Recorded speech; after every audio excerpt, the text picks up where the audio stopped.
Audio presents The Very Nearly Honourable League of Pirates. Book 1, Magic Marks the Spot, by Caroline Carlson. Performed by Catherine Kelvin.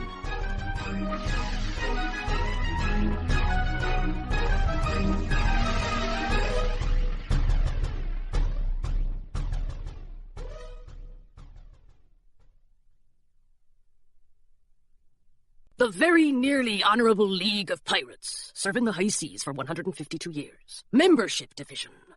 Master Hilary Westfield, it is with great pleasure that the League accepts your application to our Piracy Apprenticeship Programme. Welcome aboard. Your application impressed our committee of scourges and scallywags with your remarkable knowledge of pirate lore, your knot-tying talents, and your reported ability to tread water for 37 minutes. We look forward to observing your formidable skills in person when you join the VNHLP.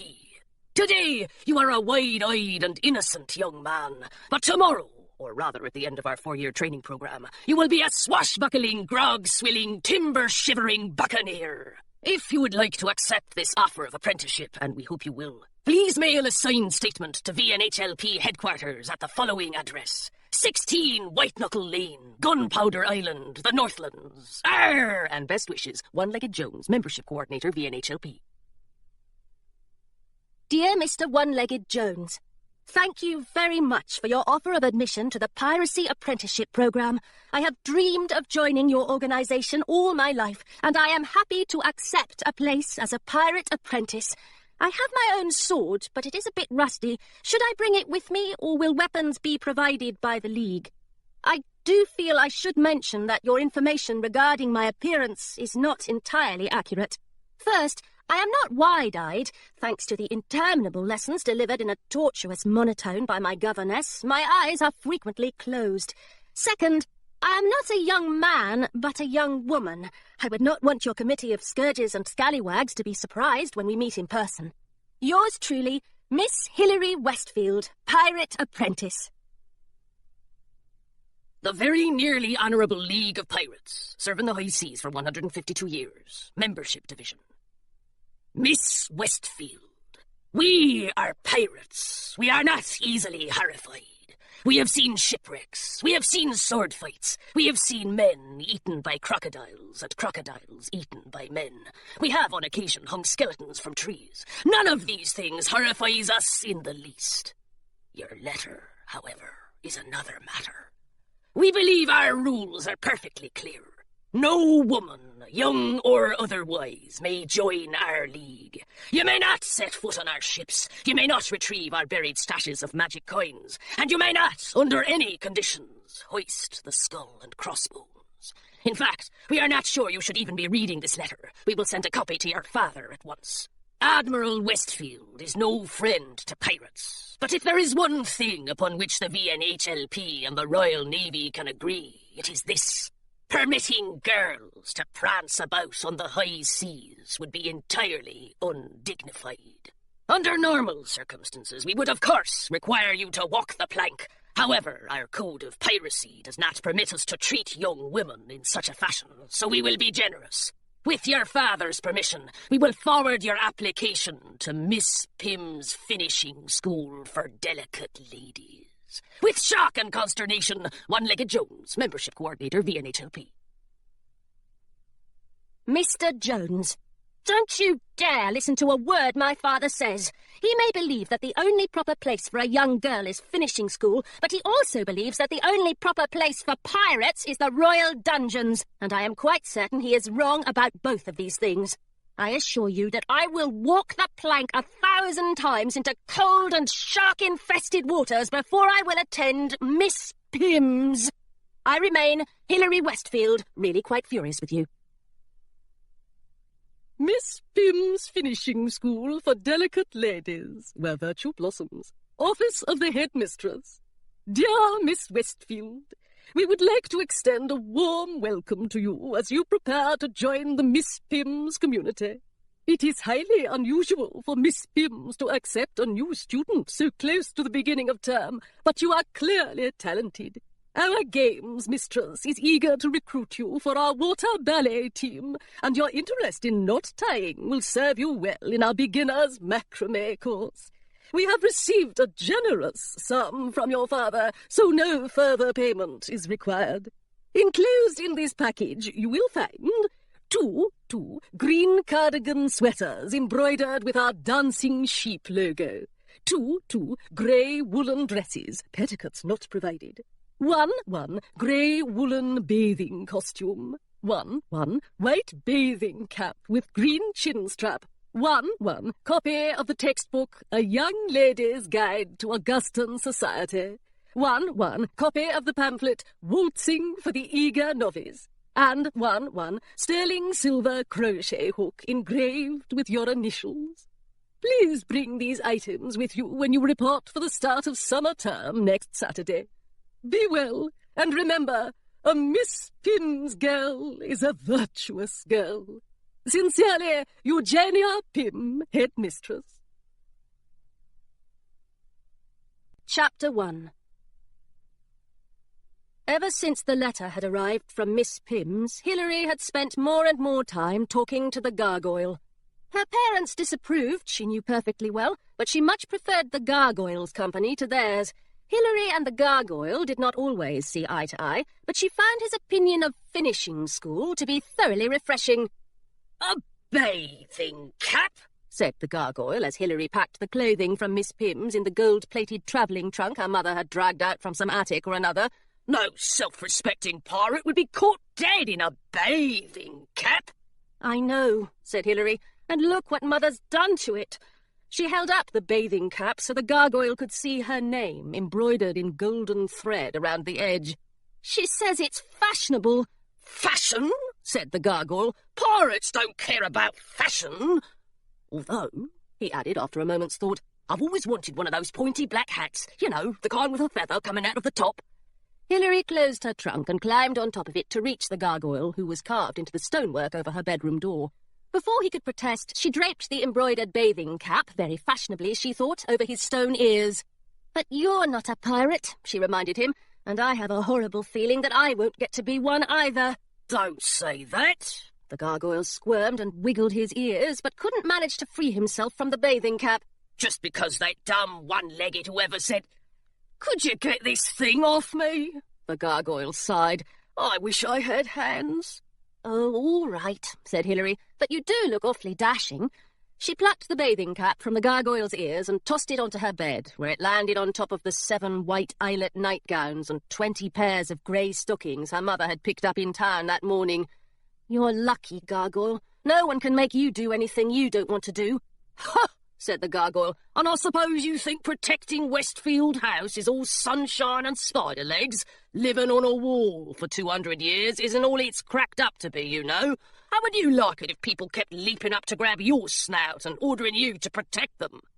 Hilary had to admit that she wouldn't like it one bit. I suppose neither of us likes being ordered about, she said. At least Father hasn't ordered you off to finishing school.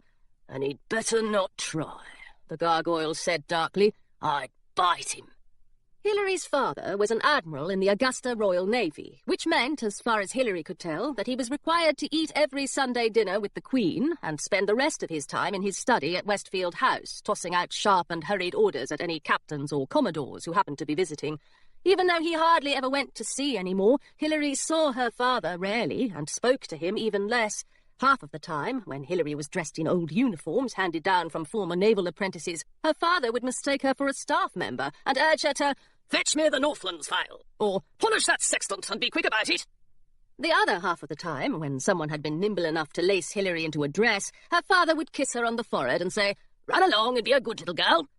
Hilary intended to be a great many things, and a good little girl was not one of them, but she had not quite worked up the courage to tell this to Admiral Westfield. Hilary's room was practically bare now. Most of her things had been packed in the golden trunk or sent off to Miss Pym's by train, as Hilary herself would be the next morning. She was not looking forward to the journey. 6 hours in a private compartment with a governess, she said to the gargoyle as she folded the dancing sheep cardigans. And I'm sure Miss Grayson will make me do lessons the entire time. And she'll pack those little sandwiches without crusts that young ladies are supposed to eat. And she won't let me look out the window because young ladies aren't supposed to smudge the glass. Yes, that's all very sad, said the gargoyle. Little sandwiches, etc. But let's focus on the real tragedy here. The VNHLP is being terribly unreasonable, said Hilary. And as for father, the gargoyle sighed. I was talking about me. What's going to happen to me when you're gone? Who will read me Treasure Island? What if your parents host noble guests in this room? What if the guests don't want to talk to me? Or what if there are no guests at all ever again and I'll get cobwebs in my ears?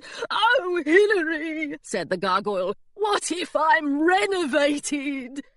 The gargoyle looked so earnest that Hilary could tell he was really concerned.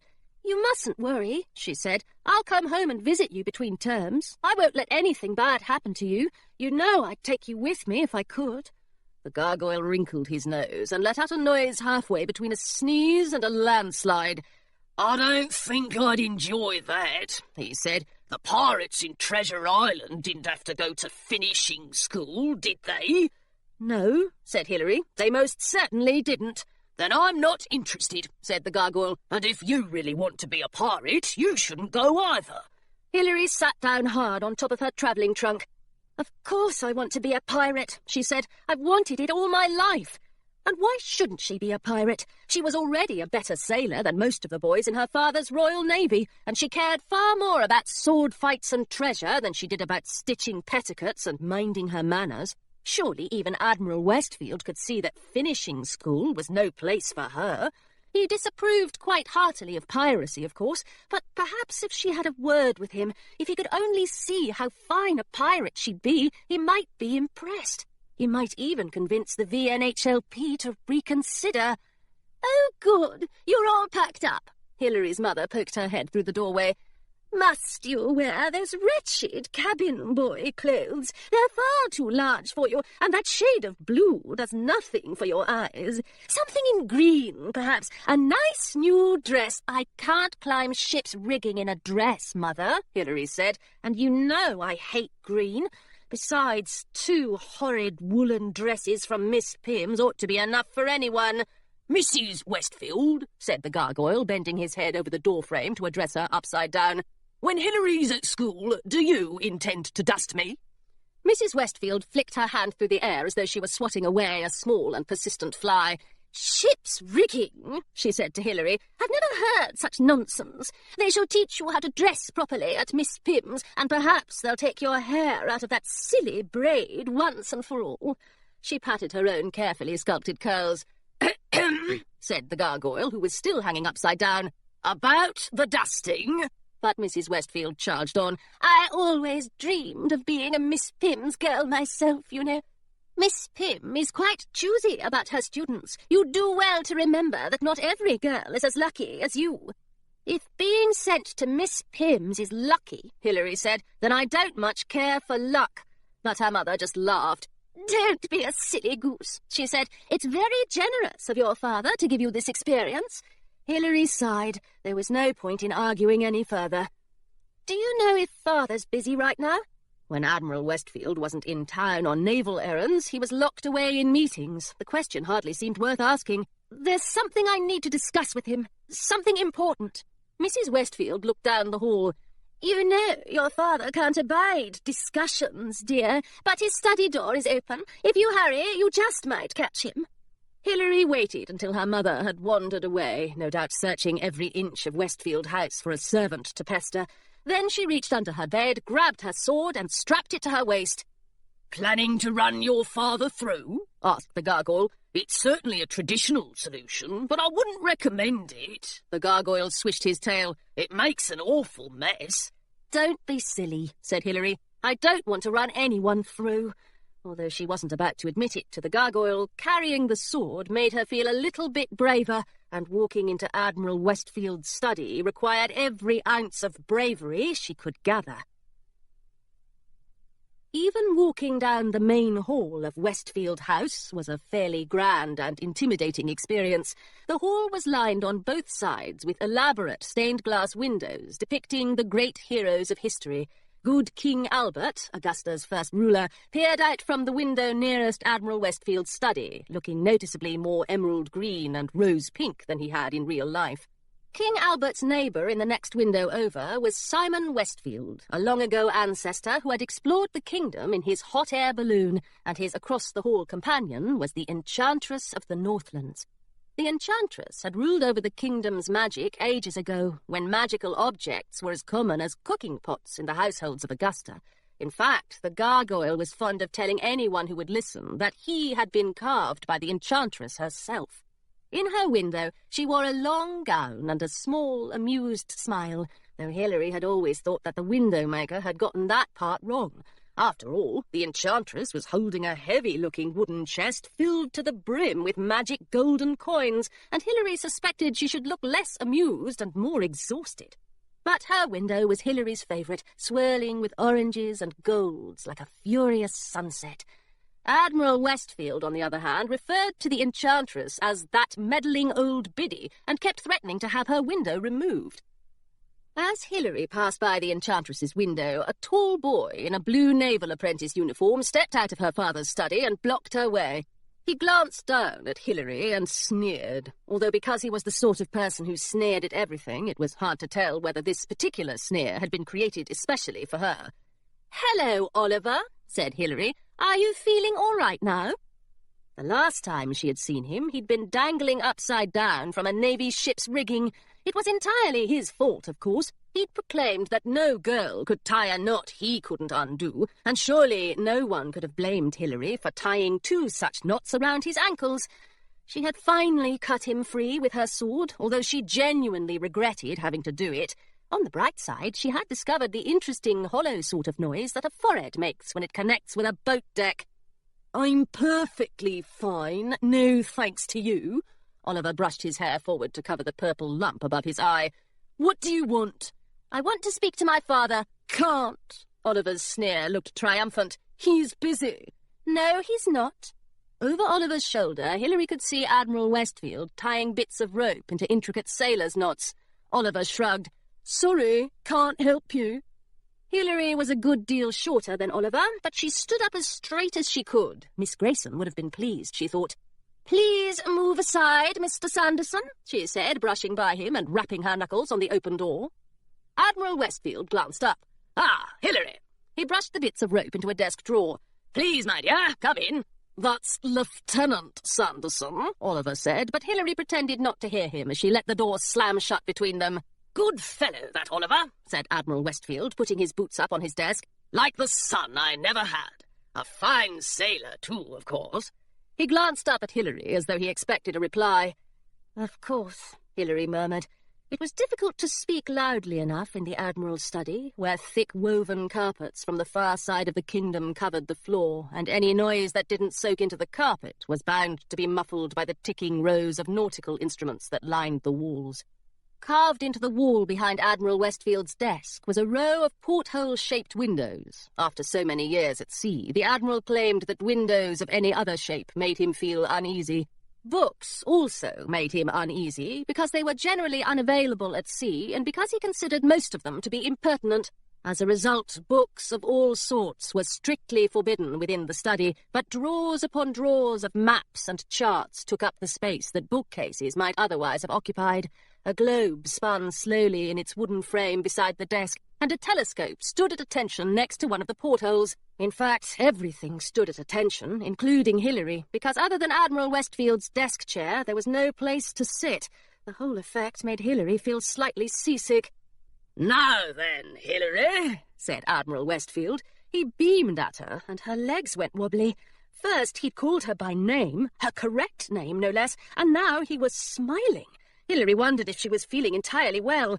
"What can I do for my Miss Pym's girl?" Oh dear, that explained it. "Actually," she said, "it's about Miss Pym's." She stared firmly at the porthole above her father's head. "I don't want to go." "I'm sorry, my dear," said Admiral Westfield. "I can't hear you. You'll have to speak up." Hilary took a deep breath. "I don't want to go to Miss Pym's." "But every girl wants to go to Miss Pym's." "Not me, Father. I want to be a pirate." "Oh, yes. The Admiral picked up a new bit of rope and started tying a half-hitch. That was quite an impertinent prank, my dear, and your mother tells me she's already scolded you for it. But I'm afraid I can't play games just now. I'm planning an important voyage, and time is of the essence. Hilary's legs swayed beneath her, and the sword in its scabbard bounced against the side of her knee. "It's not a prank or a game," she said. "I'm a good sailor, heaps better than Oliver, in fact." Admiral Westfield opened his mouth, but Hilary hurried on before he could protest that such a thing simply wasn't possible. "I know you've never seen me sail, but I've been practicing for years. I can row just as fast as your apprentices can, and I know what to do when a storm comes up or a scallywag attacks. I'd be a terrible schoolgirl, Father, but I think I'd be a very good pirate." She hesitated. "If you'd just come down to the harbour with me, just for a few moments, perhaps I could show you." Admiral Westfield sucked in his breath and released it in a tremendous gust. "My dear," he said, "there's no need to do anything rash. Let me be clear. You are a young lady. Moreover, you are a Westfield. You will not tell silly tales, you will not ruin your prospects in high society, and you will never be a pirate." "But, Father—" "You know perfectly well that piracy is disgraceful," Admiral Westfield continued. "Sailing off on adventures at a moment's notice, digging up treasure without turning it over to the Queen, ignoring my orders. Why, the kingdom would be far better off without all those pirates sailing through it." He slammed his boots against the desktop. "Why ever would you want to be one? Is it that governess's influence, or that wretched gargoyles? Is this something you've read about in books?" Hilary enjoyed a good pirate yarn as much as the gargoyle did, but she'd wanted to be a pirate for as long as she could remember. Well, nearly as long. She had one bright, long-ago memory of taking her mother's hand, walking down the cobblestone streets to the Queensport docks, and waving goodbye to the billowing canvas sails of her father's fleet as he set off on a grand adventure. She'd told her mother then and there that she wanted to join the Navy when she was old enough to sail the high seas on grand adventures of her own. But her mother had only smiled and laughed. She told her father, too, when he'd returned from his voyage, but he'd looked very serious and informed her that the Navy was no place for little girls, and certainly no place for a daughter of his. And perhaps Admiral Westfield had been right after all, for a career in the Navy, with its tedious rules and dull assignments, was hardly as interesting as life on a pirate ship. On a pirate ship, Hilary could have all the grand adventures she pleased. She'd set Navy boys like Oliver shivering in their fine leather boots, and her father would finally be able to see what a daughter of his could do. She'd be the most fearsome pirate on the high seas, no matter what one-legged Jones and Admiral Westfield had to say about it. Admiral Westfield, however, did not have much more to say to Hilary about anything. "Now," he said, getting up from his desk, "let's have no more of this nonsense. I don't believe they tolerate nonsense at Miss Pym's, or in the VNHLP, for that matter. They were quite right to turn you down." He put his hands on Hilary's shoulders and brushed a hurried kiss across her forehead. "Run along now and be a good little girl." Hilary didn't budge. Instead, she stared at the wall beyond her father's head. Then she rubbed her eyes and stared again, just to be sure she wasn't mistaken. Admiral Westfield cleared his throat. "Run along," he said again, a bit more loudly, "and be—" "Father," said Hilary, "you'd better turn around. Something very odd is happening to your window." As they watched, one of the porthole windows behind Admiral Westfield's desk was growing larger and larger. It swallowed up the surrounding windows and half the wall besides. The Admiral's nautical instruments were knocked off their pegs, and his charts of the high seas fluttered to the floor, but the window appeared determined to continue growing until it had reached the fringe of the carpet below. Hilary had never seen anything like it. She hurried to the window and tried to press her hand against it, but her fingers slipped straight through the frame. "The glass! It's vanished somehow!" Hilary poked at the window frame with the tip of her sword. "And I think the frame is still growing." She turned around to stare at her father. "I don't understand. Do your windows normally move about by themselves?" "Stand back, my dear," said Admiral Westfield, "and for goodness sake put that ridiculous weapon away. I'll take care of this." He tugged Hilary out of the way and marched up to the wall, which was now more air than stone. "Look here, window," he cried. "I'll have none of this impertinence. I am in charge of this house, and I demand that you shrink yourself at once." Hilary rubbed her arm where Admiral Westfield had tugged at it. She was rather pleased to see that, unlike most everything else in the kingdom, the window refused to obey her father's orders. It only stretched farther to reveal two figures standing on the lawn outside Westfield House. They were too far away for Hilary to make out properly, but they seemed to be dressed entirely in black, with black masks around their eyes and black gloves around their fists. Hilary swallowed hard and pointed her sword in their direction. The window hesitated for a moment, as though it were worried that growing much larger would be rude. It wobbled from side to side. Then all at once, every drawer in the Admiral's study flew open and every door burst from its hinges. Hilary yelped and held up her sword to fend off the cabinet doors that swung wildly over her head. Admiral Westfield let loose a barrage of nautical-sounding curses as his desk drawer hit him in the stomach and knocked him to the floor. A scroll of paper flew out of the open desk and sailed over Admiral Westfield's head. He snatched at the scroll, but it darted past his fingers, and before Hilary could run over to help, the scroll had travelled out the enormous window and into the waiting black-gloved hand of the tall person on the lawn. "Stop, you scoundrels!" cried Admiral Westfield, but the tall person merely gave a cheerful wave. Then, with a great shudder, the porthole window collapsed back to its proper size, and all the drawers and cabinet doors slammed shut. Hilary hurried to Admiral Westfield's side and helped him up from the floor. "Are you all right?" she said. Her father looked a little red, but then again he always did. "What in the world just happened?" "Magic!" cried Admiral Westfield. "And thievery to boot! Those scallywags magicked a most important document straight out of my house." He pulled open his desk drawer and fumbled through it. "And what use is that blasted gargoyle?" he muttered. "He's supposed to protect us, but he doesn't do a blessed thing unless we run to him and beg him, and I refuse to beg that creature for anything. How the Westfields got stuck with the most useless piece of magic in the kingdom, I'll never know." The Admiral cursed under his breath and shut the desk drawer with a bang. Then he looked up at Hilary.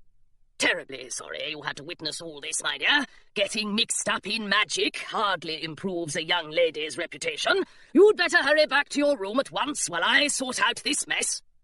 Hilary frowned. Surely a true pirate wouldn't hide in her room after a battle. No, a true pirate would pursue the enemy, no matter what her father had to say about it. "But I can chase after the thieves," she protested. "I might not be able to catch them, but surely I can find out where they've gone."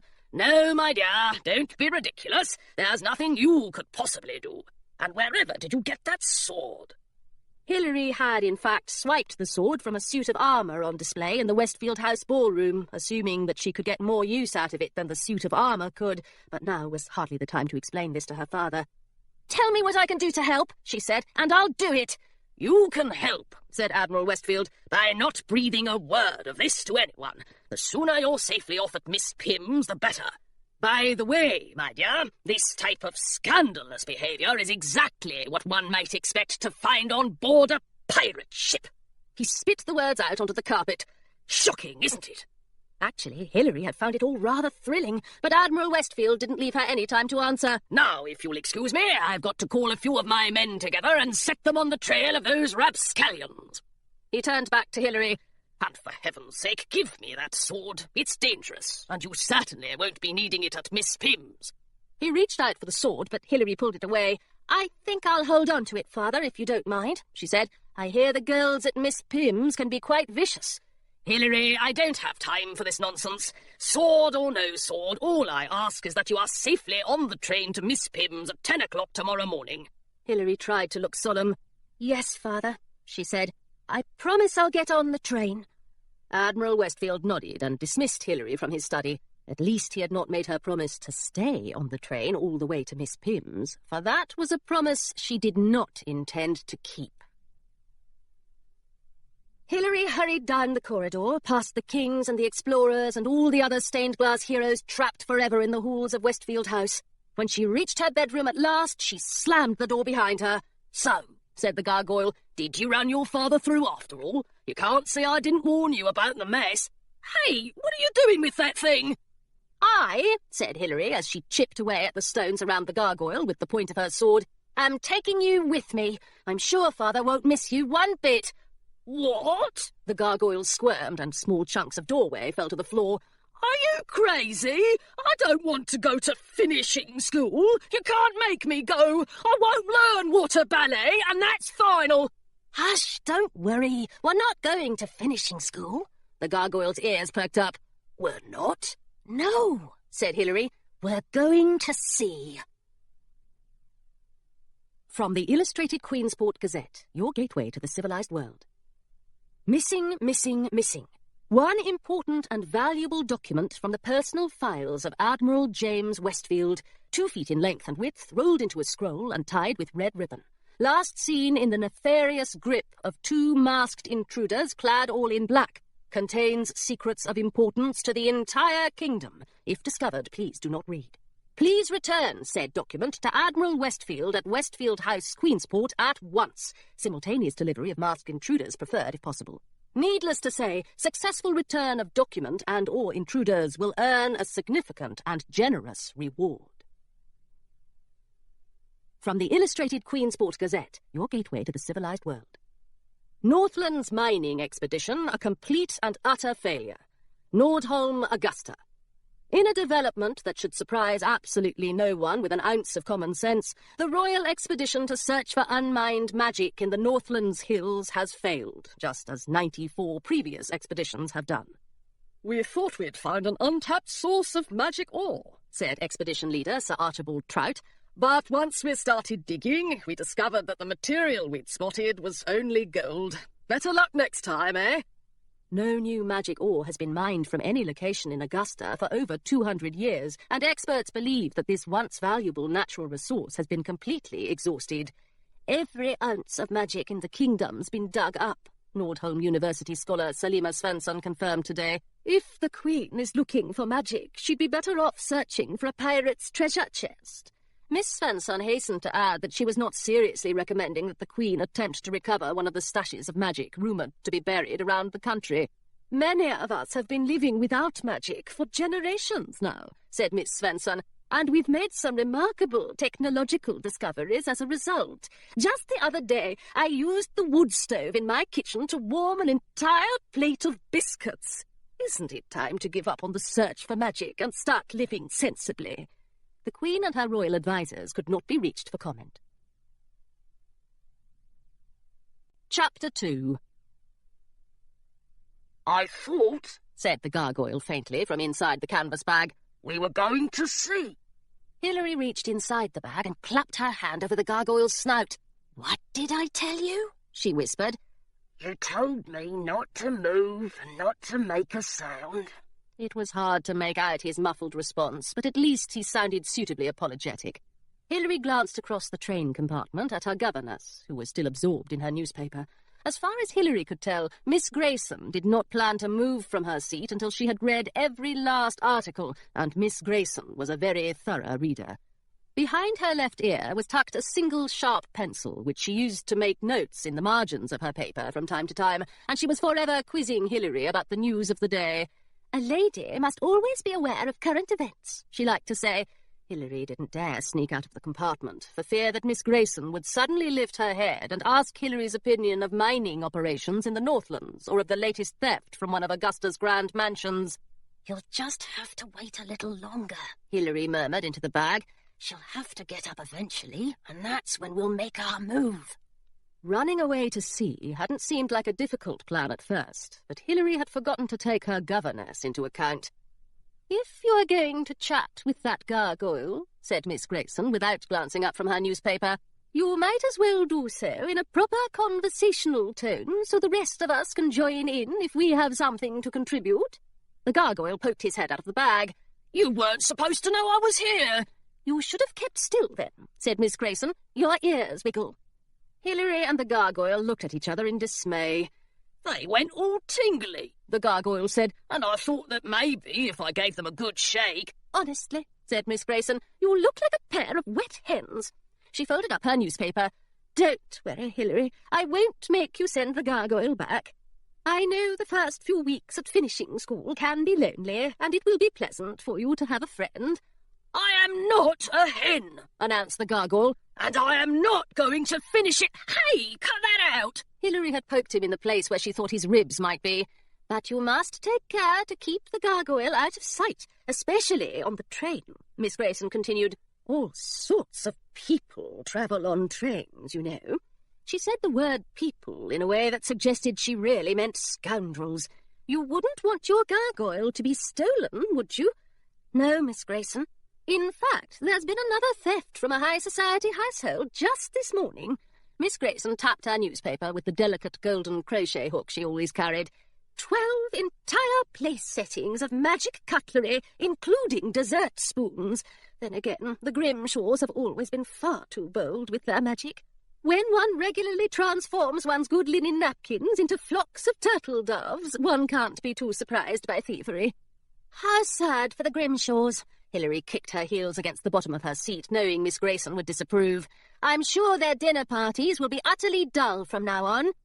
What I mean to say, Hilary, is that thieves can be quite unscrupulous, especially when it comes to magic. Miss Grayson lowered her voice and glanced from side to side. If a teaspoon of magic can turn a napkin into a turtle dove, imagine what a thief could do if he got his hands on the gargoyle. Just let a thief try, said the gargoyle. I'm much more fearsome than a teaspoon, Miss Grayson, and I don't like to be used. It makes my heart go fluttery. He grimaced at the thought. Besides, I'm not allowed to turn things into birds. The enchantress told me so when she carved me. Really? Said Miss Grayson. How very specific of her. The gargoyle hesitated. Well, she didn't say that exactly, but she did say my magic could only be used for protection. Isn't that right, Hilary? A thief couldn't make me turn things into birds, could he? He shuddered. I don't like birds. Oh, gargoyle, don't worry. Hilary patted his small stone wings until they stopped fluttering. I promise I won't let anyone use you, and I'll keep you safe from anyone who looks even slightly unscrupulous. Much appreciated, said the gargoyle. Miss Grayson nodded. Very good. Now, I suspect, she consulted her pocket watch, yes, it's nearly lunchtime. She reached into her enormous carpet bag and produced a handful of rectangular packets wrapped in wax-coated paper. I've brought sandwiches if you'd like them.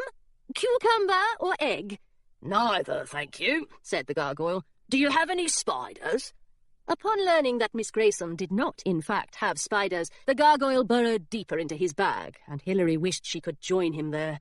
A true pirate would never eat tiny sandwiches. Would Miss Grayson never leave? Egg, please, she said at last. Miss Grayson passed her one of the packets and tried to fasten her carpet bag, but the clasps wouldn't come together. Oh, dear, said Miss Grayson. I always overpack on train journeys. I do so like to be comfortable. And if our train gets delayed, I've brought enough supplies to keep us warm and snug in this little compartment for at least a week.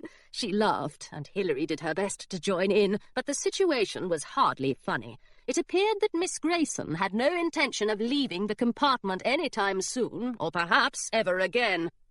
Outside, along the edge of the tracks, fir trees and wildflowers slipped away into the distance as the train raced toward Miss Pym's. Hilary looked down at the egg sandwich, then she looked at the gargoyle, who had snuggled down next to her battered copy of Treasure Island. I'm sorry, Miss Grayson, she said, tucking the sandwich into her bag, but I've got to leave. Leave? Miss Grayson's carpet-bag snapped shut. Whatever do you mean? Just to use the washroom, said Hilary quickly. Miss Grayson started to rise from her seat. Of course, I'll accompany you. Oh, I'm sure that's not necessary. I'll only be gone a few moments. Hilary stood up and slung the canvas bag over her shoulder. Besides, I'll have the gargoyle with me. The gargoyle gave Miss Grayson his most charming grin, and she sighed. He's hardly a proper chaperone, but very well. You must hurry directly back, though. You are a young lady, not a royal explorer. Please don't worry, Miss Grayson. Hilary opened the compartment door, and for a moment she thought she'd caught the faint scent of the sea, though it was quickly overpowered by the scent of egg sandwiches. If I meet any unscrupulous people, I'll be sure to let you know. If it hadn't been speeding quite so determinedly toward Miss Pym's, Hilary thought she would have enjoyed being on the train. She didn't often get to travel on trains, because they were not boats, her father disapproved of them, and this one was particularly elegant, with velvet carpeting on the floors and gold-painted flourishes on the wall panels.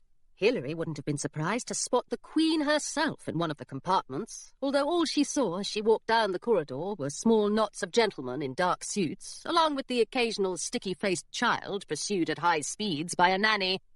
Are we really going to the washroom? The gargoyle asked from inside the canvas bag. Are you going to scrub behind my ears? Hilary clutched the bag to her chest and smiled at the two gentlemen who were approaching her from the other end of the carriage. "Of course not," she whispered into the bag once the gentleman had passed. "We're escaping. We'll leave the train at the next stop, wherever that is." Hilary hadn't managed to sneak a look at the train timetable stowed away in Miss Grayson's carpet-bag, but she knew the tracks from Queensport to Pemberton followed the curve of the coastline. Wherever they ended up, the sea wouldn't be too far away, and wherever there was sea, could pirates be far behind? "Oh," said the gargoyle. "Well, that's all right then. Let me know when we get to the sea." Hilary hurried through the train until she felt sure that she was a safe distance from Miss Grayson. She found a comfortable bit of wall to lean against near the carriage door, and she set her bag down on the floor beside her. She was happy to have the gargoyle as a travelling companion, but he did grow awfully heavy after a while. To pass the time while they waited for the train to stop, Hilary read to the gargoyle from Treasure Island. "Though I had lived by the shore all my life," she read, "I seemed never to have been near the sea till then. The smell of tar and salt was something new. I saw the most wonderful figureheads that had all been far over the ocean." She glanced up to make sure Miss Grayson wasn't approaching. "And I was going to sea myself, to sea in a schooner, bound for an unknown island, and to seek for buried treasures." The carriage door swung open. Hilary stuffed the book in her bag and pulled the canvas over the gargoyle's ears as the two gentlemen who had passed her before entered the corridor. They were elegantly dressed, as though they had set out for the opera and accidentally boarded a train instead. Hilary guessed they were members of high society, though one of the gentlemen, really more of a boy now that Hilary got a better look at him, kept tripping over his trousers, which covered his feet and a good deal of the floor below. His black hair fell nearly to his collar, and he looked about as comfortable in his suit as Hilary felt in her uniform from Miss Pimm's. The other gentleman looked a bit older and didn't trip nearly as often. He carried a narrow black case under one arm, and he flipped a coin in the air as he walked, catching it again in his gloved hand after every toss. He nodded to Hilary. Then he paused for a moment, and the coin fell to the floor. "Excuse me," said the elegant gentleman, "but have we met before?" Hilary shook her head. Maybe this man had attended a ball at Westfield House. Her mother was always planning the next ball or cleaning up from the last one, but Hilary made a point of avoiding her parents' social events whenever she could. "I'm sorry," she said, trying desperately to remember the guidelines for discouraging unwanted company in A Young Lady's Guide to Augustan Society. "I don't believe I know you." "Well, thank goodness we've met at last." The man bowed low to retrieve his coin, tucked it away in his pocket, and stuck out a gloved hand. "It's a pleasure. The name's Smith, and this," he gestured to the boy, "is my ward, Charlie." Hilary shook Mr. Smith's hand as quickly as possible. She tried to shake the boy's hand too, but he hung back behind Mr. Smith. "It's nice to meet you both," she said. She hoped that would be the end of it, that Mr. Smith and his ward would return to their compartment and discuss lawn bowling or top hats or whatever it was that elegant gentlemen discussed, but they seemed intent on staying exactly where they were. The boy named Charlie studied Hilary for a moment, then his eyes grew wide and he elbowed Mr. Smith. "I think she's a finishing school girl," he said. He did not sound at all pleased about it. "Just look at her cardigan." Hilary sighed and picked up her bag. If the elegant gentlemen were going to insist on standing in her way, perhaps they could make themselves useful. "Can you tell me where this train stops next? I don't want to miss my station." "Oh, you needn't worry about that," said Mr. Smith. "We're on a direct route, you see, Queensport to Pemberton, with no stops in between. We'll be in Pemberton soon enough, I expect." Hilary stared at him. "But I've got to get off the train! I can't go to Pemberton!" Pemberton meant Miss Pimm's, and Miss Pimm's meant bars on the windows, wrought-iron fences, and a whole minefield of governesses. Whatever Miss Pimm's girls did all day, they certainly didn't escape. The corners of Mr. Smith's mouth twitched into a smile. "As it happens," he said, "we're not too keen on going to Pemberton either.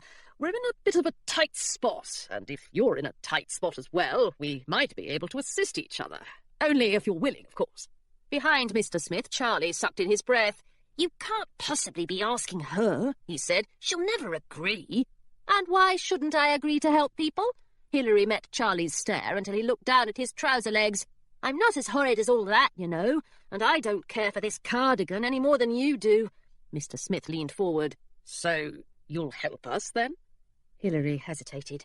Despite their tailcoats and clean white gloves, something about Mr. Smith and his ward seemed quite unscrupulous indeed. But a true pirate wouldn't be afraid of these gentlemen, and a true pirate would do whatever it took to avoid Miss Pimm's. "I could certainly use some help," said Hilary, "but I'm not sure what I can give you in return." She thought for a moment. "Do you like egg sandwiches?" Mr. Smith looked almost embarrassed. "Actually," he said, "we're both rather exhausted, and we hoped you might help us with some magic." Inside the canvas bag, the gargoyle began to tremble, and Hilary held him close, as if being shipped off to finishing school were not infuriating enough. If Mr. Smith thought he could lay a single gloved finger on the gargoyle's granite ears, he was terribly mistaken. "Do you think I am the enchantress of the Northlands, Mr. Smith?" she said. "I haven't got any magic, not an ounce, and I don't know the first thing about using it." Mr. Smith fumbled in his pocket. "I think you misunderstand." "I understand perfectly. If you're trying to steal magic from me, you're wasting your time." "I knew it," said Charlie. "We'd better find someone else to ask before she calls the guards on us." He looked straight at Hilary. "You high society girls are all the same, aren't you?" Before Hilary could reply that she was not a high society girl, but a pirate, or very nearly a pirate at any rate, a great screeching noise filled the carriage and the train rattled to a stop. Hilary was almost thrown to the floor, but Mr. Smith reached out with an elegant arm and steadied her. "That's odd," he said, once the screeching noise had died away. "We can't have reached Pemberton yet." He walked briskly to a window and peered out. "Ah, that explains it. Magic or not, my lad, I believe this is our stop." The train had come to a halt in the middle of a meadow. There was no station in sight, and Hilary couldn't even make out any towns in the distance. Along the train tracks, however, stood a row of stern-faced men dressed identically in red jackets and grey trousers. A mud-splashed carriage painted with the Queen's emblem waited behind them. Hilary stared at Mr. Smith. "Whatever are the Queen's inspectors doing here?" "Did I mention," said Mr. Smith, "that we were in a bit of a tight spot? Yes, I'm fairly sure I did. I rather hoped we'd be magicked away before they caught up to us." He put his arm around Charlie's shoulder. "But now I'm afraid we must rely on our manners." With a great deal of boot-stomping, the Queen's inspectors filed into the carriage. They hardly bothered to look at Hilary, but they paused when they caught sight of Mr. Smith. "Sorry to disturb you, gentlemen," said the inspector at the front of the line, "but we're searching for thieves, and we think they may have hopped this train in Queensport." "Dressed all in black," said Mr. Smith, "wearing masks, acting terribly suspicious?" "Yes, that's right. You've seen them, then?" Mr. Smith smiled. "I have indeed. They ran that way." He pointed down the corridor. "Not more than 5 minutes ago." Said the inspector. He jotted something down on his notepad. Then, quite unexpectedly, he turned to Hilary. "And how about you, little girl? Did you see anything suspicious?" Across the corridor, Charlie slumped against the wall and pressed his white-gloved hands over his eyes. Hilary frowned at him. Then she straightened her dancing sheep cardigan and nodded to the inspector. "The gentleman is right, sir," she said, too loudly perhaps, but the inspector didn't seem to notice. Charlie lowered his hands and blinked at her. "2 men dressed in black dashed straight through this carriage. If you hurry, I'm sure you'll catch them." "Very good," said the inspector. "You've all been a great help." He strode off in the direction Mr. Smith had pointed, and all the other inspectors tipped their hats and followed. When the last inspector had left, Mr. Smith turned to Hilary. "I'm sorry to run without a proper goodbye," he said, "but we really must be off." He gestured to the open door where the inspectors had boarded. "If you still need to leave the train, I recommend doing so before those gentlemen in red jackets return. They're sure to be in a foul temper." And with that, he slipped out the door and disappeared into the tall grass. Charlie followed him, but halfway out the door he paused, and Hilary was almost sure she saw him smile. "By the way," he said, "it was decent of you not to rat us out." Hilary nodded. "Not all high society folk are the same, you know," she said, but she needn't have bothered, for he was already gone. Through the open doorway, Hilary could just make out a faint blue strip of ocean shining beyond the meadow grass. She unfastened the clasp on her bag, and the gargoyle poked his head out. "Are the scallywags gone?" he whispered. "Yes," said Hilary, "they're gone." "Thank you for protecting me." "I promised you I would." "I wasn't scared, you know," said the gargoyle. "Pirates are never scared." "It's very lucky that we're going to be pirates, then," said Hilary. "What do you think? Shall we escape to sea?" Just then the carriage door crashed open. Miss Grayson flew in with a gaggle of Queen's inspectors at her heels. "Hilary Westfield!" Miss Grayson cried, waving her crochet hook in the air as though it were a cutlass. "What in the world are you doing? Get away from that door at once!" Hilary gulped. "I'm sorry, I needed some fresh air and I thought—" But it was no use trying to pull wool or any other sort of fabric over Miss Grayson's eyes. Miss Grayson crossed her arms, tapped her foot, and sighed. This was exactly the pose that governesses were supposed to strike when they dealt with disobedient charges, and Miss Grayson had gotten a good deal of practice. "I can handle this, thank you, inspectors," she said with such authority that the inspectors could do nothing but nod and scurry away. Then she turned back to Hilary. "I can't think of a single young lady who needs a term at Miss Pym's as much as you do. Honestly, were you aware that there were thieves on this train? You could have been in grave danger. And escaping to sea, of all the foolish ideas, it simply can't be tolerated." Miss Grayson took Hilary firmly by the shoulders and marched her back to their compartment. "What would your father say if he knew what you'd been up to? Just imagine how disappointed he'd be." It wasn't difficult for Hilary to imagine her father frowning at her and sighing in exasperation. But didn't Admiral Westfield admire daring deeds? Didn't he often escape from perilous situations himself when he was out on the high seas? He had no love for pirates, of course, but Hilary hoped that when she became a true pirate at last, Admiral Westfield wouldn't be disappointed. He might even be impressed. From the Augusta Scuttlebutt, where high society turns for scandal. Beloved Scuttlebutt readers, guard your valuables. The band of thieves looting high society households is still at large, and they appear to be targeting magical items. The Grimshaw's magic cutlery, the Feverfew's magic paperweights, and Mr. Thaddeus Wembley's magic coin collection have all been stolen this week. And it's rumoured that even the magic in the royal treasury is in danger. But who is responsible for this thievery? The Queen's inspectors haven't got a clue, but the Scuttlebutt has a hunch. Whispers of piracy have landed upon our delicate ears. The Queen assured this reporter that her inspectors have the matter well in hand. We hear, however, that these same inspectors were foolish enough to lose the thieves' trail on the Pemberton train. Until the villains are captured, the Scuttlebutt urges caution and advises its readers to avoid the company of masked figures dressed all in black. We asked, you answered. Do you think pirates are responsible for the recent string of thefts? If they are, I must admit I'm grateful to them for taking all that magic out of high society's hands. The rest of us have hardly a magic coin to our names, you know. L. Redfern, Pemberton.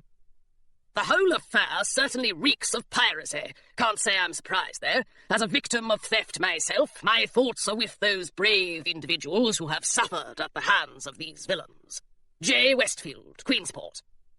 I can't think why pirates would need to steal magic from high society households. Can't they sail off and dig up some treasure chest or another? Or have those run dry as well?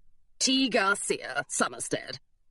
I shall be guarding my antique magic shoehorn very closely from now on. It once belonged to my great-grandmother, and no pirate shall get his grubby hands on it. I hear that life without magic is terribly dull and common, and I don't care to experience it. G. Tilbury, Nordholm. I don't have magic, and never did. But if I were a fancy high society fellow, I wouldn't be careless enough to lose my magic in the first place. If the thieves are reading this, I hope they'll bring their loot to my place. There's plenty I could do with a magic coin or two. W. Pippin, Otterpool. I'm sure I don't know a thing about it. You can't possibly expect me to comment on such a scandalous topic. E. Pym, Pemberton. Various extracts from A Young Lady's Guide to Augustan Society. A few words about the Enchantress. An enchantress is a highly trained and powerful magic user appointed by the Crown to distribute magic within the kingdom and ensure its proper use. The enchantress must have good sense, strong morals, and a natural talent for the use of magic. However, there has not been an enchantress in Augusta for nearly 200 years, since the enchantress of the Northlands proved herself to be both irresponsible and impolite by vanishing without appointing a successor. This guide would like to point out that such a shocking event would not have taken place if the enchantress of the Northlands had paid more attention to her manners. A few words about magic. Magic is a substance with certain peculiar properties discovered in the hills of Augusta many centuries ago. Although its appearance is similar to gold, its behavior is quite different. When a piece of magic is held in the hand, it obeys the holder's spoken requests. It is said to draw its power from the magic user herself, and only a few individuals are powerful enough to use it in great quantities without becoming faint or fatigued. However, with proper training and practice, all persons are capable of using magic to some degree. In the past, the government mined magic ore from the hills, minted it into coins and various other objects, and oversaw its distribution to all Augustan citizens. These citizens used magic to perform appropriate everyday tasks such as bread baking, sock mending, and maintenance of public roadways. The use of magic was governed by an enchantress who punished any citizen who used his magic improperly or impolitely. This guide regrets to say, however, that many citizens actually preferred impoliteness, and they were not at all fond of the enchantress. After enduring a number of magical attacks, the enchantress of the Northlands took her revenge. She collected nearly all the magic in the kingdom and hid it away. The enchantress herself disappeared soon afterward, and her hidden magic has never been recovered. Several high society families still own magical items that the enchantress did not manage to collect, and it is rumoured that a few magic coins are buried throughout the kingdom in pirates' treasure chests. Most citizens, however, have no magic at all, and recent attempts to retrieve additional magic ore from the hills of Augusta have been unsuccessful.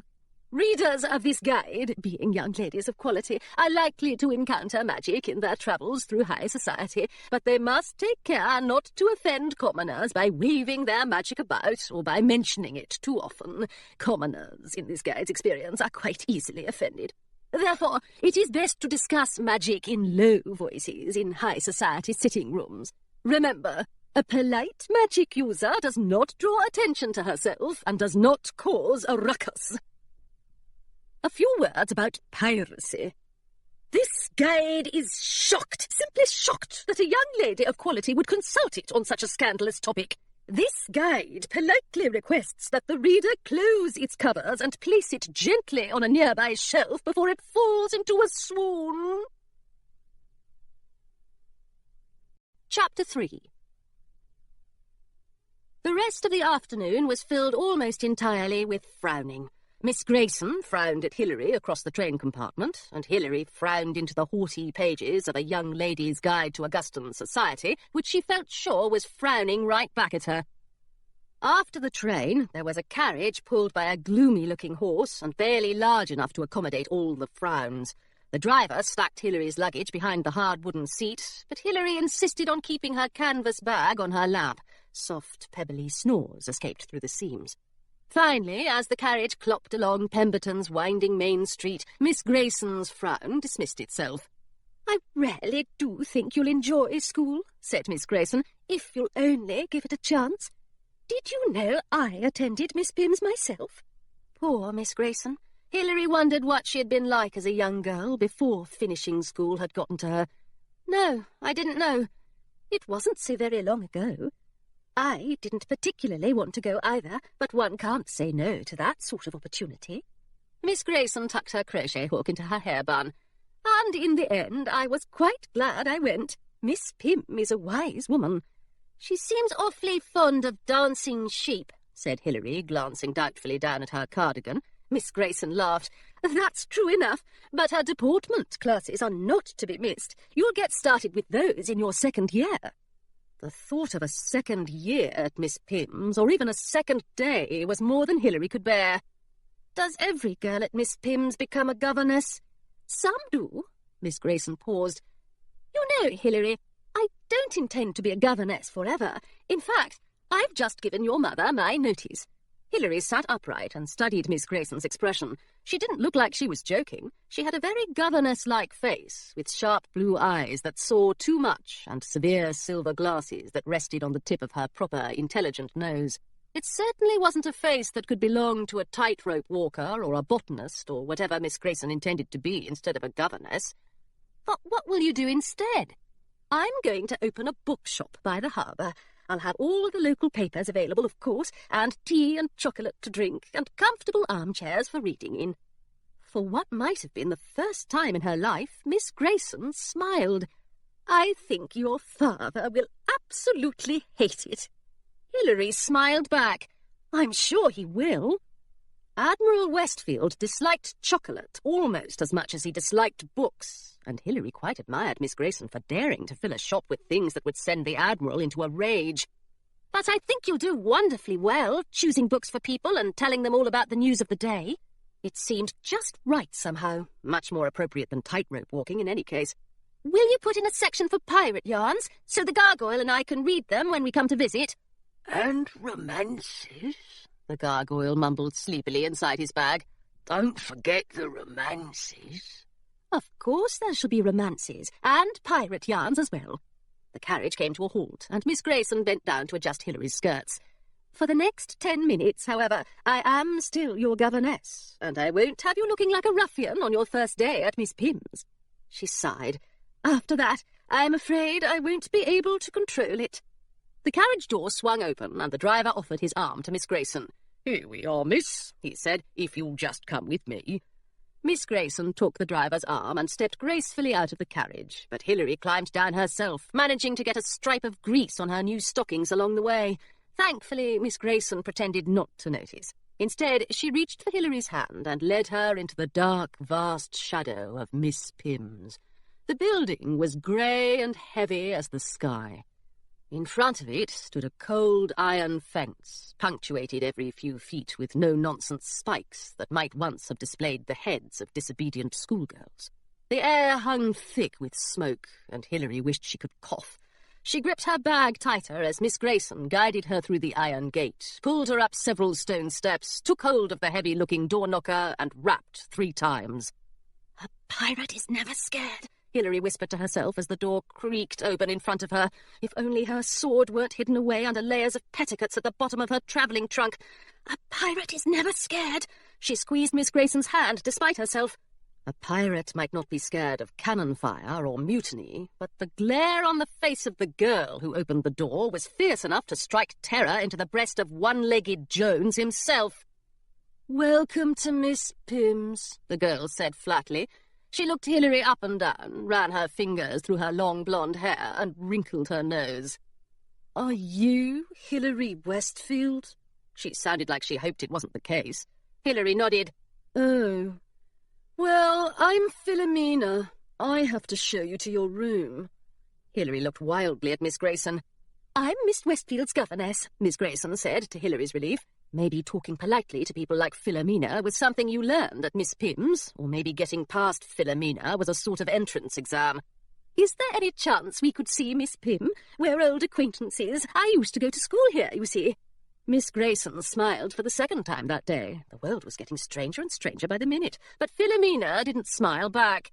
"I'm terribly sorry," said Philomena, "but Miss Pym doesn't receive visitors. You can leave Miss Westfield with me, and the porter will collect Miss Westfield's bags." She raised her eyebrows as the carriage driver deposited the golden travelling trunk on the doorstep. "I hope you have another pair of stockings in there." "I do." Hilary met Philomena's stare. "I have 19 pairs, in fact. And a sword," Miss Grayson groaned and put her hand to her forehead. "Excuse me," said Philomena. "I'm afraid Miss Westfield is prone to fits of imagination," Miss Grayson said quickly. Philomena's eyebrows retreated. "I understand completely," she said. "Well, you have nothing to worry about. Miss Pym's will cure her of that nasty habit soon enough. Now, Miss Westfield, please come along with me." Hilary and Miss Grayson started to follow Philomena inside. "Only students and instructors are permitted inside the school building," said Philomena to Miss Grayson. With all the thefts breaking out in the kingdom these days, one really can't be too careful. But you're perfectly welcome to say your goodbyes outside." Miss Grayson agreed and knelt down in front of Hilary. "A sword?" she whispered. "I'm sorry, Miss Grayson. All I ask is that you take care not to carve up your classmates. If I were not a governess, however, I might mention that the lovely Philomena is in need of a haircut." Hilary nearly laughed, but she suspected it might be against the rules to laugh on the grounds of Miss Pimm's, so she gave Miss Grayson her most solemn nod instead. "Now," said Miss Grayson, "you must promise to write. You must keep up with the news of the day and tell me all about it in your letters. And you'll come and visit me in my bookshop at the end of the term, won't you?" "Of course." Hilary's stomach was starting to feel very strange, and she didn't trust herself to say more than a few words at a time. This couldn't be right. Pirates were hardly ever sentimental. Then again, neither was Miss Grayson. Yet here she was, leaning forward to hug Hilary, and Hilary found herself hugging Miss Grayson back. "Please don't tell me to be a good little girl," she said. Miss Grayson sniffed and stood up. "My dear," she said, "I would never dream of it." She gave Hilary's canvas bag an affectionate pat, nodded politely to Philomena, and walked down the steps and through the gate back to the waiting carriage. "Come along," said Philomena, picking up the lightest of Hilary's bags, "and please don't dawdle. I have lessons to finish." Hilary followed Philomena through a maze of dark stone walls and high archways. From the inside, the building seemed more like a fortress than a school, with small slits for windows and halls branching in every direction. "That's the library," said Philomena, waving a hand toward one archway. "And that's the refectory. We eat all our meals together here." She waved at an identical archway on the other side of the hall. All the rooms soon muddled together in Hilary's mind, but with any luck she wouldn't be at Miss Pimm's long enough to get lost. At the end of the hall, Philomena made a sudden sharp turn and opened a small wooden door. Hilary followed her up a set of endless stairs. Every so often the stairs paused for a while to make a landing, with another wooden door opening off of it. Unlike the other rooms Hilary had seen, these rooms were labelled with name plaques. "This is the dormitory staircase," Philomena explained. "Most of us have been here for ages already. You and your roommate are the only two girls starting in the summer." Hilary gathered from Philomena's expression that starting at Miss Pimm's in the summer was only slightly more socially acceptable than robbing the royal treasury. "I didn't know I'd have a roommate," said Hilary. With any luck, her roommate would want to escape from Miss Pimm's as badly as she did, but the only luck she'd had for the past few days had been the disastrous kind. "Oh, yes." Philomena stopped outside a door labelled Miss Westfield and Miss Dupree. "I had to move her in, too." Philomena gave her hair an irritated flick. "And I think the two of you will get along perfectly." Hilary's roommate's name was Claire, and she was 13 years old, 14 in November, and she had an older sister named Violet and a younger brother named Tuck, and two very large brown dogs, and she loved climbing trees and hated boiled beans, and had just arrived only 2 hours ago from Wimbley-on-the-Marsh, which was quite close to Pemberton, but not nearly as nice. "And I am so thrilled that I'm finally here," Claire concluded, flopping down on her bed and taking a breath at last. "Now that you're here too, everything will be perfect." "It's very nice to meet you," said Hilary, and it was, especially compared to Philomena. After the porter had brought up the rest of Hilary's luggage, Philomena had disappeared, leaving only a vague warning that she might be back later. "That girl's horrid, don't you think?" said Claire. "Old philodendron, I mean. I hope the other senior girls aren't much like her. I certainly don't intend to be like her. I'm going to be a great actress someday." She sat up on her bed and struck a dramatic pose for half a second. "Oh, would you like help unpacking? I've done all my bags already, so I can help with yours if you'd like." Hilary hadn't quite decided what to do about her luggage. Unpacking all her belongings seemed an awful lot like the first step towards staying at Miss Pimm's forever. Then again, she certainly wouldn't be dragging her woolen bathing costumes and dancing sheep cardigans off to sea. Those, at least, could safely be left in the dormitory wardrobe. "I'd love some help," she said, dragging her trunk across the floor and flipping its latches. "That is, if you really don't mind." Claire stared at the gold-plated trunk and whistled. "Is your family very rich?" she asked. Then she clapped her hands over her mouth. "I'm sorry," she said. "I know that wasn't ladylike. Oh, I've already gotten off on the wrong foot." She hopped from one foot to the other a few times, and Hilary wondered which was the wrong one. Hilary rolled up a woolen bathing costume and shoved it in a drawer. Please don't feel bad, she said to Claire. I promise I don't care a bit, and my family isn't very rich. At least, I don't think they are. She had never really thought about it before, but it had to be quite expensive for her parents to employ all the cooks and servants and stained-glass window cleaners, not to mention Miss Grayson. She blushed. I don't really know. My father works for the Queen. Oh, he's not Admiral Westfield? Claire dropped the petticoat she was holding. He's always on the front page of the papers. We try not to wrap fish in him. She picked up the petticoat and dusted it off. My parents sell fish, and I help at the market most days, or I did until now. My parents are very excited for me. They say that once I leave Miss Pym's, I'll be able to enter high society and never wrap fish again. She sighed and placed the petticoat in a drawer much more neatly and tenderly than Hilary had done. But you're probably used to much grander sorts of people. Grand people, said Hilary, are mostly horrid, and I can't stand high society. At least fish are friendly. I suppose they are, said Claire, when they're not dead. But if you don't want to be in high society, what do you want to do? Actually, said Hilary, I'm going to be a pirate. Oh, that's brilliant! Claire hopped up and down again. It sounds so thrilling, and you could meet all sorts of dashing sailors.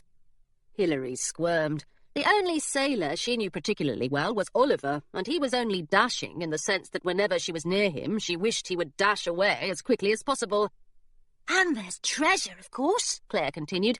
But girls aren't allowed to be pirates, are they? Apparently not. Hilary tried to close the drawer, but it had been stuffed too full of stockings and petticoats. It would just have to stay open. I'll find a way, though. She wished she felt as sure as she sounded.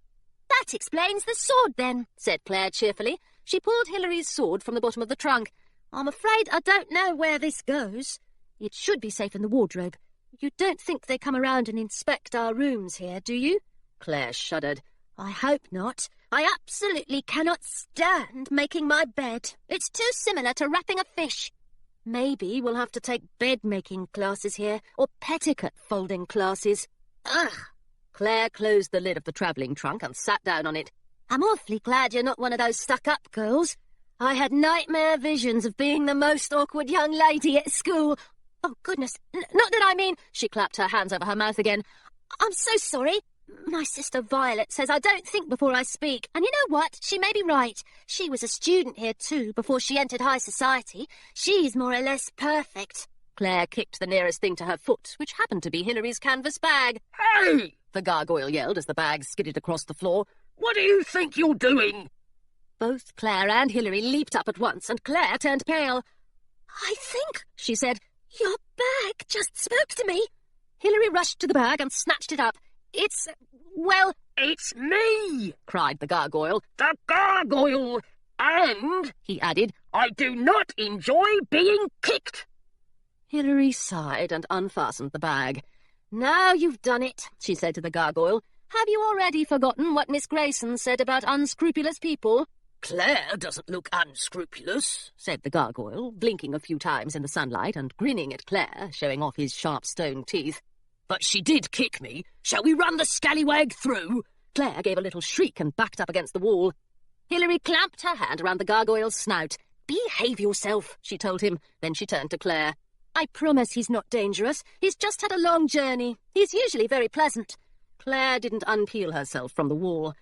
I'm so sorry, she said, but I didn't expect you to have magic. She tugged on her hair ribbon.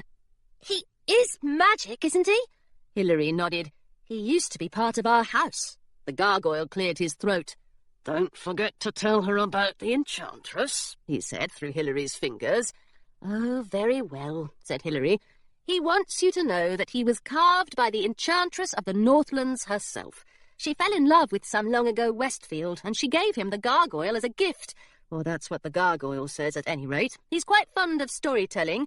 How romantic, said Claire. Is your house absolutely full of magic, then? I hear some high society households are. Ours isn't, said Hilary, and Father complains about it constantly.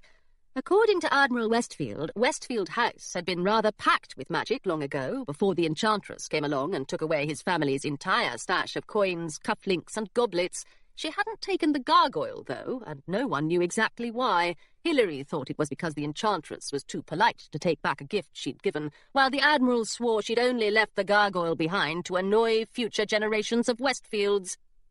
My father complains too. We've never owned a single piece of magic in our lives. Claire took a few cautious steps toward the gargoyle. May I talk to him? I've never met a gargoyle before. Hilary removed her hand from the gargoyle's snout. "Hello," said the gargoyle. "How do you do?" Hello, said Claire. May I pat you on the head? I don't think that would be appropriate, said the gargoyle. Would you pat a human acquaintance? But Claire had already begun to scratch behind his ears. "Oh," he said. "Well now, in that case..."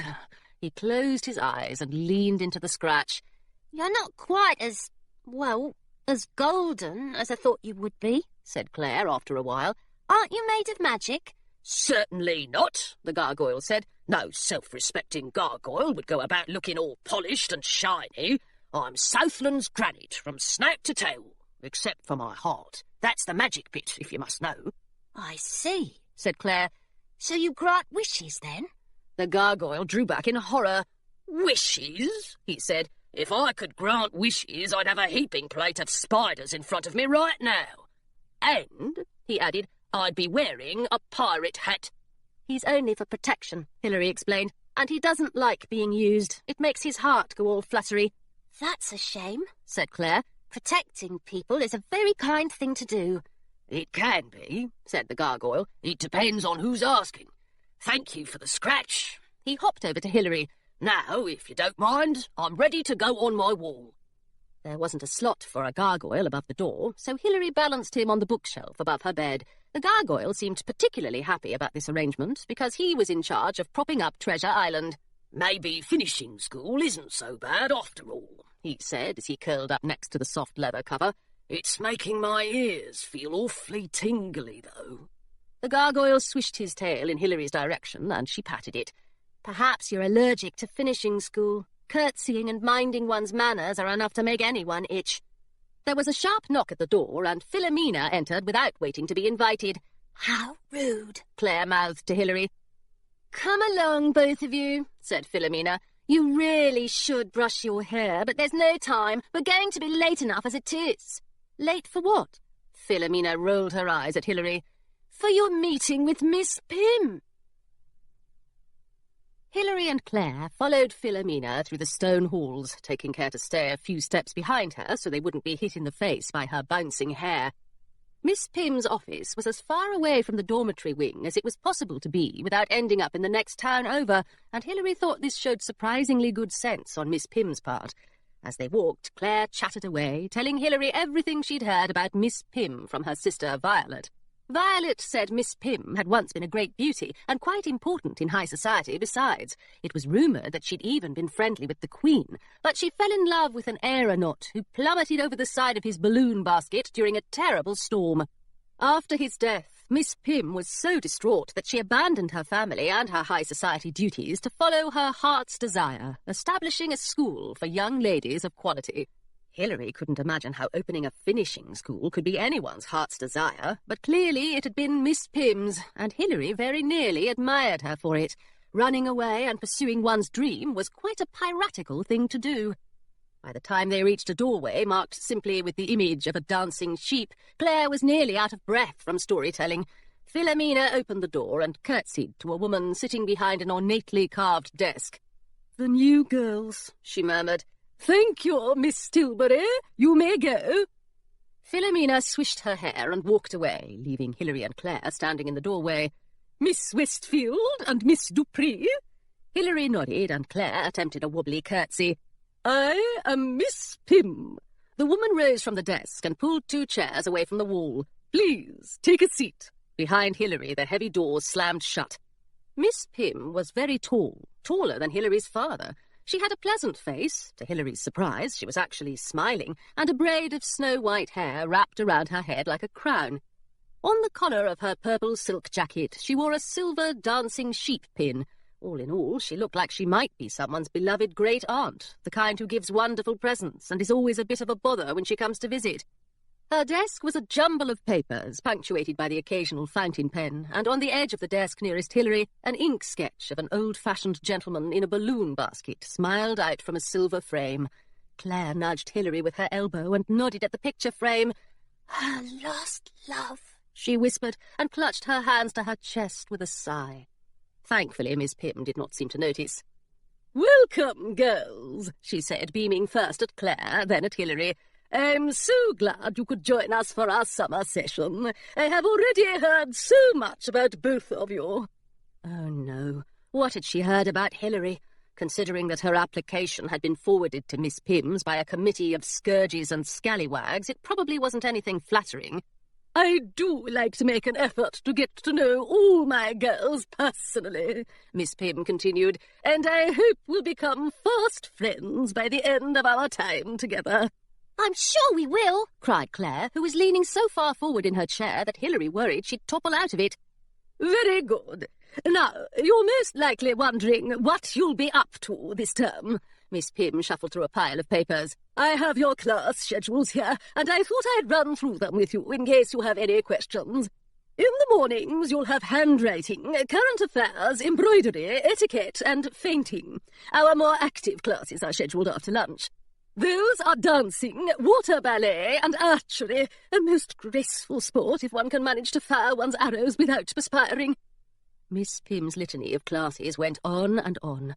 How many different things did a young lady have to know about? Archery sounded vaguely useful, but when would a pirate ever need to perform a perfect waltz step or faint on command? Worst of all, it seemed that every second of every day was scheduled. Even if Hilary could find a free moment to run away to sea, she'd probably be too tired from all the horseback riding and souffle baking to manage an escape.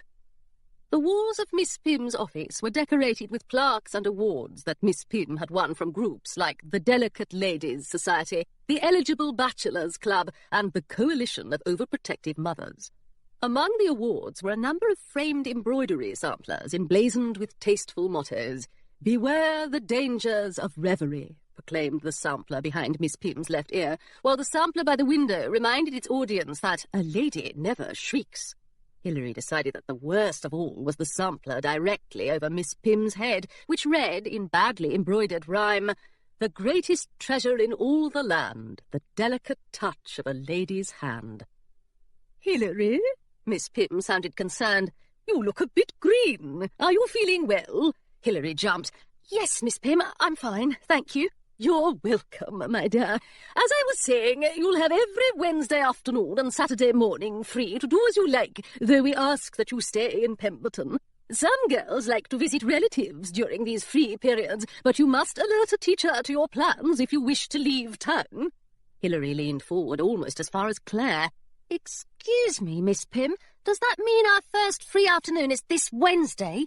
"It does, though I hope you're not already tired of school." "No, Miss Pym, I'm just excited to explore Pemberton." Wednesday was only 4 days away. Surely it was possible to survive 4 days at finishing school. 4 days of bathing costumes and history lessons, and then, somehow, freedom. "The city is a wonderful place," said Miss Pym, "and so is this school. I hope you'll learn a great deal during your time here. I look forward to handing you your golden crochet hook at the start of your second year as a symbol of all the progress you've made." "Violet never lets me touch her golden crochet hook," Claire told Hilary. "It's a huge honour to switch from silver to gold." "It is indeed."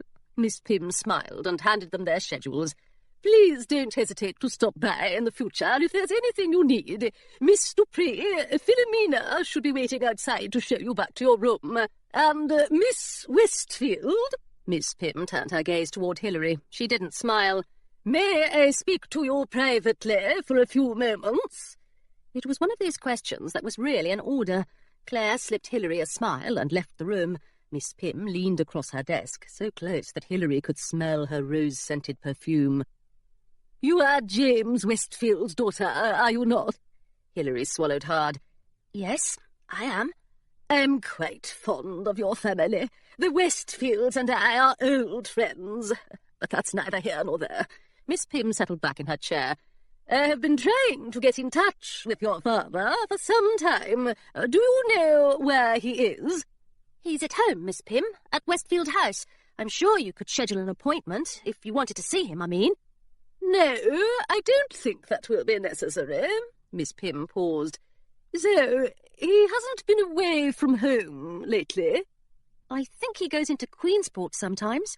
It probably wasn't very ladylike to lose track of one's own father. To be honest, Miss Pym, I don't see him much. He's usually in his study with the door shut. I see. And do you know if he is planning any trips? Perhaps an errand for the Queen? I honestly have no idea. Even when Admiral Westfield did have plans, he rarely shared them with Hilary. We talked yesterday, and I think he did mention something about an important voyage, but I don't know if it's for the Queen or not. No matter, said Miss Pym. I'm sure I'll manage to contact him somehow. Please do let me know if you have any news from him. Hilary almost laughed. I'm sure he won't be writing me. But if he does? Yes, Miss Pym, of course. Thank you, Miss Pym smiled. You may return to your room, Miss Westfield. I look forward to getting to know you better. Miss Pym sounded so earnest that Hilary almost felt sorry for her. After all, if she did not get to know Hilary better by Wednesday afternoon, there was a very good chance that Miss Pym would never see her again. From the humble pen of Eloise Grayson. Dear Hilary, I hope you will forgive my eagerness to write, but I have just arrived back at Westfield House, and I feel rather at a loss without you. I am hurrying to collect my things, and I should like to move into my bookshop as soon as possible, because I'm afraid the atmosphere here has become quite tense. I have no doubt that your parents are devastated now that you are gone, but that is no excuse for their behaviour. Your father has been acting, please excuse my frankness, very strangely since he found himself burgled. I cannot blame him for stationing a fleet of guards at his office door, but your mother and I both feel that surrounding Westfield House with cannons is a bit much. One cannot come home from the market without feeling as if one is under siege, and the milk delivery boy is too terrified to come near our kitchen door, but I fear we shall have to go without milk for as long as Admiral Westfield's paranoia persists. To make matters worse, your mother has become convinced that another attack on Westfield House is imminent, and she refuses to leave her chambers. She is supposed to host a ball at the weekend, but I wonder what sort of ball it will be if the hostess has locked herself in her wardrobe. In addition to this strangeness, I discovered upon my return that Admiral Westfield's favourite apprentice, young Lieutenant Sanderson, has been dismissed for no reason whatever. The household is shocked by this turn of events, and many of the naval officers now fear for their livelihoods.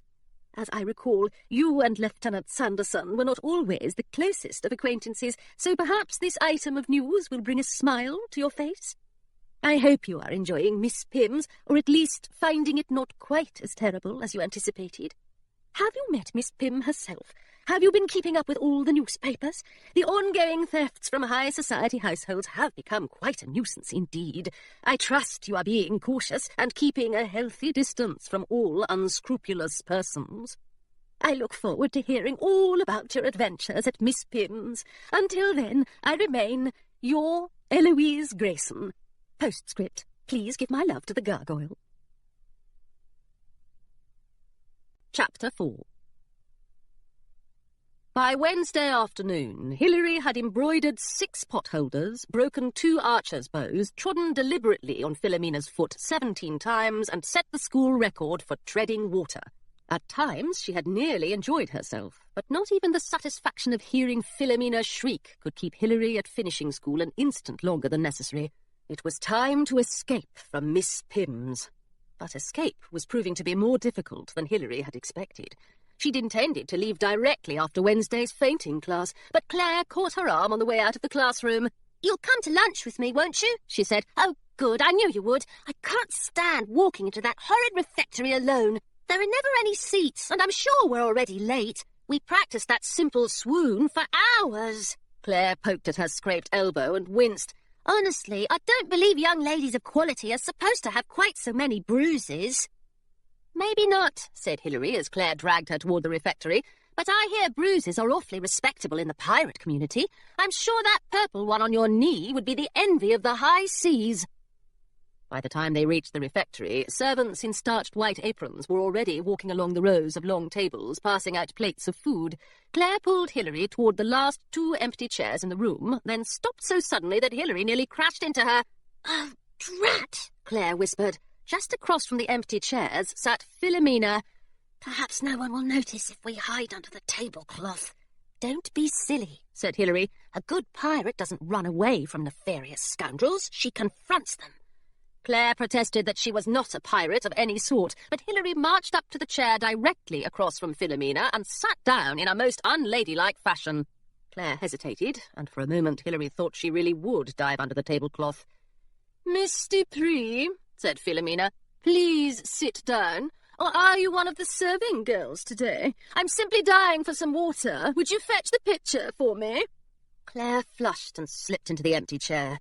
Hilary smiled at her and turned back to Philomena. "I'd be happy to fetch that water for you," she said, "but you must let me know where you'd prefer me to pour it. Down your back? Into your lap? Your school books are looking rather parched these days. Perhaps they'd welcome a drink." Philomena sat up even straighter than she usually did. "If you don't mind, Miss Westfield," she said, "I'd prefer to eat in silence." Philomena unfolded her napkin and frowned at Claire, who slapped a hand over her mouth to stifle her giggles. The luncheon plates arrived at the table, bringing with them a smell that reminded Hilary of Queensport Harbour. Some girls recoiled from their plates, and there was a great deal of handkerchief waving and nose-holding all along the table. "Fish sticks again? How loathsome!" Philomena poked at the breaded fish with her fork. "Surely we won't encounter fish sticks after we enter high society." Claire shrugged. "I don't think they're all that horrid," she said. She cut into her fish, took an experimental bite, and nodded. "They're very fresh, actually." Philomena's mouth twitched into something resembling a smile. "So, you're a fish expert, Miss Dupree. How fascinating." "Well, I'm not actually an expert," said Claire, "but I grew up selling fish. My parents are fishmongers, you see, and it's easy to learn a bit about fish when you're around them every day. They're not really so bad once you get used to the smell." Philomena tapped her fork against her plate. "Your family sells fish? Isn't that a job for commoners?" The other girls at the table stopped talking. Some of them stared down at their plates. Others stared at Philomena. Claire had gone all rigid and pale, and Hilary dearly wished she had brought her sword to lunch.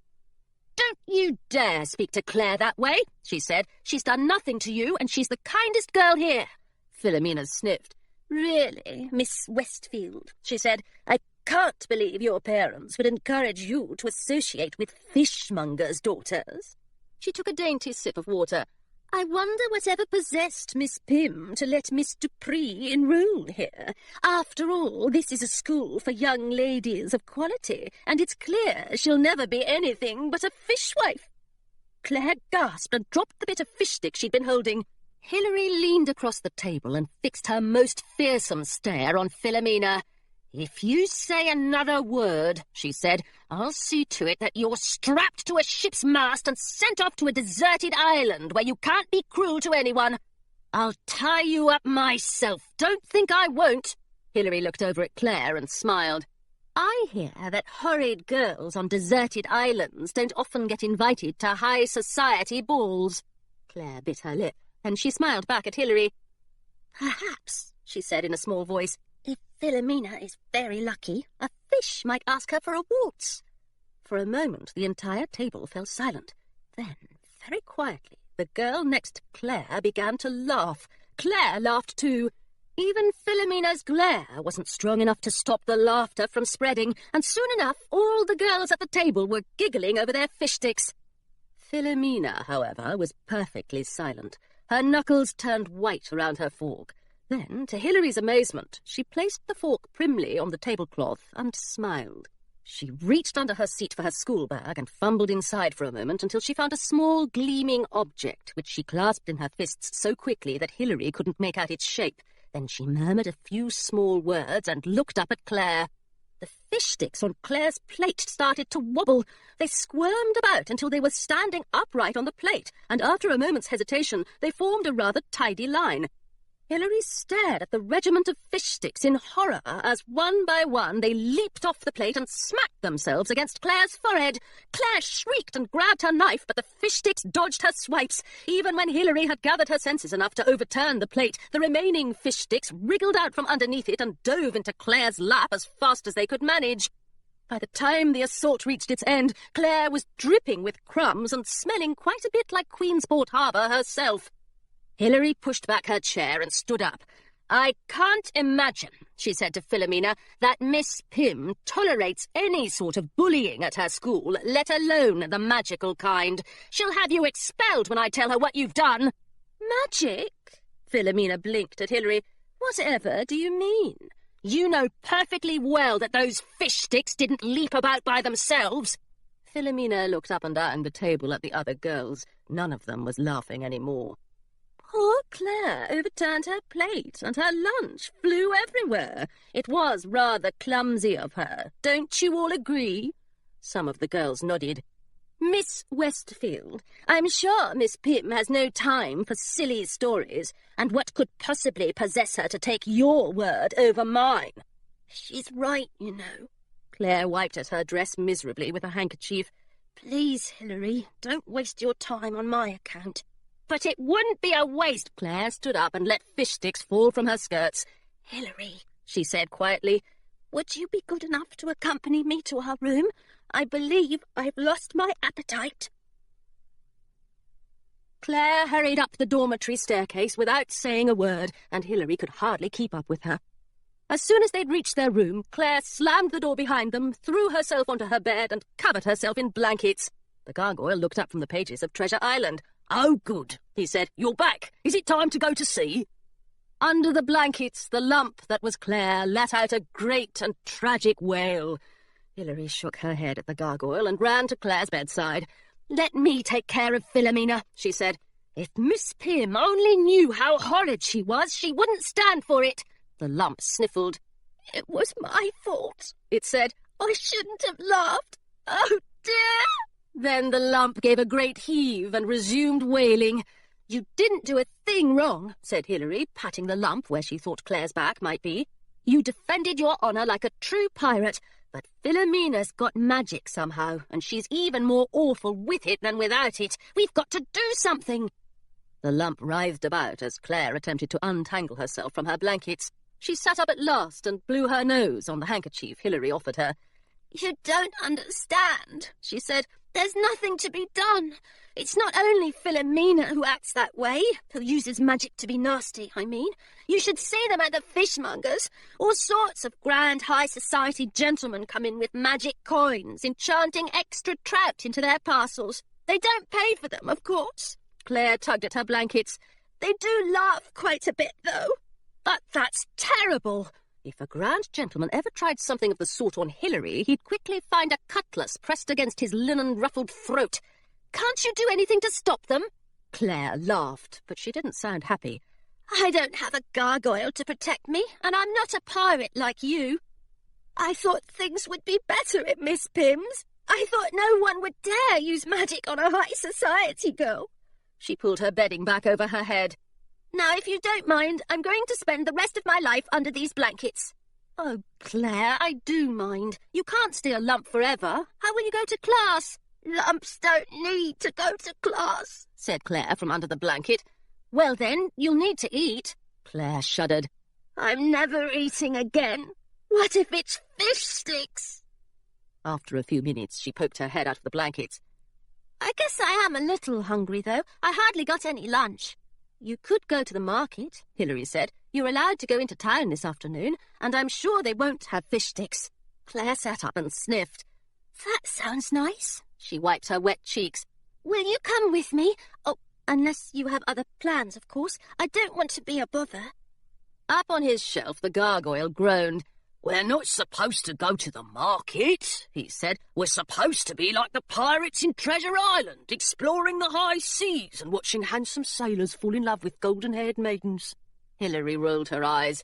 "You know perfectly well that's not what happens in Treasure Island."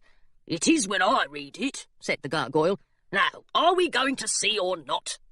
Hilary looked toward the wardrobe where her sword rested under a pile of petticoats. "I'm sorry, Gargoyle," she said at last, "but a pirate simply can't abandon her friends." She turned back to Claire. "Of course I'll come with you." The Pemberton Market was a bustling rectangle of stalls set up every morning in the town square. Behind the stalls were farmers and butchers and chefs selling every type of food imaginable. Jellies and marmalades glowed like jewels amid stacks of frilly greens and slabs of smoked meats. Claire's eyes lit up at the sight of roast chicken legs, and Hilary bought one for each of them, along with little cups of custard for dessert. They walked through the market as they ate, watching customers haggle and listening to a street musician endeavour to play the bagpipes. Claire had stopped wailing, though she still wasn't talking nearly as much as she usually did. She caught sight of a woman selling brightly dyed embroidery threads and ran over to purchase some for class, while Hilary waited for her in front of the town message board. People had posted all sorts of announcements on the board. On one flyer, a gentleman announced a great reward for the return of his beloved pet rabbit. On another flyer, a travelling illusionist announced that he had found an unfamiliar rabbit inside his top hat and wished to return it to its rightful owner. Colourful posters advertised country dances, and a grimy scrap of paper gave an address near Pemberton Bay where one could purchase small quantities of magic. In fact, the message board was so overflowing with information that Hilary nearly missed the small advertisement printed on smudged and tattered paper. Wanted, pirate crew. Established respected freelance pirate seeking experienced crew members for upcoming voyage. Must be able to swashbuckle, swab decks, swill grog, fire cannons, and climb to the crow's nest. Successful applicants will sign contract for one round-trip voyage with opportunity for further collaboration if merited. Voyage details to be divulged upon acceptance. Applicants trained in treasure location are of particular interest. Please apply in person to 25 Little Herring Cove, Wimbley-on-the-Marsh at 10 o'clock on Saturday morning. Eye patches and hooks OK. Please, no parrots. Hilary tore the paper from the message board and ran over to Claire, who was carrying an armload of thread. "Look," she said, "read this." Claire promptly dropped the thread and skimmed the advertisement. "Hilary," she said solemnly, "you have to apply. Little Herring Cove is only a few miles from here." "I don't know how to do half the things they ask for. I mean, I've never even tried to look for treasure, but it's your destiny." Claire handed the advertisement back to Hilary. "I'm sure you'll be a natural at swabbing grog and climbing the cannons and everything else. And it doesn't say anything about having to be a boy, so perhaps I have a chance." Claire nodded, but her lip was starting to wobble again. Hilary's stomach twitched the way it did when she'd said goodbye to Miss Grayson. "It's possible," she said, "that the freelance pirate won't want to take me on. I'm sure I'll come back to Pemberton on Saturday afternoon, and we'll be roommates, and nothing will have changed at all." "Don't be ridiculous," said Claire, collecting her embroidery thread from the ground. "You are going to be a pirate, and I am going to help you." "Really?" "Of course. When Miss Pym asks me where you've gone, I'll have a chance to practice my acting skills. And when I'm a famous pirate, I'll come back to school and tell Philomena that if she's horrible to anyone ever again, I'll make her walk the plank." "That," said Claire, "sounds absolutely wonderful."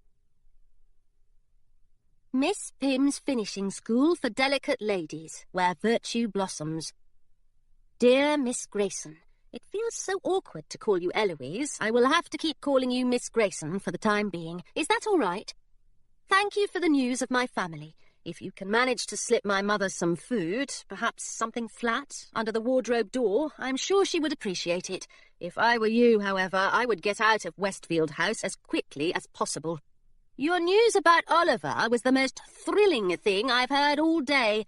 I hope that sea monsters truly do exist so he can be eaten by one. I have met Miss Pym, and she reminds me a little of you, only much older and more terrifying. She seems very interested in father's affairs. Do you know if she has a penchant for sea captains? So many older ladies seem to. I don't suppose father has asked after me. Has he? So far, Miss Pym's is not quite as horrible as being eaten by a sea monster. My roommate Claire is wonderful. Do you remember that girl, Philomena?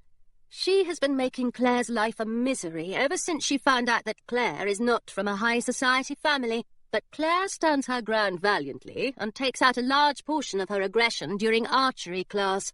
Frustratingly, we are only allowed to aim our bows and arrows at turnips, but piercing the heart of a villainous vegetable is still quite satisfying. When she is not busy being nasty to Claire, Philomena mocks me for wearing my hair in a braid and for falling down during curtsying lessons. But proper young ladies can't waste too much time worrying about these things. You will probably be shocked to hear that I am at the top of my class in waltzing, but you will be less shocked by my difficulty with penmanship. I hope you are able to read this letter.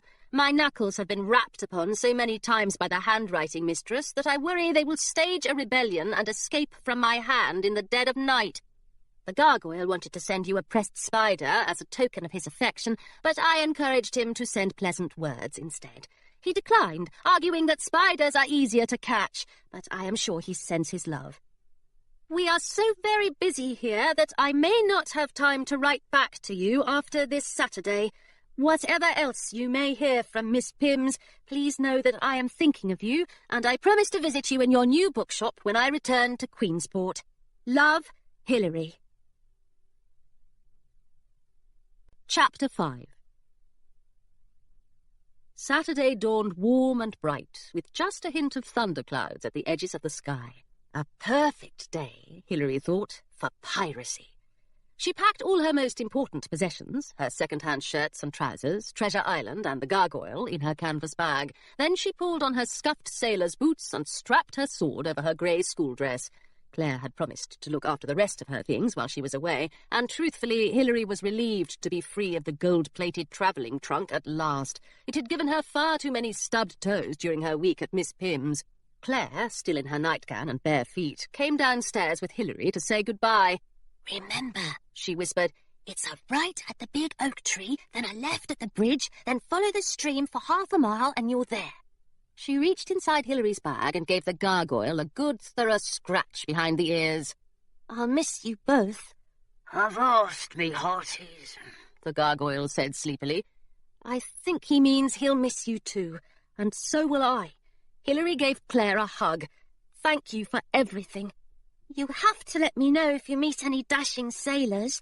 Oh, of course. I'll be sure to send them right along to Miss Pym's. Claire laughed.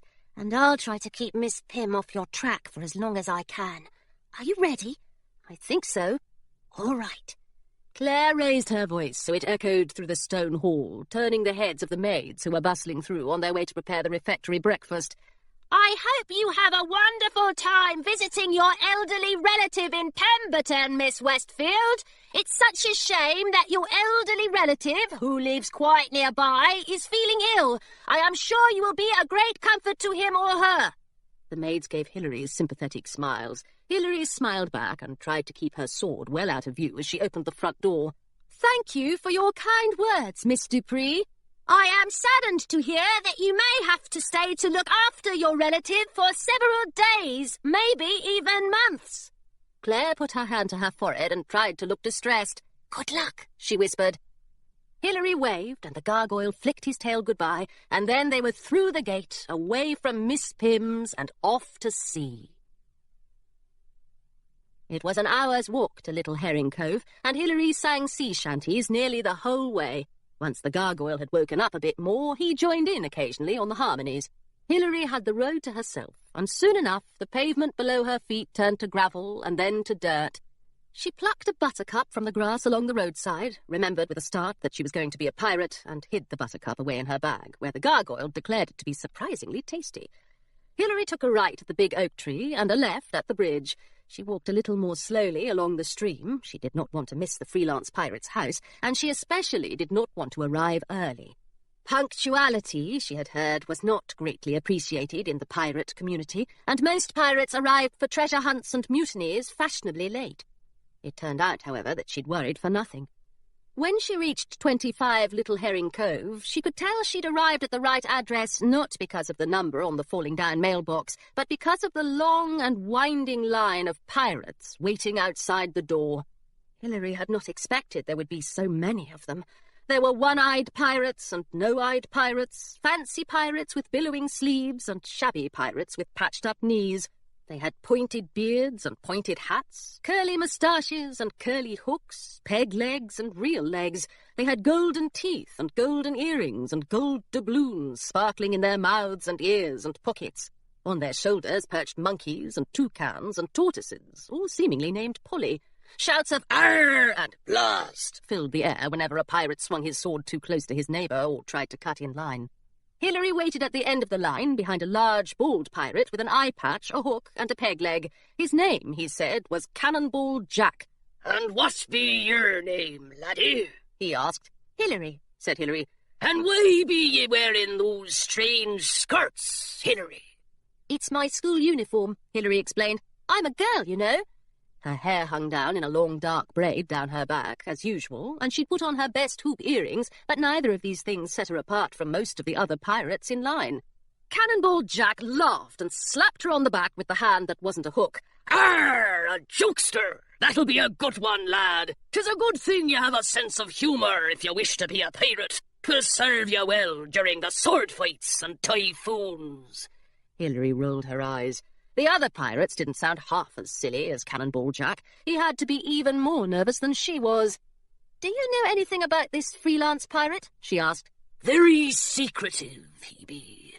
Said to be the terror of the Southlands and a fearsome cruel captain." Cruel? After spending a week with Philomena, Hilary had had quite enough of cruelty. "Aye, 'tis said that even uttering his name will bring his wrath upon ye." That hardly sounds like a practical response. What's his name, anyway? Cannonball Jack glanced from side to side and cupped a hand around his mouth. "Jasper," he whispered. No sooner had the name left his lips than the door of 25 Little Herring Cove creaked open. A masked man wearing a red brocade doublet and a black three-cornered hat appeared in the doorway, and the crowd of pirates went utterly silent. "Curses," said Cannonball Jack. "He heard me utter his name. I'm doomed for sure." "I don't know," said Hilary.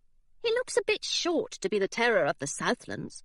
The masked man, Jasper, Hilary supposed, wandered up and down the line of pirates, casting his gaze over every scarred and suntanned face.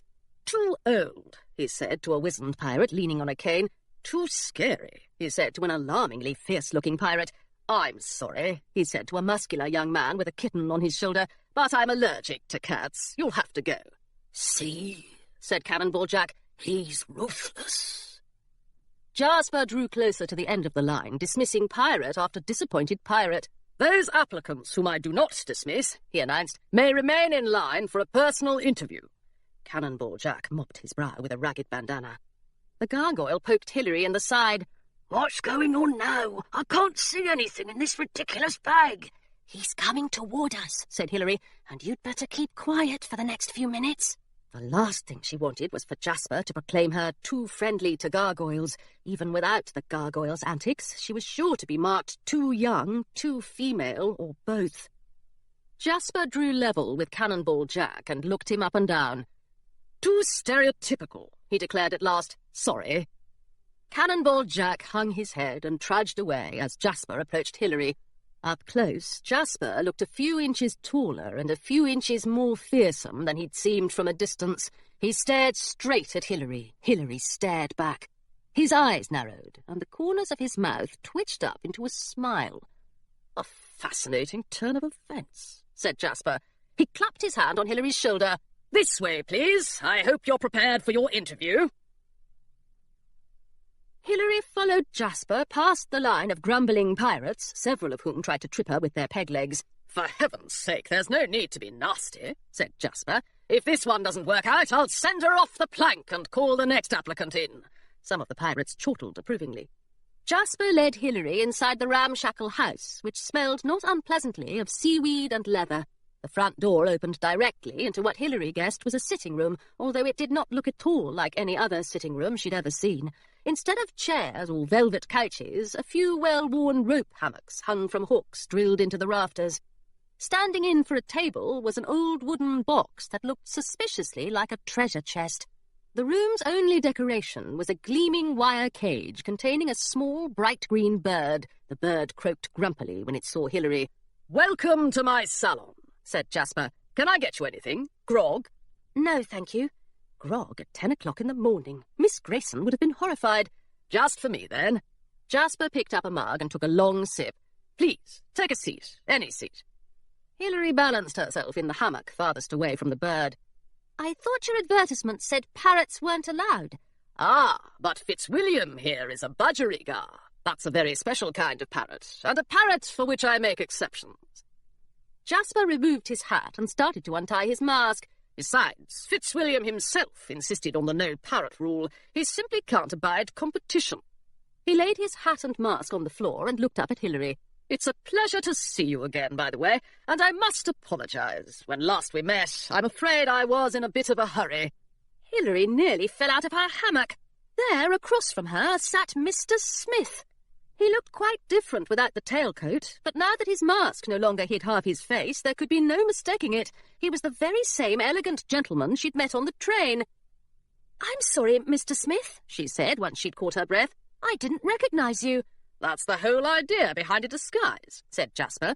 The name was a disguise too, I'm afraid. I'm really Jasper Fletcher. And you're really a pirate? Naturally. Jasper grinned, flipped a gold coin out of his hand and caught it again. Even pirates must travel by train every so often, I'm sorry to say. Of course. No wonder he'd been wandering the train corridors looking for magic to steal, and no wonder he'd dashed away when the Queen's inspectors had arrived. Being unscrupulous was all part of his profession. Now, said Jasper, I believe it's my turn to ask a question. Who are you? I'm Hilary, said Hilary. Should she have given herself some sort of fancy pirate nickname? The way things had gone for Cannonball Jack, it was probably safest to keep things simple. Jasper pulled out a notepad and started scribbling. And do you have a last name, Hilary? Hilary opened her mouth, then closed it again. The Navy and the Pirate League were not on good terms, and Jasper Fletcher could hardly be expected to hire the Admiral's daughter for his crew. He might be more inclined to take her hostage, and she would almost prefer Miss Pims to that. Smith, she said. My last name is Smith. Jasper smiled. Very well. That's a game I can appreciate. He looked up. Ah, here's my first mate. Perhaps he'd like to ask you some questions as well. Charlie, come and join us. The boy from the train hesitated in the doorway. He wore torn-up work clothes splattered with paint, and he held a half-eaten cinnamon bun in one hand. That's that finishing school girl, he said, pointing the cinnamon bun at Hilary. What's she doing here? Her name is Hilary, said Jasper, and she's hoping to be my apprentice. Hilary, this is my ward, Charlie, though, of course, the two of you have already met. You want to be a pirate, do you? Charlie took a bite of the cinnamon bun. I didn't think you high society types cared much for piracy.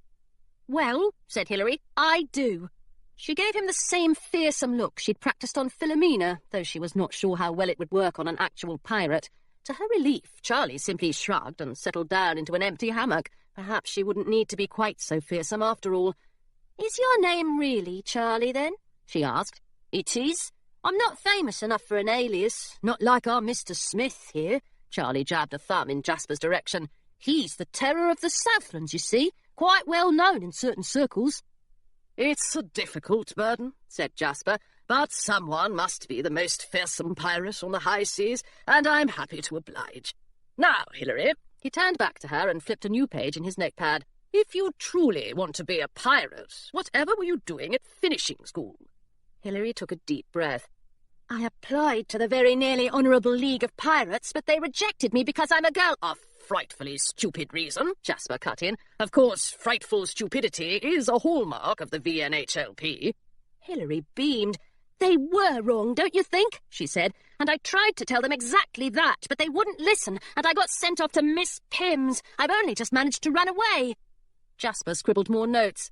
And is there any good reason, he said mildly, why I shouldn't send you back to Miss Pims right now? Hilary stared at him in horror. You can't send me back there. My handwriting's atrocious, and I'm not a proper young lady, and I don't intend to be one. Hilary unsheathed her sword, and Jasper swung back in his hammock. Charlie nearly dropped his cinnamon bun. I can sail and row, and I can swim a mile without stopping. I can tie all the knots that have been invented and a few that haven't been. I can climb, I can read a map, and I'm willing to fight. I've spent my whole life dreaming of being a pirate, and I'll do whatever it takes, I swear. Jasper wrote passion in large letters on his notepad and underlined it twice. After a moment, Charlie set down his cinnamon bun. "You're serious, aren't you?" Of course, said Hilary. A pirate is always serious. It's just that most of you lot want nothing to do with pirates, and I thought... Charlie shifted uncomfortably in his hammock. "It's all right," said Hilary. "I've met some thoroughly nasty high society folks myself. I can't say I'm sorry you're stealing their magic." Jasper furrowed his brow. "Pardon me?" "You are the ones behind those magic thefts, aren't you?" "Thefts?" cried Jasper, leaning up from his hammock. "Do you take us for common criminals? We are pirates. We may plunder a few things here and there, but I assure you we're not thieves." "But weren't you escaping from the Queen's inspectors? They came after you on the train." Jasper sighed. "As it happens," he said, "we'd picked up a certain item in Queensport, and the inspectors were under the impression that it didn't belong to us. If they'd caught us, they certainly would have drawn the same conclusion you did, that we'd been stealing magic from high society for weeks. It's not true, of course, but I doubt the Queen's inspectors would have believed me." Hilary frowned. Jasper seemed honest enough, but pirates were hardly known for being trustworthy. And the masked figures she'd seen outside Westfield House might have been Jasper and Charlie, though they'd been so far away that they might have been anyone else, too. "Do you mean to say that there's a second pair of unscrupulous gentlemen travelling around Augusta and stealing things?" "That is exactly what I mean to say." Jasper returned to his hammock. "And I do wish they'd stop, whoever they are. They're becoming a terrible nuisance." He flipped his coin in the air once more. "But you've got nothing to worry about. If we take you on our crew, your magic piece will be safe with us." Hilary froze.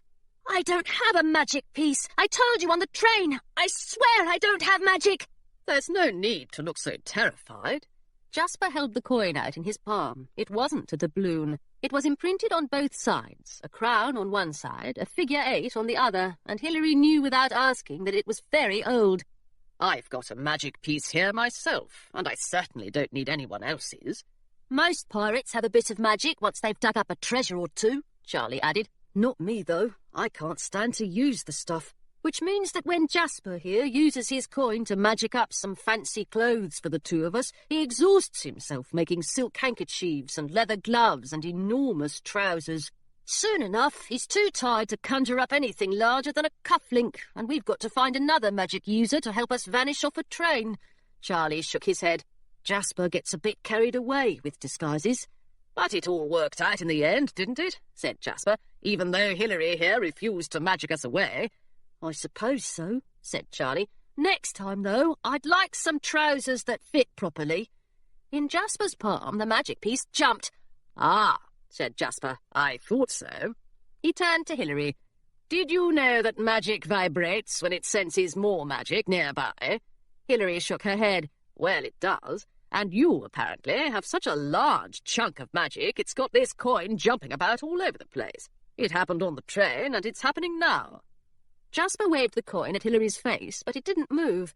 As he brought it closer to her bag, however, the coin started to jitter uncontrollably. So did the bag. "Very curious," said Jasper. "Will you tell me what you've got in there, or shall I take a look for myself?" Hilary felt queasy, but she knew the pirate meant business. She reached into her bag and pulled out the gargoyle, whose ears were shaking as furiously as Jasper's coin. "If you hurt him," she said, holding him tight against her chest, "I'll slice you from port to starboard." "And I'll bite you," said the gargoyle. "Would you put down that dratted coin? It's making my ears tingle, and I'd rather not lose them. I'm missing enough limbs as it is." Jasper burst out laughing.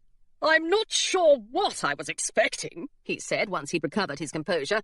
"A bag of magic coin, perhaps, or a magic bracelet, but certainly not that." "I am not a that," said the gargoyle. "I am a gargoyle.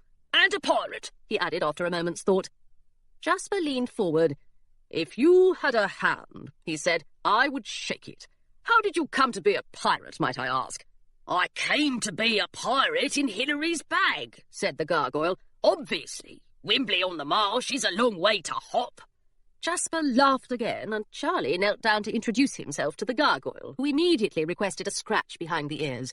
Overhead, Fitzwilliam the budgeriggar gave out an annoyed sort of tweet. "He doesn't like you. Jasper explained to the gargoyle, "but I do. In fact, I like both of you very much." He put down his notepad. "What do you think, Charlie?" "She survived finishing school, so we know she's brave," said Charlie, "and she helped us escape from those inspectors on the train. I say we take her on." "A good argument," said Jasper. He turned back to Hilary. "You've got more wits about you than all those blustering idiots out there combined, and I think your friend here could be a useful addition to our crew." He nodded at the gargoyle, who glanced modestly down at his tail. "Still, you're not a League member, you've got no real experience, and you are," he lowered his voice, "a girl." The gargoyle's ears flopped, and Hilary's heart flopped right along with them. "There are a lot of pirates right outside this door who'd want to run me through for hiring a schoolgirl over them, you understand, and I have to maintain my reputation, terror of the Southlands and all that." "I understand," Hilary whispered. Her hammock swayed from side to side, making the floorboards lurch beneath her feet. "However," said Jasper, "I'm willing to cut you a deal. You might as well know that Charlie and I are on the search for treasure.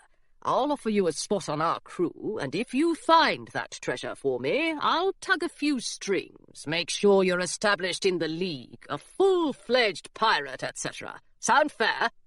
"Yes! Yes, it does!" Miss Grayson had often reminded Hilary that jumping up and down was not ladylike, and she suspected it wasn't particularly piratical either, so she tried very hard not to bounce in her hammock. "Thank you so much," she said. "I swear you won't be sorry." "Please don't thank me yet. If you don't get me that treasure, I don't care how fast you can fire a cannon or how sharp your sword is. It's back to Miss Pimm's for you, and you'll never be able to show your face on a pirate ship again." He lifted his mug and took a swig of grog. "I'm very good at blackening people's names, you know." "I'm sure you are," said Hilary quickly. Jasper seemed pleasant enough, but she had no desire to end up on the wrong end of his sword, especially on her first day as a pirate. "Right," Jasper smiled at her. "Do we have a deal?" He extended his hand, and Hilary shook it. "I'll find that treasure for you, sir," she said. "My governess would throw a fit if my name were blackened." "Then we're settled," said Jasper. "Welcome to the crew." From the humble pen of Eloise Grayson. "Hilary Westfield, what are you up to? Get back here right now." Postal courier could not deliver. Reason, could not find Miss Westfield anywhere. Sorry. Various extracts from Treasure Hunting for Beginners, the official VNHLP guide. A brief introduction to treasure. If you are a pirate who does not know what treasure is, you are sure to be laughed out of every groggery in Augusta. In fact, you may be laughed straight out of your own ship by schools of small, disdainful fish. But fear not, this guide is here to save you from that wretched fate. You are a beginner after all, and we at the VNHLP are not entirely heartless. Although you may think highly of your best pirate jacket, your parrot feather collection, or your 100-year-old bottle of grog, these things are not treasure. We assure you that any pirate who opened a treasure chest containing these items would be sorely disappointed. Nor should any decent treasure chest contain gold, rubies, emeralds, diamonds, or other useless stones. High society folks may have use for such baubles, but pirates do not. Have you ever seen a pirate pacing the deck of his galleon in a diamond tiara? We did not think so. Real pirate treasure consists of one thing and one thing only: magic ore.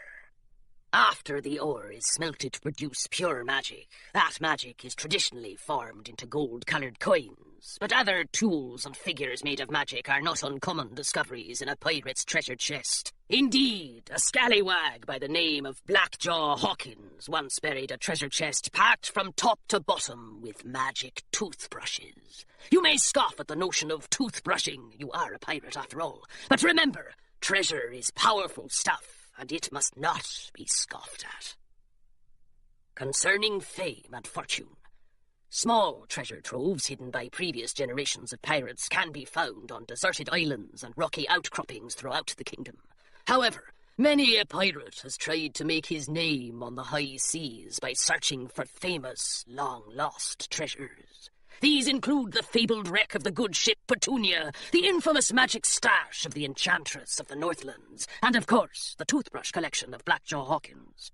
Although several pirates have set out in search of these treasures, none have been successful, and more than a few have perished in the attempt. If you seek such a treasure, beware! The VNHLP takes no responsibility for the foolish actions of over-eager young pirates, although we will most likely declare a half-holiday on the high seas when you perish. Chapter 6. The days that followed were a flurry of plans and preparations. Jasper's small pirate ship was moored in the cove behind his house, and there was a galley to stock, a deck to swab, a mainsail to mend, and a badly damaged Jolly Roger to repair. Just a cannonball wound, said Jasper, looking at Hilary through the giant hole in the skull and crossbones. Nothing to worry about, really. The only thing Jasper was worrying about at the moment, it seemed, was finding the final 2 members of his pirate crew. He'd spent the rest of Saturday interviewing the pirates who remained in line, and all of Sunday with an entirely new batch of scourges and scallywags, but each one was unsuitable in some way. By Monday evening he had reached the depths of despair. "I have never," he shouted, "met so many ill-behaved people in my life. They're all as greedy as thieves and twice as traitorous." He paced the length of his salon. "Perhaps my luck's run out at last." And perhaps it had, because on Tuesday Jasper hired Oliver. Hilary and Charlie were stocking the ship with cannonballs when Jasper appeared on the dock with Oliver at his side. "Young Oliver here knows more about ship repair than I do myself," said Jasper, "and he's smarter than you might think from looking at him. He was first in line this morning and far more polite than the usual rapscallions, so I signed him up." "Happy to be aboard, sir," said Oliver, giving Jasper a small salute.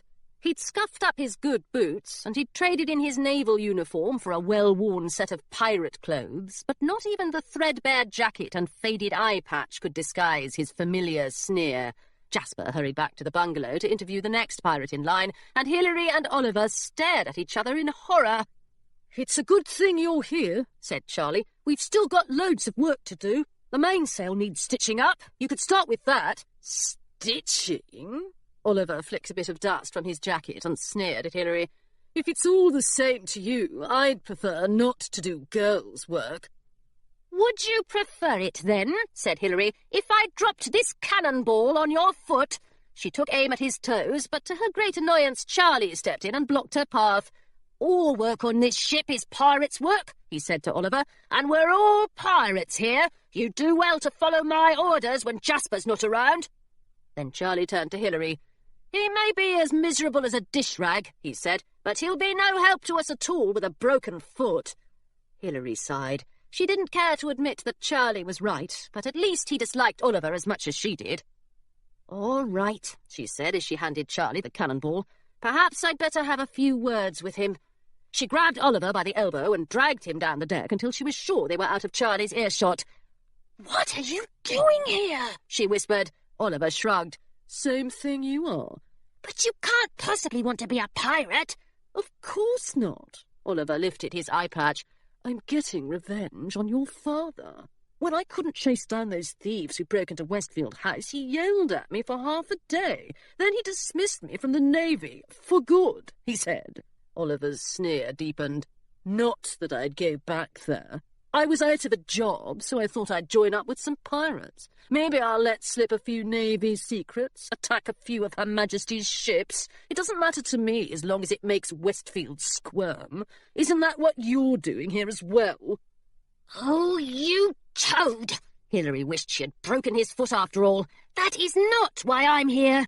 "Say what you like," said Oliver. "Anyway, I don't intend to lose this job. If you tell a soul where I've come from, I'll have you flapping from the mast like a flag, you understand?" "Fine, but you'd better keep quiet yourself. Tell them who my father is, and you'll think the skull and crossbones is a self-portrait. As far as I'm concerned, we're total strangers." "Suits me." Oliver snapped his eye patch back into place, turned on his heel, and began to mend the mainsail in silence. Oliver was polite enough when Jasper was around, and after the mainsail stitching affair he always did as he was told, but as the days wore on, the mood inside 25 Little Herring Cove turned black. Jasper couldn't find one last suitable pirate for his crew. Oliver and Hilary went out of their way to avoid each other. Fitzwilliam had taken a tremendous dislike to the gargoyle, which he expressed by decorating the gargoyle's head with bird droppings, and all of them were furious because Jasper refused to tell them about the treasure they were going to search for, or even where they'd be sailing until they were safely at sea. Charlie, at least, was a bit more helpful. He loaned Hilary a book called Treasure Hunting for Beginners, which he'd been given during his VNHLP training, and she read passages aloud to the gargoyle every day before dinner. This bit's about the tools a pirate needs for treasure hunting, she told the gargoyle one dreary evening. Let's see. You need a map, of course, and a compass to guide your way, and once you've found the treasure, you'll need a spade to dig it up. And a rope, the gargoyle added, for climbing into towers and rescuing damsels in distress. He fluttered his wings happily. Damsels in distress are very romantic. Hilary set down the treasure-hunting guide as Charlie came into the room and slumped into a hammock. "Any news from Jasper?" she asked. They'd finished the final repairs to the ship earlier in the day, but Jasper showed no signs of setting sail any time soon. Charlie shook his head. "He just dismissed another batch of pirates, sent them all home without an interview."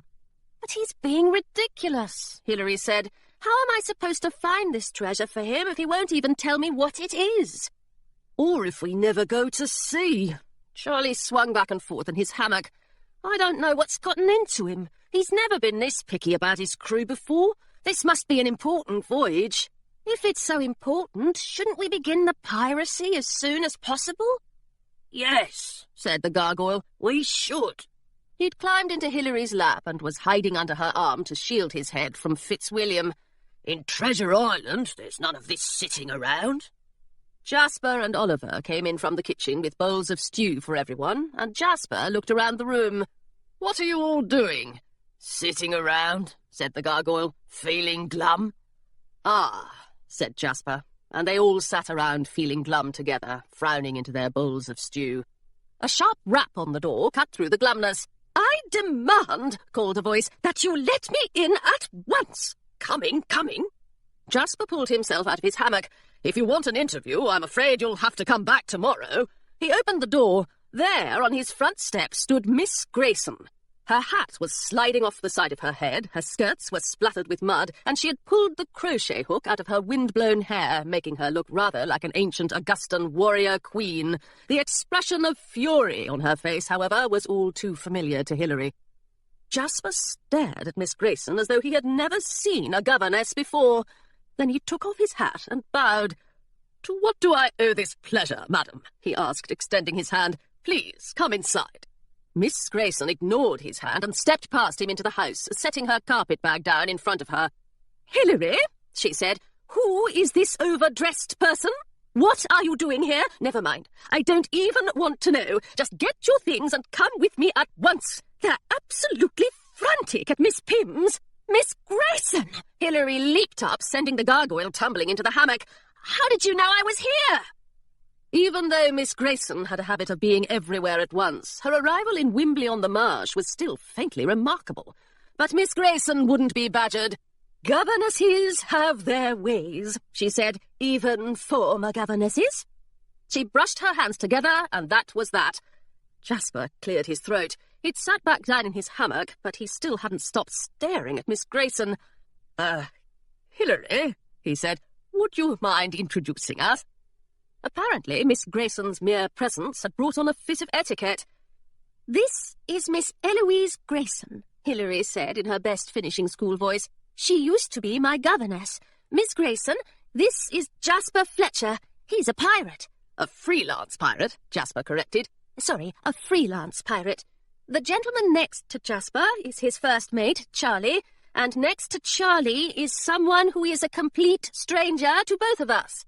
Hilary nodded at Oliver, who looked as though he might lose his stew at any moment.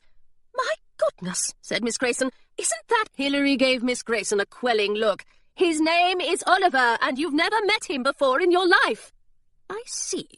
Miss Grayson pursed her lips. "This is all quite fascinating. Up there is Fitzwilliam the budgerigar. That's a kind of parrot. And I believe you already know the gargoyle." "Enchanted," said the gargoyle, bowing in Miss Grayson's direction. Jasper rose from his hammock again. "Eloise," he said, "may I offer you some stew?" It's Miss Grayson, if you please, and I really don't think stew is necessary. We're about to be on our way, aren't we, Hilary?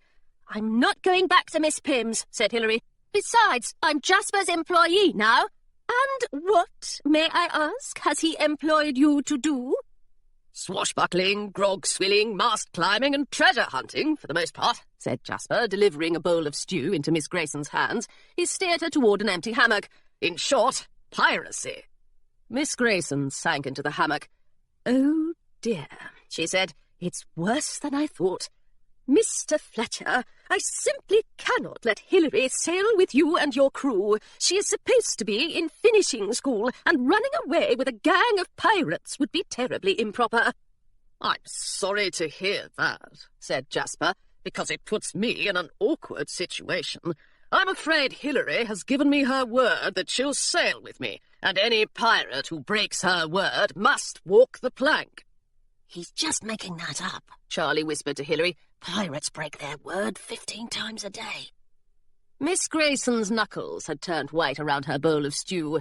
If you make my charge walk the plank, she said, standing up again, I'll see to it personally that a sea monster dines on you for dessert. Her nose was nearly level with Jasper's.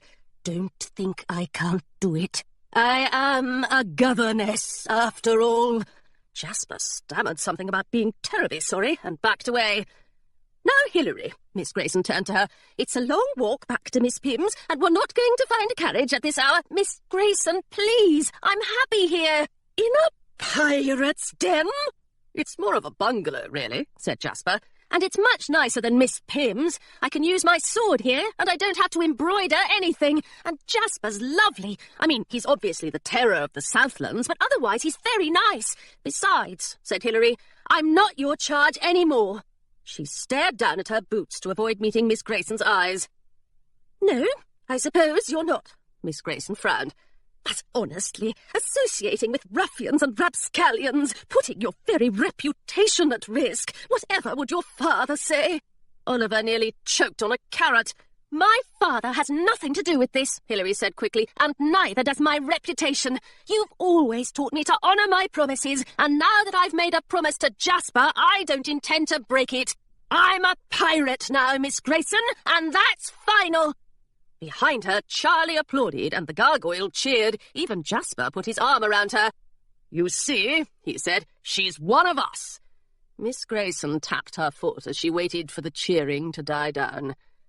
Oh, very well, she said at last. If you've truly been careless enough to give these ruffians your word, it would be quite improper to go back on it now. I suppose there's only one thing to do. She put down her bowl of stew and untied her hat. Now, when do we leave for sea? Everyone stared at her. I'm sorry, said Jasper. Do you intend to join us? Of course. Miss Grayson peeled off her cream-coloured gloves one at a time and tucked them inside her hat. If you think I'm going to let Hilary run about on the high seas without proper supervision, I don't mind asking you to think again. Hilary had seen that firm, fierce spark in Miss Grayson's eyes hundreds of times before. Each time the spark appeared, Miss Grayson got her way. But what about your bookshop? Unless it's grown feet I don't know about, it won't run off while I'm gone. Oliver glared at Hilary. No, look what you've done, he whispered. Oh, hush, she's not that bad. Besides, Jasper will never let her come along. But Jasper was staring at Miss Grayson with a strange look on his face, a look Hilary didn't think was at all appropriate for pirates. It will be an honour to have you on our ship, Miss Grayson, he said. Oliver groaned and buried his head in his hands.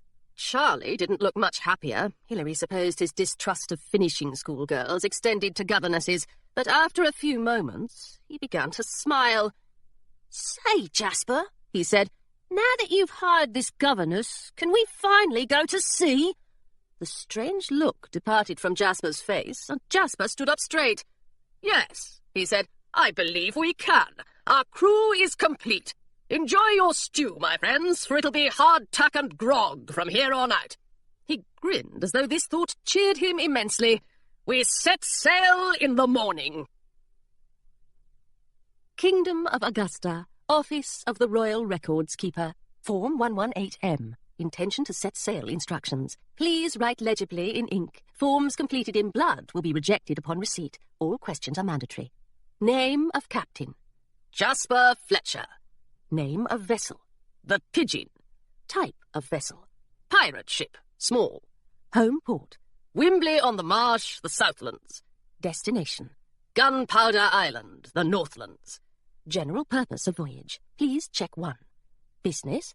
Pleasure. Piracy. If piracy is checked, the Kingdom of Augusta reserves the right to send the Royal Navy to attack your vessel if necessary. Do you accept these terms? Do I have a choice? Number of crew members. 4 human, 2 other. Names of crew members. Please list. Charlie Dove, Eloise Grayson, Oliver Sanderson, Fitzwilliam Fletcher, Hilary Smith, the Gargoyle. Primary objective of voyage. If you must know, we're looking for treasure. Does that satisfy your endless curiosity, you impertinent form? Number of flotation devices on board. I think we have a few somewhere.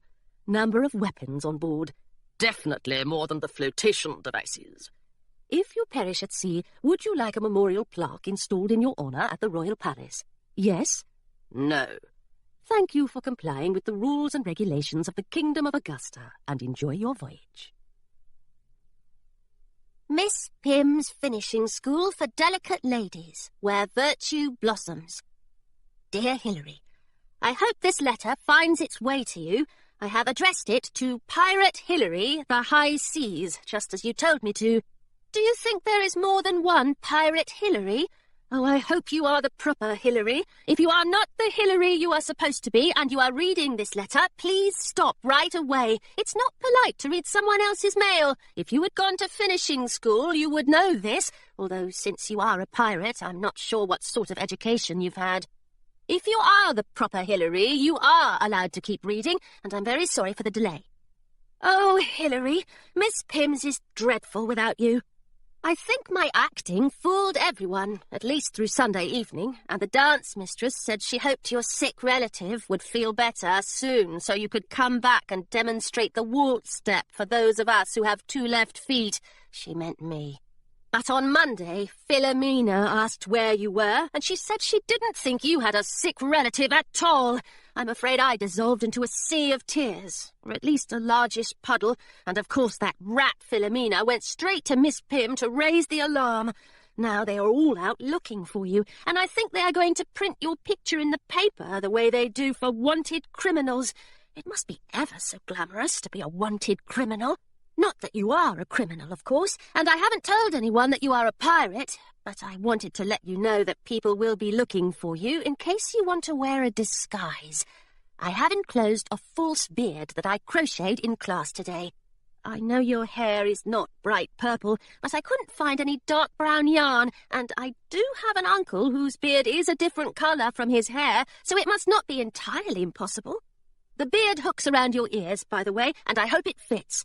Please pardon the dropped stitches, as I was working very quickly to finish the sideburns before the postal courier came. I hope you are having fun on the high seas. Is it very similar to the way they describe it in books? Have you met any dashing sailors yet? Have you gotten in any sword fights? I should think sword fighting would be very similar to waltzing, only less romantic and with a more gruesome conclusion. I am sure you are brilliant at it. Please write if you get a chance in between all the cannon swabbing and scoundrel fighting. Your news is sure to brighten up the gloom of Miss Pym's. Your friend, Claire. An extract from Treasure Hunting for Beginners, the official VNHLP guide. On treasure maps and how to read them.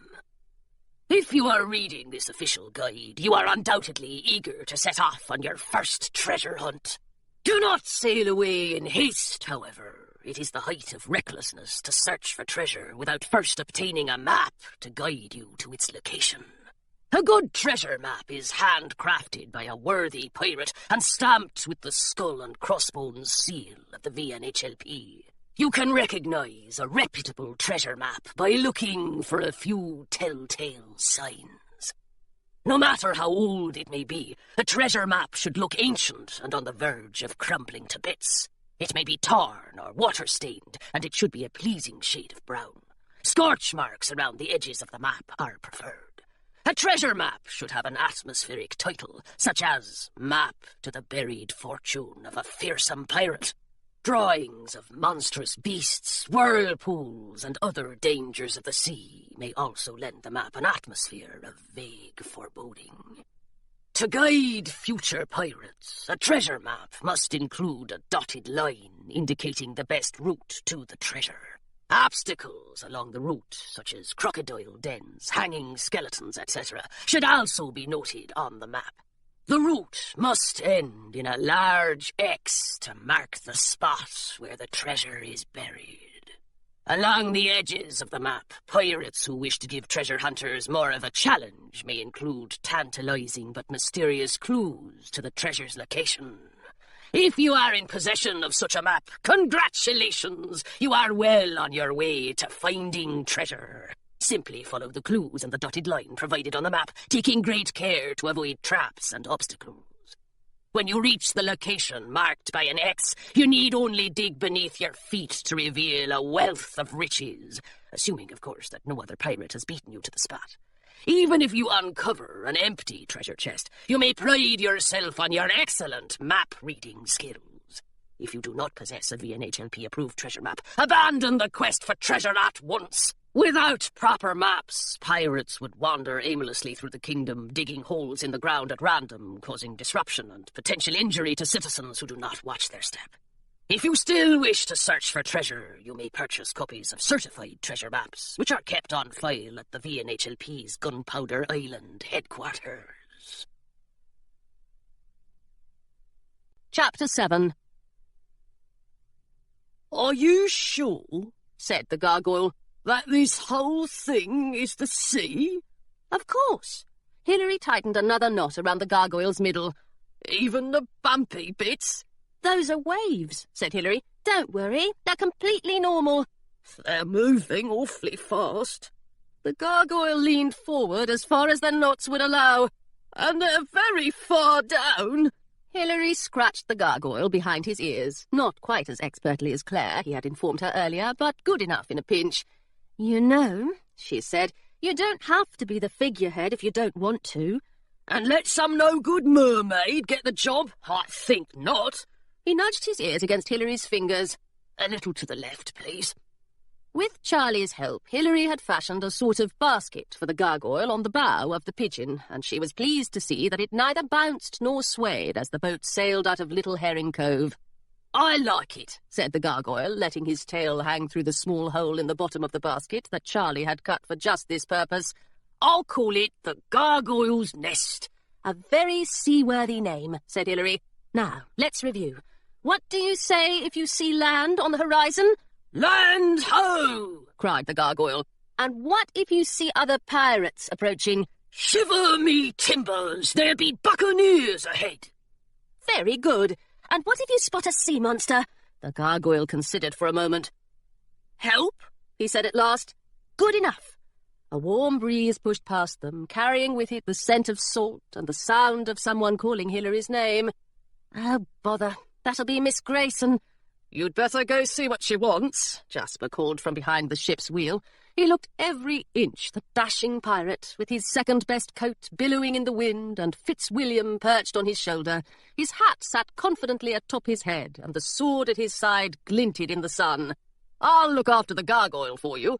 I do not need looking after, the gargoyle called across the ship. Say, Jasper, can I borrow your hat? Hilary scrambled up the deck, saluting Jasper as she passed him. Good luck, Captain, she said. You may need it. The room Hilary shared with Miss Grayson was small, hardly more than a cubbyhole, really, with a single round window that reminded Hilary of the ones in her father's study. Through the window, Hilary watched the cheery houses that dotted the coastline bob past like smears of paint or bits of stained glass. Jasper's bungalow was quickly becoming a faint yellow blob amid a blur of forest-coloured blobs. I don't know, Miss Grayson, she said. I don't think pirates unpack. Oh, I'm afraid there's no doubt. Miss Grayson pulled a blue cotton dress from her carpet bag, followed quickly by an iron, a folding ironing board, and 3 sweet-smelling oranges. She really did pack for every possible situation. At least the oranges might come in handy for preventing scurvy or firing out of cannons. But if Miss Grayson expected Hilary to spend her days on a pirate ship ironing, well, it was too terrible to consider. If you poke your head in next door, I believe you'll find that Charlie and Oliver are unpacking as we speak. Hilary poked her head in next door. To her great dismay, Miss Grayson was right. "Now," said Miss Grayson when Hilary had returned, "you really must explain to me what's going on with Oliver." She tucked a pair of fuzzy slippers under her bunk. "The two of you didn't—" She paused and cleared her throat. "Well, you didn't run away together, did you?" Miss Grayson! "Oh, don't stamp your foot like that, Hilary. You'll bust a hole straight through to the bilge."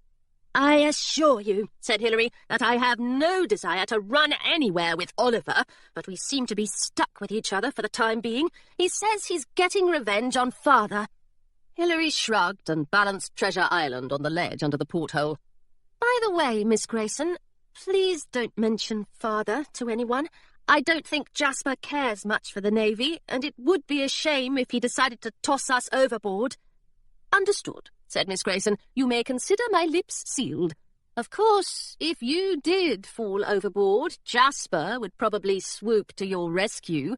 "That's quite enough of that," Miss Grayson said tightly, but Hilary noted with interest that she did not stamp her foot. Instead, she fiddled about in her bag until she located her crochet hook, a great many knitting needles, and a ball of green yarn. She placed the needles and yarn next to her slippers, tucked the crochet hook into her bun, and nodded approvingly. "Is that from Miss Pimm's?" Hilary asked. "The crochet hook, I mean." "Indeed it is. It is a very great honour to receive one's golden crochet hook, you know." "Yes, I've heard." Hilary gave up folding her spare clothes neatly and shoved them under her bunk when Miss Grayson wasn't looking. "My friend Claire can hardly wait to get hers, but I suppose I'll have to make do with silver." Miss Grayson sighed. "At least it matches your sword. I've put a message through to Miss Pimm's, by the way, and another one to your mother, telling them not to worry. But I did have to take great care not to divulge any details. My reputation can tolerate a bit of scandal, but yours— Honestly, Hilary, stockings are not to be rolled into little balls." Hilary worried Miss Grayson might fall into a faint right there in the cubbyhole, but the sound of a bell ringing at the front of the ship interrupted her swoon. "All hands on deck!" Jasper bellowed. "Yes, Gargoyle, that means you two. We've got important matters to discuss." During the years of interminable geography lessons with Miss Grayson, Hilary had made a point of paying attention during the bits about the sea. According to her atlas, Little Herring Cove opened out into a much larger gulp of water, Pemberton Bay, which in turn spilled into the high seas that spanned the globe. Hilary was glad to see that so far the atlas appeared to be trustworthy. The Pigeon had just entered the bay, where a wooden sign bobbing on a buoy proclaimed, "Welcome to Pemberton Bay, home of the Royal Augusta Water Ballet, only 10 leagues to the high seas." The vast empty bay stretched ahead of them beyond the sign, and Jasper must have decided that it was safe to abandon the wheel for the moment, because he knelt on the deck, unrolling a thick sheet of paper and pinning down its corners with rocks. This proved to be no easy task, even for the terror of the Southlands, and Jasper muttered salty swears each time the bottom left corner flew loose and slapped him on the chin.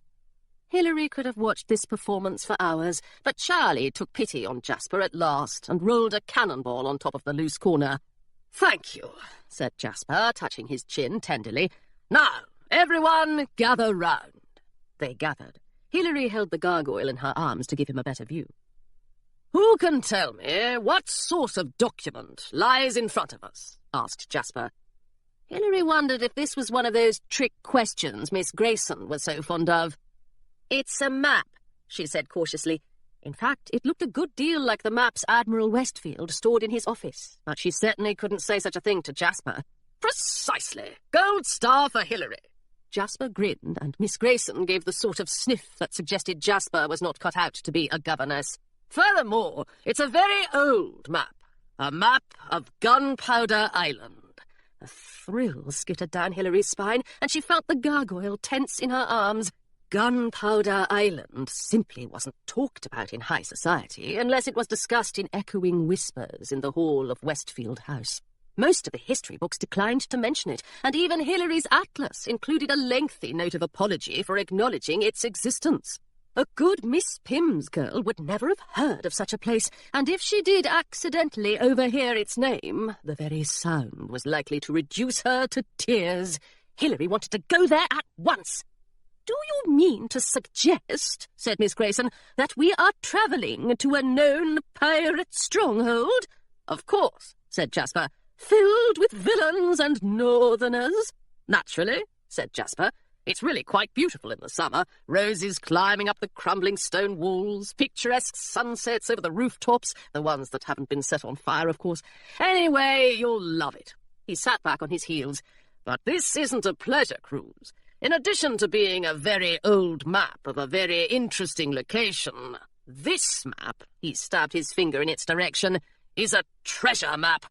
"Let me down!" cried the gargoyle. "A real treasure map! Oh, boy!" Hilary placed the gargoyle on the map, and he hopped around it, examining it from every angle. "I don't know, Jasper," he said after a few moments. "It doesn't look like a treasure map to me." "And why's that?" "Well," said the gargoyle, "X marks the spot, right? On treasure maps, I mean." "That's right," said Jasper. "It's standard VNHLP policy." The gargoyle wrinkled his stone brow. "But there's no X." "Gold star for the gargoyle too," said Jasper. "Therein lies our conundrum. This map was drawn before the days of the VNHLP. In fact, it was not even drawn by a pirate." He picked the gargoyle up and planted him by the bottom left corner near the cannonball. "See anything unusual in front of you, my friend?" The gargoyle studied the map for a moment. Then he began to hop so enthusiastically that the pigeon shook beneath him.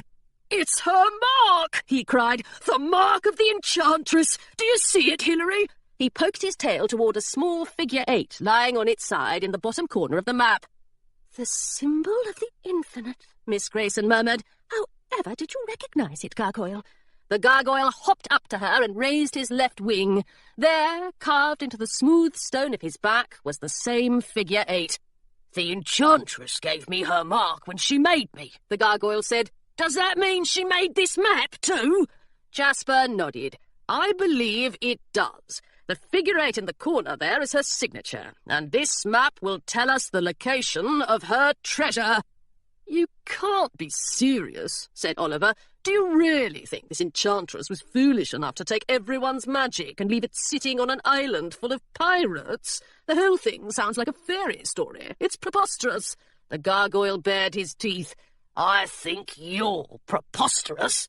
Miss Grayson clapped her hands together 3 times. "Calm down, everyone," she said. "I, for one, am quite interested in what Mr. Fletcher has to say." "Thank you, Miss Grayson. Now, Oliver, I know the story of the enchantress seems a bit fantastic, but I believe you'll find it's all a matter of historical fact. When the enchantress discovered that certain people were using magic for rather nasty purposes, she collected as much magic as she could and hid it away somewhere safe. Luckily for us, she had enough presence of mind to draw this map before she so carelessly disappeared forever. And this map is no fairy story." Jasper looked straight at Hilary. "Whoever finds that treasure will control nearly all the magic in the kingdom. I can't think of a more valuable prize." Oliver shrugged. "If all this is true, and I'm not saying it is, how come no one's dug up this treasure already?" "Plenty of folks have gone looking for it, haven't they?" said Charlie. "My parents used to tell me stories about the enchantress's treasure. Some pirates even died searching for it. Well, that's what my mam said, at least." "She was right, I'm afraid," said Jasper. "Most of them tried to use their own magic bits to lead them to it, but it seems this treasure can't be found with a simple wish on a coin. I suspect the enchantress magicked up a few protections to keep it well hidden." "That sounds like something she would do," the gargoyle agreed. "Anyway, there's not much use in searching for her treasure unless you've got a map, and no pirate has ever had one." Jasper tapped his finger on the papers. "Until now, of course." "How'd you get your hands on it, then?" said Oliver. Hilary wondered if a good thorough dunk in the sea would make him less contrary, but she rather doubted it. Jasper, however, kept his temper. "Oh, the usual way," he said. A bit of plunder here and there can be surprisingly effective.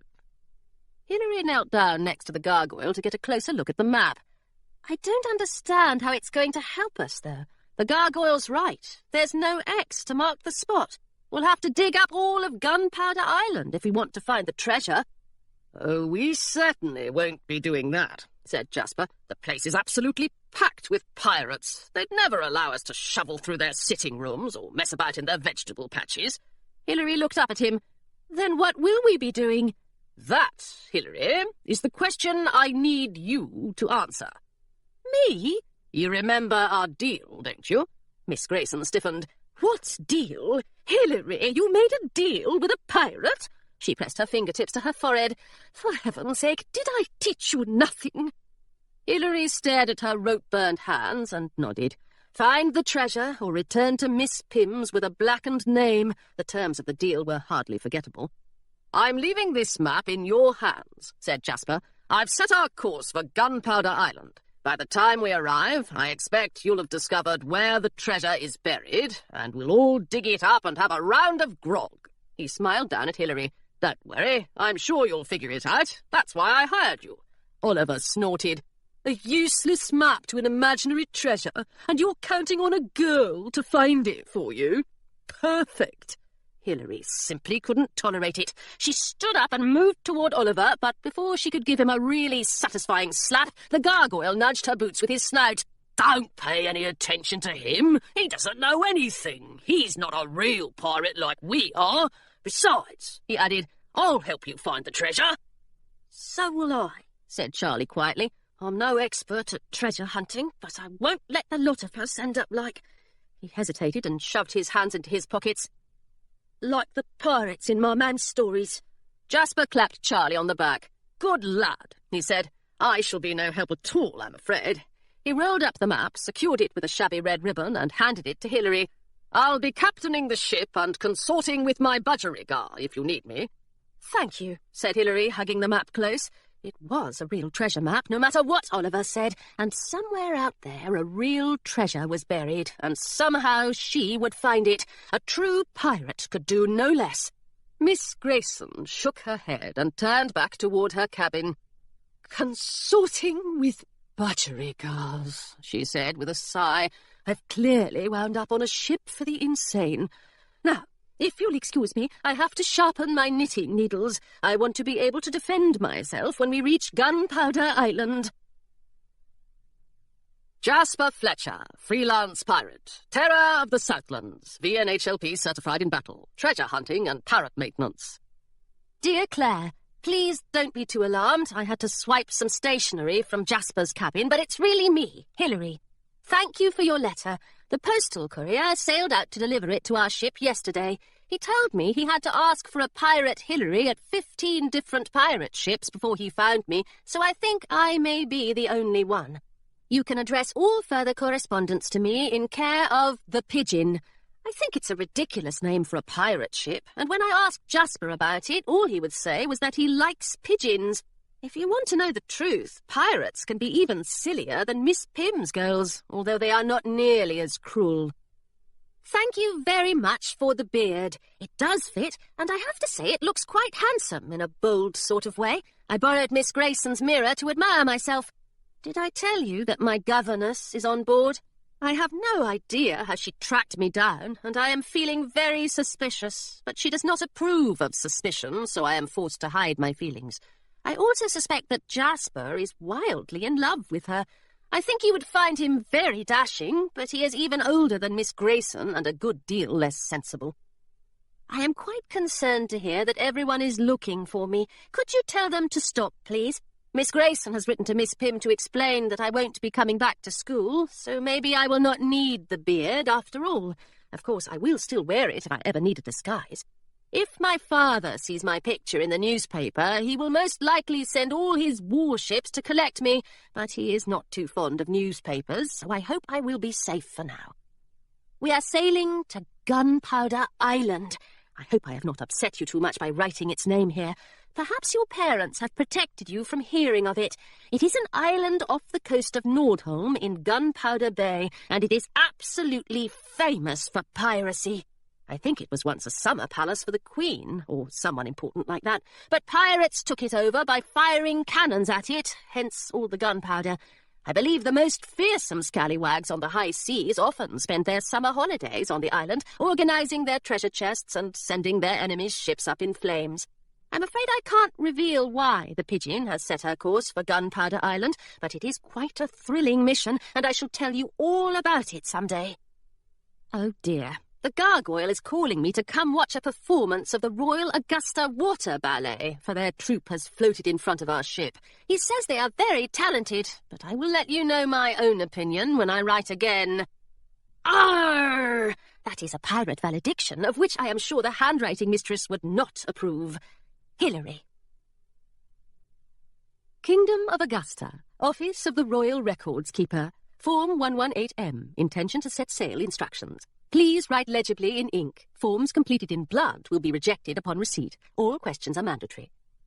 Name of Captain. James Westfield, Admiral. Name of vessel. HMS Augusta Belle. Type of vessel. Fastest clipper on the high seas, and don't you forget it. Home port. Queensport, the Southlands. Destination. That's confidential. General purpose of voyage. Please check 1. Business. Pleasure. Piracy. If piracy is checked, the Kingdom of Augusta reserves the right to send the Royal Navy to attack your vessel if necessary. Do you accept these terms? Happily. I presume I will be the one doing the attacking. Number of crew members. 30. Names of crew members. Please list. Do you think I have time for this? I'm taking my best men. Surely you can figure out the details. Primary objective of voyage. None of your business. Number of flotation devices on board. The Augusta Belle meets all naval regulations, and I'm offended that you would dare to imply otherwise. Number of weapons on board. As many as I can fit.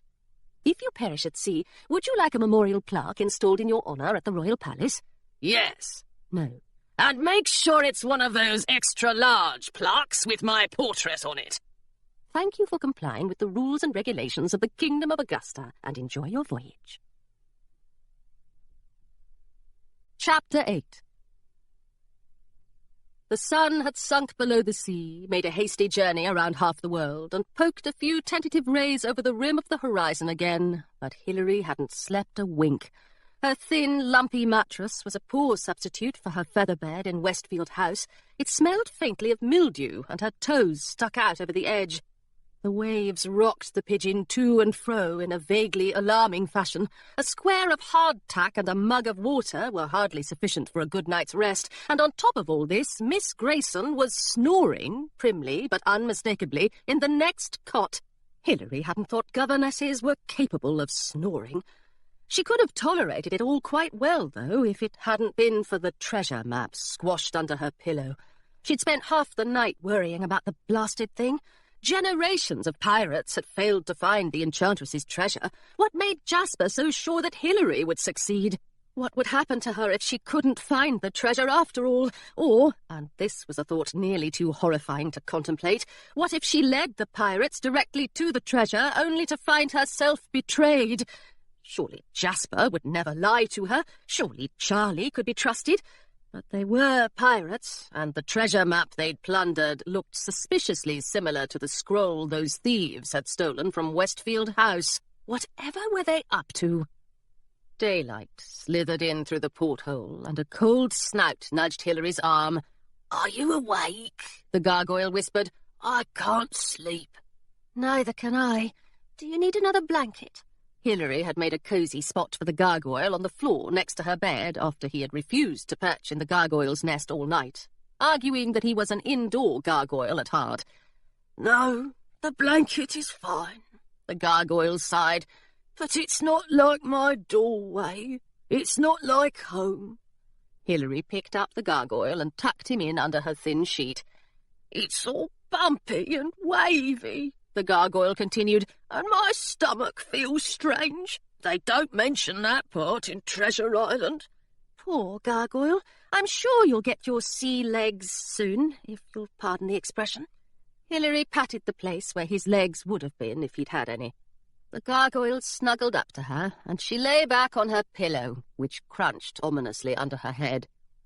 As long as we're both awake, would you like to look at the map? The gargoyle nodded, and Hilary unrolled the treasure map as quietly as she could so as not to wake Miss Grayson. Both of them stared at the thin black letters that curled across the page.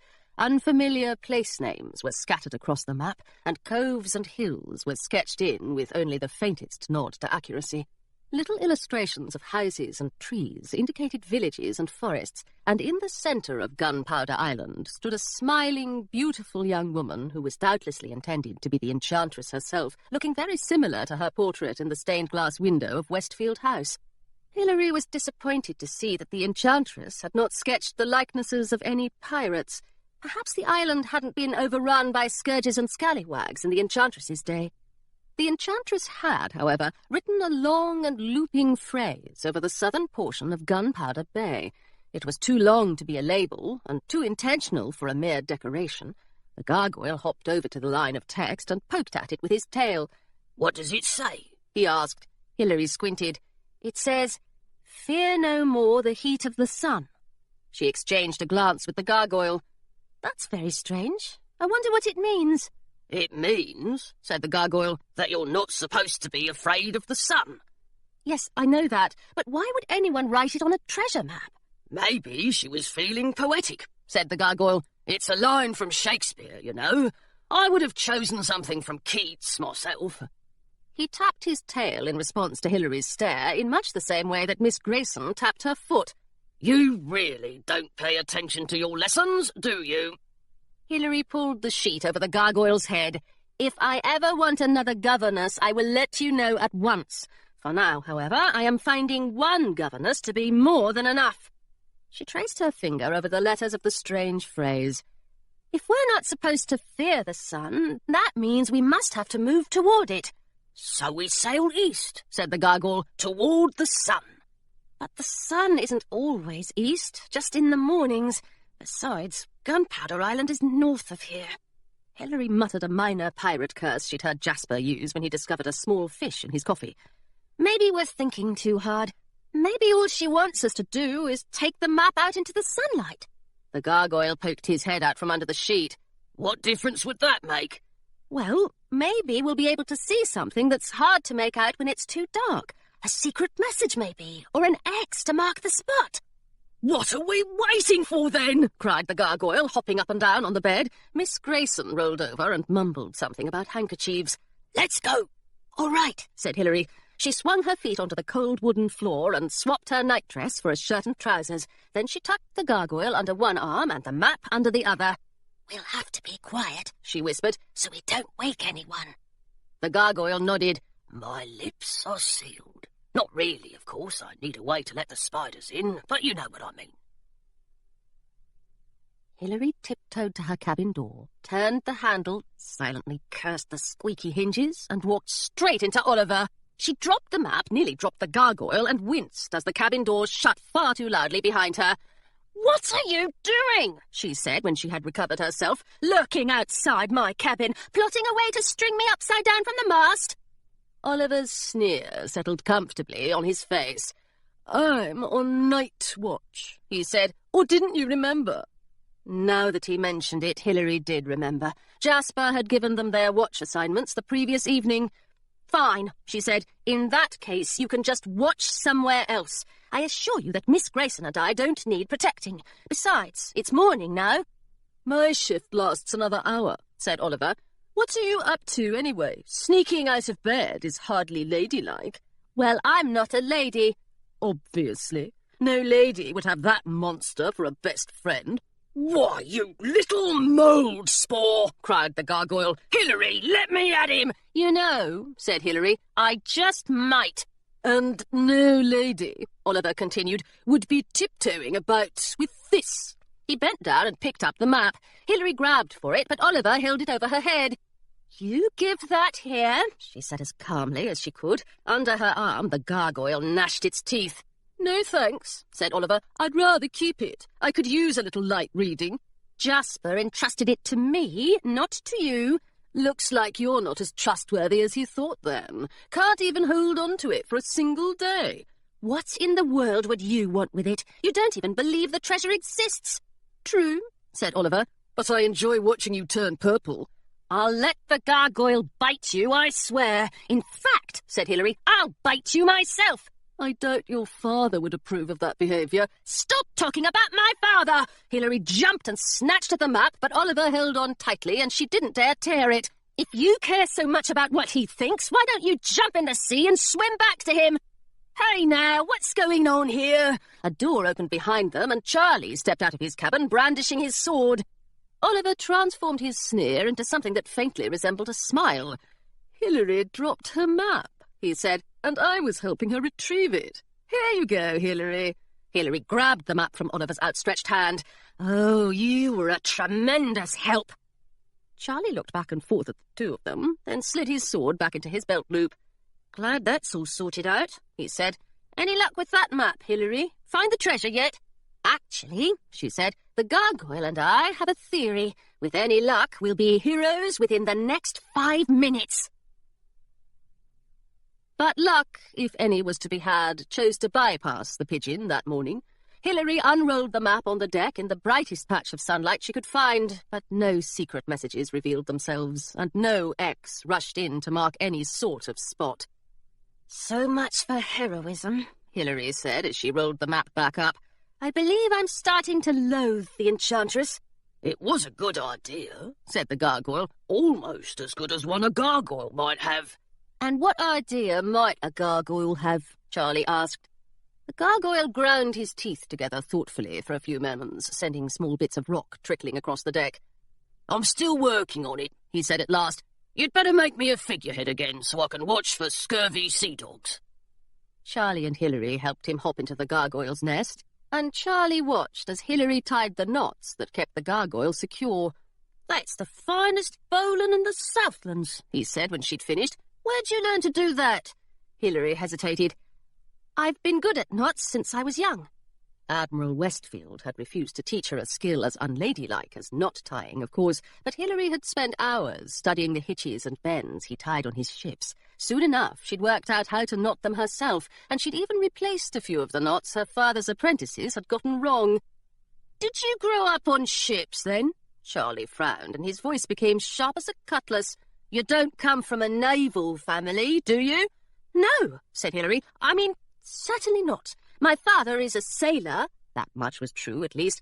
But he wants nothing to do with the Navy. He says they're a terrible nuisance. He's right about that. A nuisance was the nicest thing my own pa ever called the Navy. Your father was a sailor too? He was a pirate, said Charlie. Nat Dove, scourge of the Northlands. He was even more fearsome than Jasper, though you'd never hear Jasper admit it. But he wasn't around long enough to teach me my knots. I'm sorry, said Hilary. Charlie shrugged. It's all right.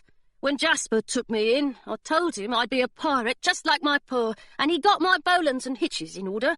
He even let me train with the VNHLP, although he thinks they're nearly as useless as the Navy. If I'm ever scourge of the Northlands myself, it'll be thanks to him. He pulled a piece of hardtack from his coat pocket and broke off a corner with a cracking noise that Hilary hoped came from the biscuit and not from his teeth. So, he said through a flurry of crumbs, how's your sword fighting?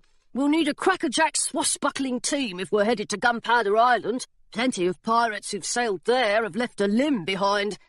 Actually, Hilary admitted, I haven't gotten much practice. I'm afraid they don't teach sword fighting at Miss Pym's. They wouldn't. Charlie brushed the hardtack crumbs from his hands. All right, then. If you grab your sword, I might be able to teach you a few things myself. I can't promise you'll be the new champion of the high seas, but at least you'll be able to defend yourself from scoundrels.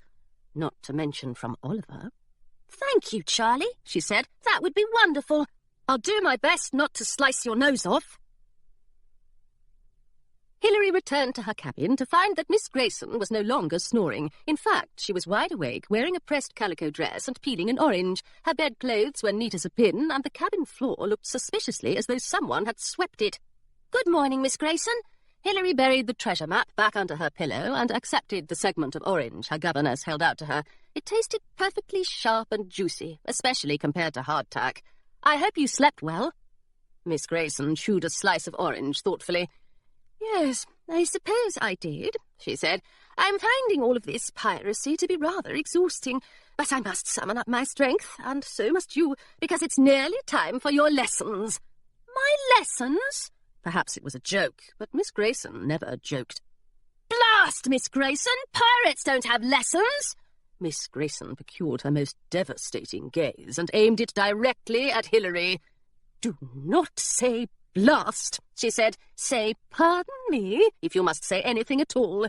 You are missing a good deal of school, and I can't abide ignorance in pirates or anyone else. But I won't be ignorant. Charlie is about to give me a swashbuckling lesson, so I'm utterly swamped at the moment. Taking on any more lessons would, well, it would strain my constitution. No, said Miss Grayson, you're just being silly. Perhaps I am. But you don't want me to be cut to bits on Gunpowder Island, do you? Aren't you always saying that young ladies of quality must be able to defend themselves?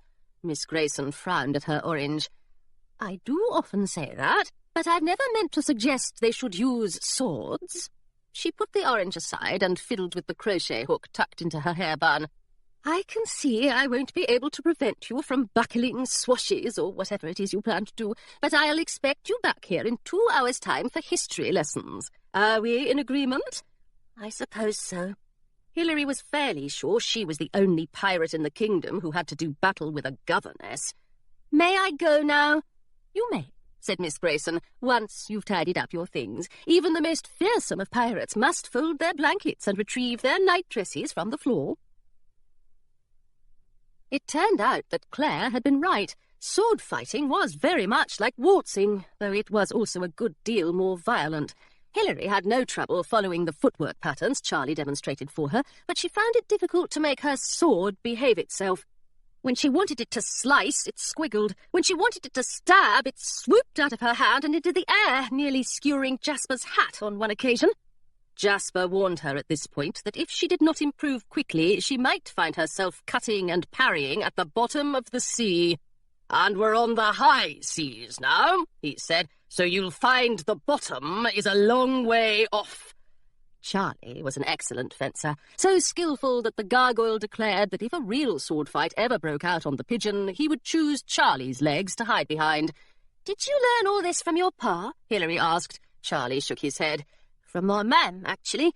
Pa was away most of the time. Well, you know how it is when your pa's a sailor." Hilary nodded.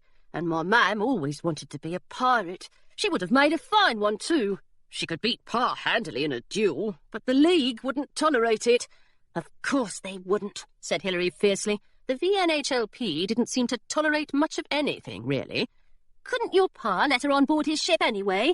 "He did once," said Charlie. "He took her off on the Cutlass on a treasure hunt, and I never saw them again. The Navy sank their ship with no apologies." Hilary dropped her sword. "But that's horrible!" "Yes," said Charlie, "but I'd expect no less from the Navy. From what I hear, the naval officers fired the first shots and the Cutlass had no hope of fighting back." Admiral Westfield may not have cared for pirates, but Hilary couldn't believe he'd let any of his ship captains behave so cruelly. "It doesn't make sense." "No," said Charlie, "it doesn't. And that's not the strangest part. Mam and Pa had found treasure, but when the wreck was searched, there wasn't a magic coin in sight." Charlie picked Hilary's sword up from the deck and passed it back to her. "Still can't work out what happened, but I'd swear that stash of magic got my mam and pa sent to the bottom of the sea.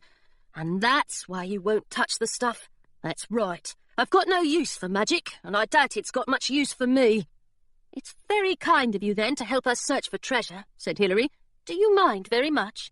"Mind?" Charlie looked surprised. "What pirate worth his salt minds treasure hunting? If I'm going to be the scourge of the Northlands like my pa, I've got to be the fiercest, boldest pirate on the high seas. Finding the Enchantress's magic stash should be a good start, even if I don't plan to keep the loot." He sheathed his sword and tightened his belt around his waist. "Besides," he said, "I won't let my friends get sunk the way Mam and Pa did." "I'm sure your parents would be impressed," Hilary said, "and it's quite a fine thing to impress one's parents." She slipped her own sword back into her belt. "At least that's what I've heard." In the gargoyle's nest, the gargoyle cleared his throat. "I'm sorry to interrupt," he called, "but what am I supposed to say if I see another ship?" Shiver me timbers, there be buccaneers ahead, Hilary said. Nah, that won't work, said the gargoyle. I don't think they're buccaneers, and they're not exactly ahead. They're more behind and a little to the right. Who's not buccaneers? Said Jasper. That big ship heading right for us, said the gargoyle, pointing his snout towards starboard. The one with all the blue and gold flags. Blue and gold? Jasper ran to the side of the ship and retrieved his spyglass. You're sure? Of course I'm sure. Gargoyles have excellent eyesight. Jasper peered through his spyglass in the direction the gargoyle pointed. Blast! He cried. If Miss Grayson were out here, Hilary murmured, she'd want you to say, pardon me. But Jasper did not seem to care. Blast, blast, and once again, blast, he said. You'd better improve your swordsmanship in a hurry, Hilary. The Royal Navy's fastest ship is heading our way, and she's got battle colours flying. A letter from royalty. Her Royal Highness, Queen Adelaide of Augusta. Urgent and confidential. Admiral James Westfield, HMS Augusta Belle, the High Seas. Dear Admiral Westfield, my records keeper informs me that you have already set sail on a private voyage, but I sincerely hope that when you receive this letter, you will adjust the course of your journey as quickly as possible in order to assist your Queen and your country. I have just paid a visit to the Royal Treasurer, who currently occupies a bed at the Queensport Infirmary. He is confined there at the moment because, as you may be aware, he was bashed over the head with a priceless porcelain vase whilst guarding the Royal Treasury last week. We have gone to great lengths not to distribute this information to the public, but I fear I must tell you that a robbery of grave proportions followed the assault, and the palace's entire inventory of magical coins has been simply wiped out. This inventory was not large, as you know, but I am concerned that this crime is only the latest in a string of troubling incidents involving the remnants of our kingdom's magic. Without a magical reserve of my own, I shall find it quite difficult to combat whoever is responsible for this thievery. I would not trouble you with any of these details, as I know you are ever so busy, but upon regaining consciousness, my royal treasurer was able to report that his attackers wore masks and smelled distinctly of seawater. Furthermore, their boots left damp markings on the floor of the treasury.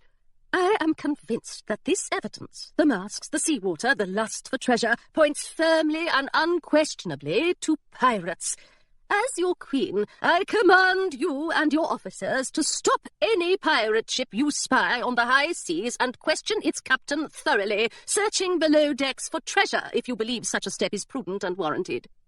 I have just read in the Gazette of your daughter's disappearance, and my thoughts are with you at this difficult time. If you are searching for her, I hope your search ends happily and quickly, so you will be free to pursue this crucial investigation. Fondly, the Queen. An extract from Treasure Hunting for Beginners, the official VNHLP guide. How to use your treasure. If you are lucky enough to dig up a treasure chest, you will need to know what to do with your new-found riches. Bits of magic sparkle pleasantly in the sunlight, to be sure, but pirates must not stand about like silly high society girls admiring their treasure all day. No, dear pirate, you must use your treasure.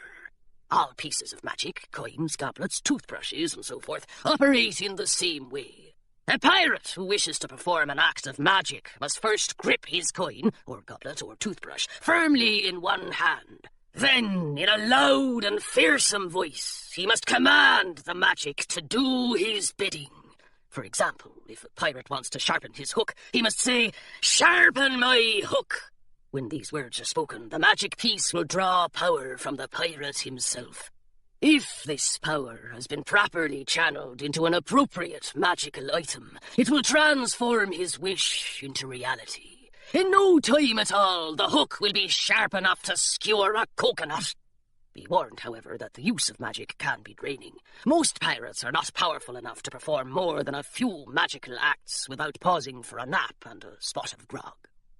When you command the magic to do your bidding, it is important to keep your focus entirely on your wish. If your focus wavers, your magic will not work exactly as you intend it to, and you are likely to receive an unpleasant surprise. If you wish for a bit of soap, but allow yourself to be distracted by a flock of geese in the middle of your wish, for example, you may find yourself scrubbing your clothes with a goose. This activity is likely to be extremely unpleasant.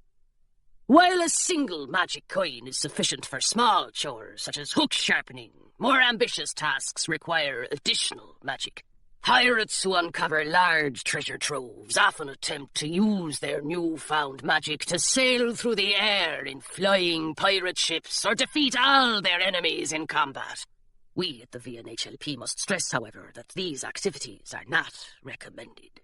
Even the most powerful and skilled magic users frequently discover that using large amounts of magic can be exhausting, unpredictable, and dangerous. So please, dear pirate, take care with your treasure and use it wisely. Chapter 9. Jasper rang the ship's bell so loudly it set Hilary's teeth vibrating, and the gargoyle pressed his ears against his head in an attempt to block out the noise. "All hands!" cried Jasper. "Oliver! Miss Grayson! We need you at once!" Oliver came running from one direction with his sword outstretched, and Miss Grayson rushed in from the other direction, clutching her skirts. "Whatever is the matter?" she said. Jasper let go of the bell and began to pace the deck. "What in the blazes is the Navy doing here?" "The Navy?" Oliver nearly dropped his sword. "The Royal Navy?" "Yes, of course it's the Royal Navy. What other navy would it be?" Jasper kicked the side of the pigeon, damaged his toes, and hopped about, scowling. "If they're after us, we're done for. Finished. Our goose is cooked." The gargoyle started to suggest that goose might make a tasty change of pace for dinner, but Hilary shushed him. Pirates were unpredictable after all, and an angry pirate might very well demote the gargoyle from figurehead to anchor. "Now see here, Mr. Fletcher." Miss Grayson pulled a chair from somewhere and set Jasper in it. "It's thoroughly unproductive to break one's toes before a battle. You'd better let me take a look." Charlie peered at the ship on the horizon, and his hands tightened around the spyglass. "It's a Navy ship, without a doubt," he said. "They're probably blasting pirates for sport." "Oh, they wouldn't." Hilary grabbed the spyglass and scanned the waves for the Navy ship. "Surely they're not that horrid." "You give the Navy a great deal of credit," said Jasper. "Ouch! Please take care with that sock, Miss Grayson. It's quite usual for Navy ships to be out and about, but that's the Admiral, and he's flying battle colours. He's in a foul mood for some reason, and I don't like it." "I don't like it either," Hilary murmured to the gargoyle. She had never been allowed to set foot on the Augusta Belle, Admiral Westfield's prize ship, but she recognised its billowing sails in the spyglass lens immediately. Her father had discovered the truth of her disappearance, no doubt, and he'd commanded his fastest ship to drag her back to Miss Pym's. Truthfully, it would have been flattering if it weren't so immensely inconvenient. And inconvenience was hardly the worst of it. Admiral Westfield was not known for being lenient with pirates. If he caught Jasper and Charlie, the best they could hope for was that they'd never set foot on the Pigeon again, and the worst... Well, Hilary couldn't bring herself to imagine what the punishment for enrolling the Admiral's daughter in a life of piracy might be. She had wanted her father to see what a fine pirate she was, but she certainly hadn't intended to send the Pigeon and its crew to the bottom of the high seas. A wave of seasickness rose in Hilary's stomach. She set down the spyglass and clutched the gargoyle. "This is all my fault," she whispered. "I've cooked our goose for sure." The gargoyle buried his head under Hilary's chin. "When the Navy gets here, will they make me walk the plank?" he sniffled. "I'm very likely to sink, you know." Miss Grayson wrapped a piece of cloth around Jasper's foot and used her golden crochet hook to tuck its ends in place. "I wish your injuries would heal promptly," she said as she replaced his sock. "While we wait for them to do so, however, I believe we should develop some sort of strategy. Shall we stand and fight, or shall we surrender?" Jasper wiggled his toes and drew his breath through his teeth. "Miss Grayson," he said, "we shall do neither. We shall run and hide." Hilary looked up from scratching the gargoyle's ears. "Do you mean you don't want to blast that ship out of the water?" "I would enjoy nothing more," said Jasper, "but I'd like to be certain that I'm blasting it for a good reason. Perhaps the Navy isn't after us at all, and if we stay ashore for a day or two, we'll be safely out of their way. Or perhaps we're all scheduled to be blown to bits in a few hours' time. Either way, I'd like to make some inquiries about the Admiral's intentions, and we happen to be near a place where I can do exactly that." "Ah," said Charlie, "the Scallywag's Den?" "Exactly." Hold on a moment, said Hilary. What's the Scallywag's Den? Jasper looked at her as though she'd grown a second head. "It's a den for scallywags." Miss Grayson handed Jasper his boot. "It doesn't sound particularly savoury." "No," Jasper agreed, "it's not. And that, my dear Miss Grayson, is precisely the point. Charlie, set us a course for Middleby. If I use my magic piece to speed us along, we should be there by afternoon, assuming the Navy doesn't board us before then. Why they're always attacking innocent pirates, I just don't know." Hilary hugged the gargoyle tightly and wished very much that she didn't know either. The trip up the coast to Middleby was brief, but it lasted entirely too long for Hilary.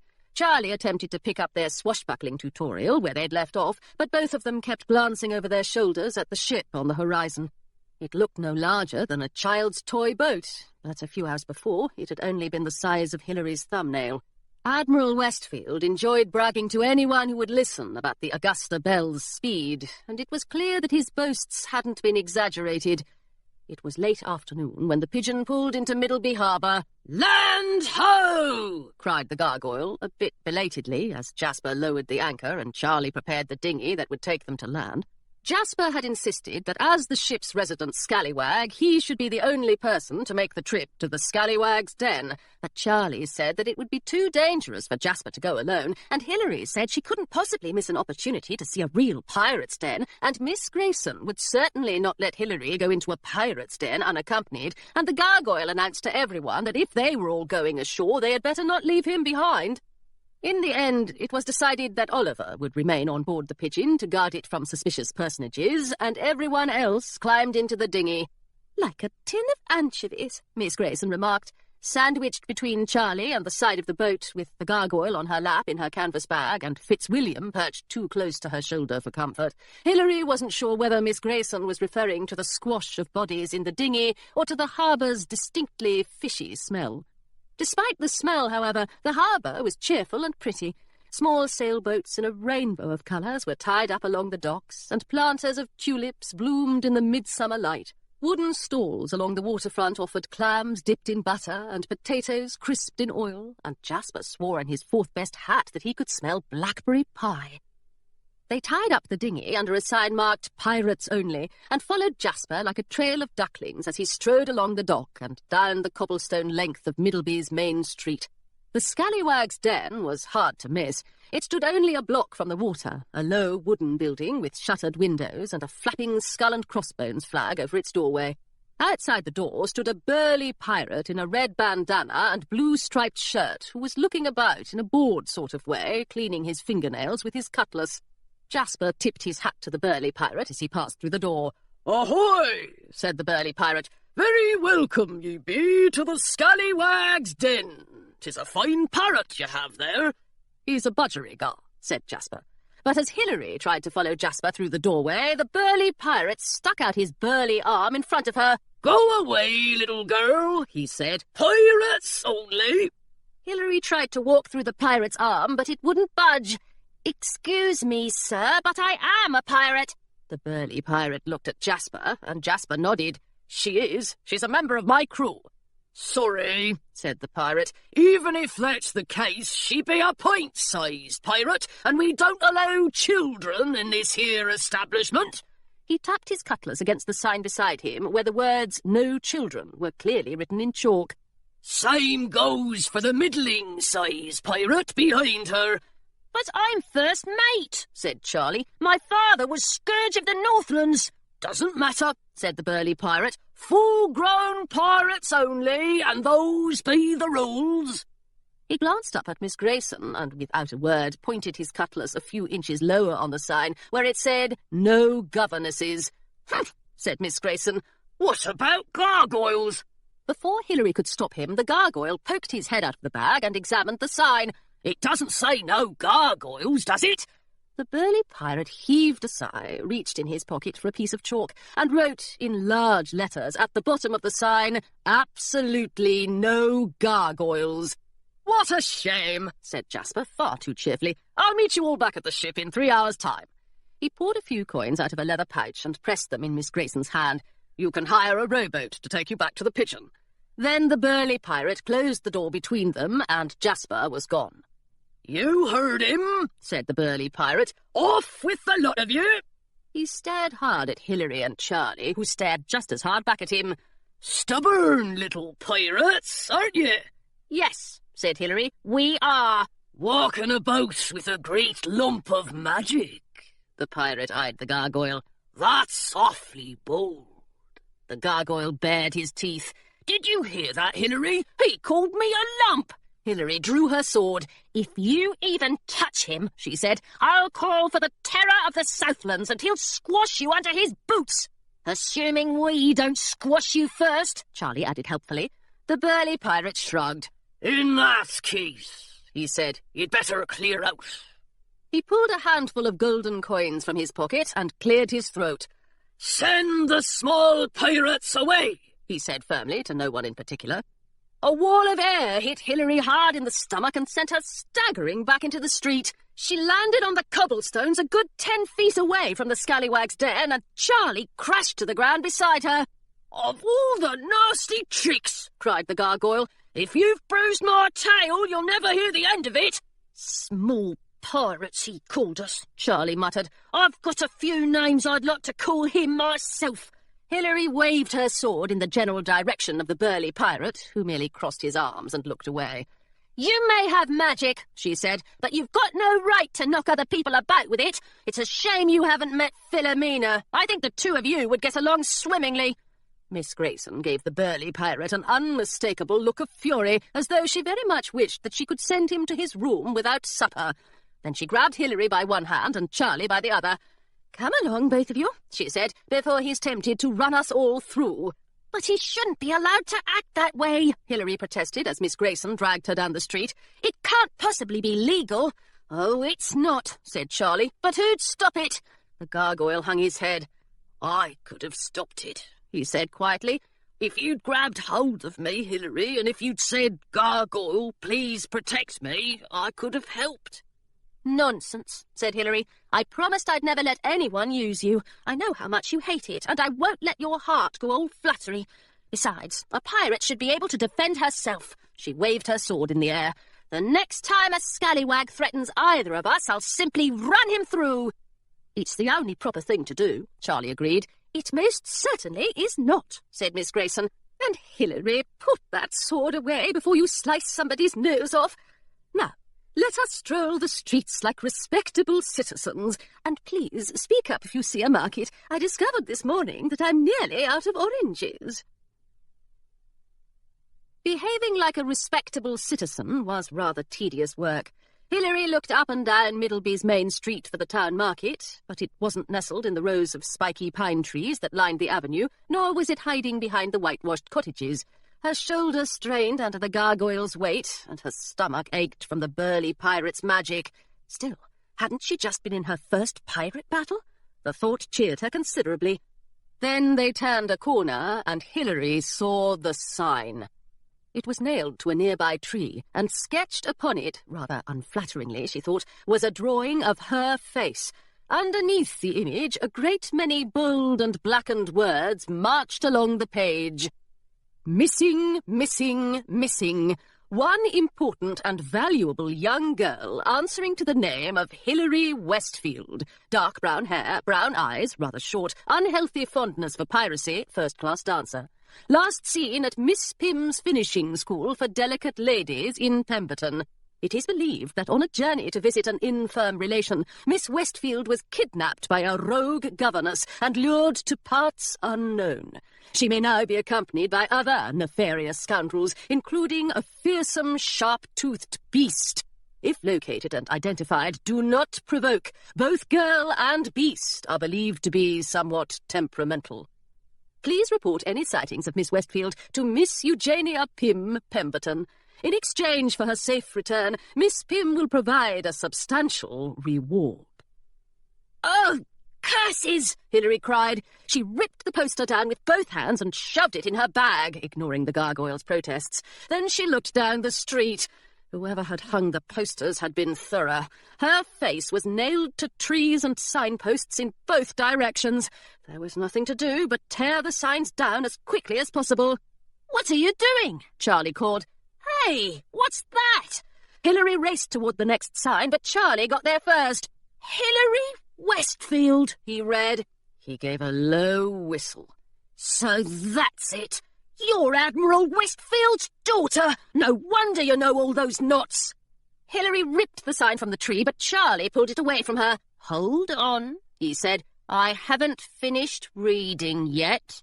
His voice was calm, but it sliced through the air just as it did whenever he mentioned the Navy. "Did your father send you here, then, to spy on Jasper and me?" Hilary looked at Charlie and quickly decided she'd prefer to look anywhere else instead. "I'm so sorry," she said to her boots. "All I want is to be a pirate, but I thought you'd never let me join the crew if you knew who my father was." Charlie snorted. "You're right about that." "I swear I'm not a spy, though, and even if I were, I doubt my father would be interested in my reports. He'd probably pat my head and tell me to stop playing silly games. That's what he did when I told him I wanted to be a pirate. He sounds like an absolute treasure. He's not so bad, truly, but not so bad after what the Navy's done to pirates. Surely you can't believe that." Hilary felt certain that walking the plank of the pigeon would be a good deal less painful than facing Charlie's stare. "You've got every right to loathe him," she said at last, "and I suppose you'll loathe me, too, now that the Navy's chasing us. I'm sure they've been sent to bring me home." She paused, but Charlie didn't reply. "I really am sorry," she said once more. "Please, you've got to believe me." Charlie's knuckles tightened around the sign in his hand. He didn't say a word, and he didn't stop staring at Hilary. Miss Grayson, who did not approve of running, finally arrived behind them. "What is going on?" she said. "Hilary, you look like a damp dish rag. Is everything all right?" "Not at all," said Hilary. She handed one of the signs in her bag to Miss Grayson. "Read this." A cloud gathered over Miss Grayson's face as she read. "A rogue governess, indeed," she said. "What nerve!" The gargoyle squirmed out from under the sign Hilary had stuffed on his head. "I," he said proudly, "am a fearsome beast." Charlie crunched his sign into a little ball. "Does Jasper know who you are?" he said at last. "No," said Hilary, "and please, you can't tell him. He'll kick me off the ship." "Probably. He can't stand old Westfield." Charlie thought for a moment. "Do you swear," he said, "that you're telling the truth, that you've got nothing to do with your pa?" "I swear it," said Hilary. "Pirate's honour." Charlie relaxed his grip on the sign, but he didn't look much happier than he had before. "I'm not sure I believe you," he said, "but if you help us against that Navy ship, I won't say anything to Jasper. Not yet, at least. If you betray us, though, I'll run you through." Hilary had no doubt he was telling the truth. She nodded. "I'm sorry I lied to you. About my father, I mean." Charlie shrugged and turned away from her. "When you spend your time with pirates, you get used to lies." Before Hilary could say another word, Miss Grayson cleared her throat. "I'm not fond of rushing about," she said, "but I'm afraid we must collect the rest of these signs as quickly as possible before some well-meaning citizen comes along and arrests us all. I have no desire to develop a reputation as a rogue governess." Too bad. The gargoyle nestled down inside Hilary's bag. I was starting to enjoy being a fearsome beast. They pulled down all the missing signs along the waterfront and on half a dozen side streets, too. Charlie helped a bit, but he hardly said a word. He didn't even smile when the gargoyle tried to offer him a spider. Worst of all, he wouldn't look at Hilary, and she felt certain she'd never be able to patch up the hole between them. Claire would have known just what to do, she thought, but Claire was leagues away at Miss Pym's. Hilary's feet were sore from walking, and she could feel blisters forming in her boots, but pirates never complained about those sorts of things, so she didn't. The gargoyle, on the other hand, complained constantly.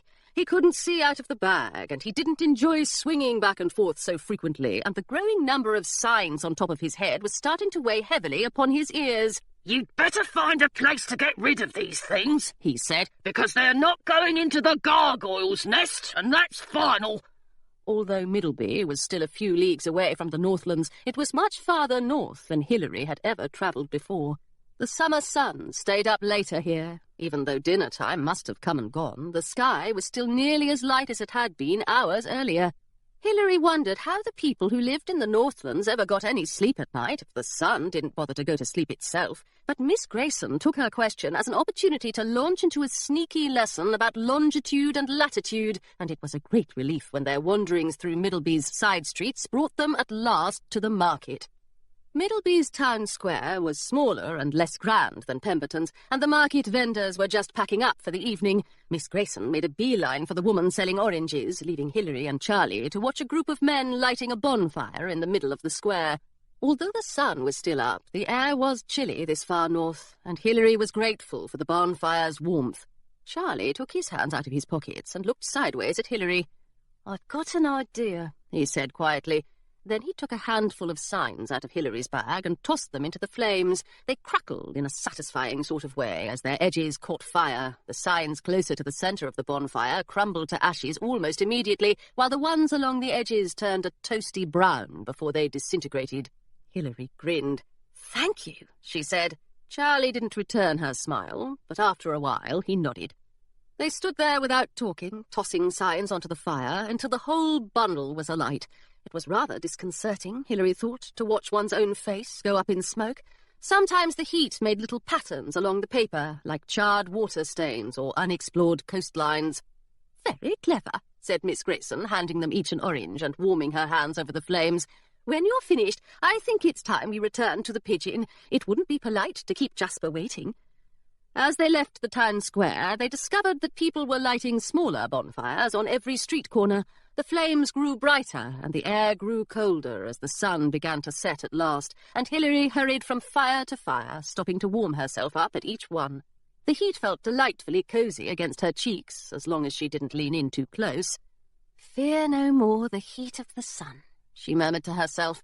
That strange phrase from the Enchantress's treasure map seemed particularly appropriate as she rubbed her hands together and hoped Charlie and Miss Grayson would hurry up.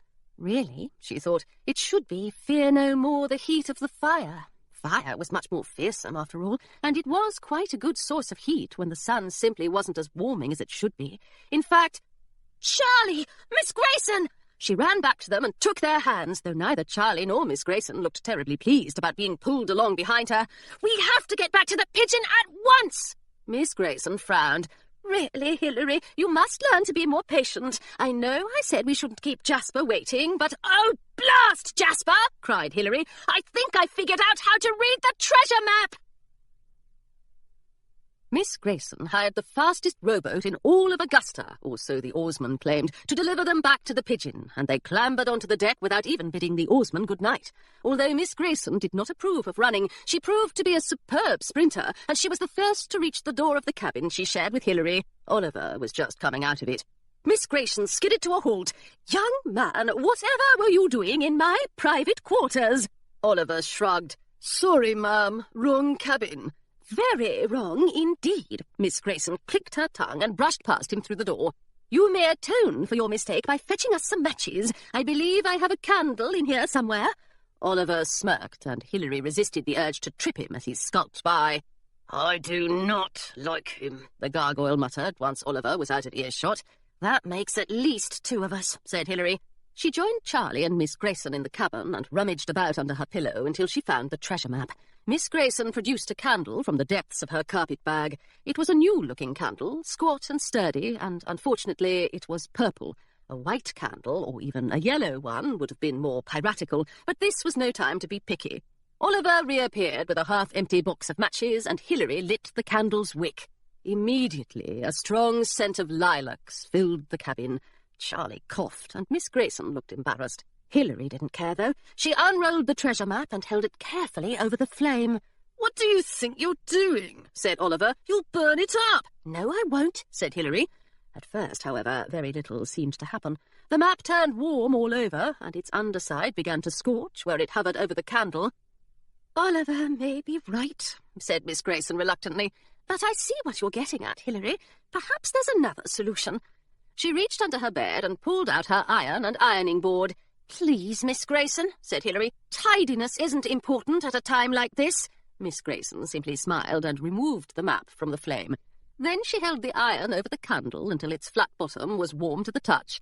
"Perfect," she said. "Place the map on the ironing board, please, Hilary. I'd hate to scorch the floor." Hilary did as Miss Grayson asked, and Miss Grayson placed the iron gently on top of the map. She moved the iron slowly back and forth over the paper. As the iron travelled from one end to the other and back again, markings emerged in its wake, faint at first, but turning browner and browner with the heat. "It's working," said Charlie. "I can't believe it." "I want to see," said the gargoyle. Hilary pulled him out of her bag and held him up for a better look. "Now that," he said as he examined the markings, "is a treasure map." It was true. Most of the map was unchanged, but now, in the middle of Gunpowder Island, a dotted brown line began directly above the sketch of the Enchantress and travelled due north before bending like an elbow and hopping along to the west. Next to the first part of the line was a label reading 90 paces from the statue in the Enchantress's curled handwriting, and a label that said 50 paces toward the ash tree appeared along the second part of the line. At the very end of the line stood a bold and unmistakable X. "An X to mark the spot," the gargoyle said happily, "just like in books." The only other new addition to the map was a couplet scrawled in the wide blankness of Gunpowder Bay. "Perhaps the Enchantress was a poetess as well," said Hilary. She read the couplet aloud. "May my treasure rest with me, hidden for eternity." "Not great literature," said Miss Grayson, "but it gets the message across." Hilary wasn't so sure. If the Enchantress had really wanted her treasure to be hidden for eternity, why had she bothered to draw a map to its location? She had certainly done her best to make things complicated for future treasure-seekers. Maybe Admiral Westfield had been right after all when he'd called the Enchantress a meddling old biddy. "She probably planned to retrieve the treasure herself someday," Charlie said, "but she never got the chance." "And now," said the gargoyle, "it's our turn. Arr!" Hilary let loose a hearty round of pirate cries as well, and even Miss Grayson uttered a prim and proper ahoy. "Perhaps I'll be the scourge of the Northlands after all," said Charlie. He looked up from the treasure map, and Hilary thought she saw him smile. "I hate to interrupt your celebration," said Oliver from the doorway, "but you might be interested to know that Jasper's back." Oliver was right. Out on the deck, footsteps approached, and someone demanded to know why the pigeon smelled distinctly of lilacs. Hilary blew out the candle and ran out to meet him. "Jasper!" she called. "We did it! We figured out the treasure map!" Jasper beamed in the moonlight and gave Hilary a hug. His expedition to the Scallywag's den had left him smelling of wood smoke and parrot, which was rather a friendly combination. "Well done," he said. "I knew you'd do it, and just in time, too." "What do you mean?" Jasper sighed and took his hat in his hands. "It appears," he said, "we're not the only ones looking for this treasure." James Westfield, Admiral, Augusta Royal Navy, 5-time recipient of the Soaring Ostrich Medal of Perseverance. To Her Highness, I am very disturbed by your report of the magical thefts from your palace. There is no doubt in my mind that pirates are to blame. Everyone knows they are treasure-grubbing, power-hungry thugs. I fear these pirates plan to challenge your claim to the throne, but do not fear. I shall personally search the high seas for the scallywags and force them to return your stolen magic. I can guarantee this mission will be successful. In the 27 years of my illustrious naval career, I have never once failed, and I do not plan to start now. As I have been whacked over the head with vases myself in the past, I can advise the Royal Treasurer to put some ice on that bruise. Thank you for your concern regarding my daughter. I had not been aware of her disappearance. I've been terribly busy, and I believed she was safely at finishing school. The education system these days is a disgrace.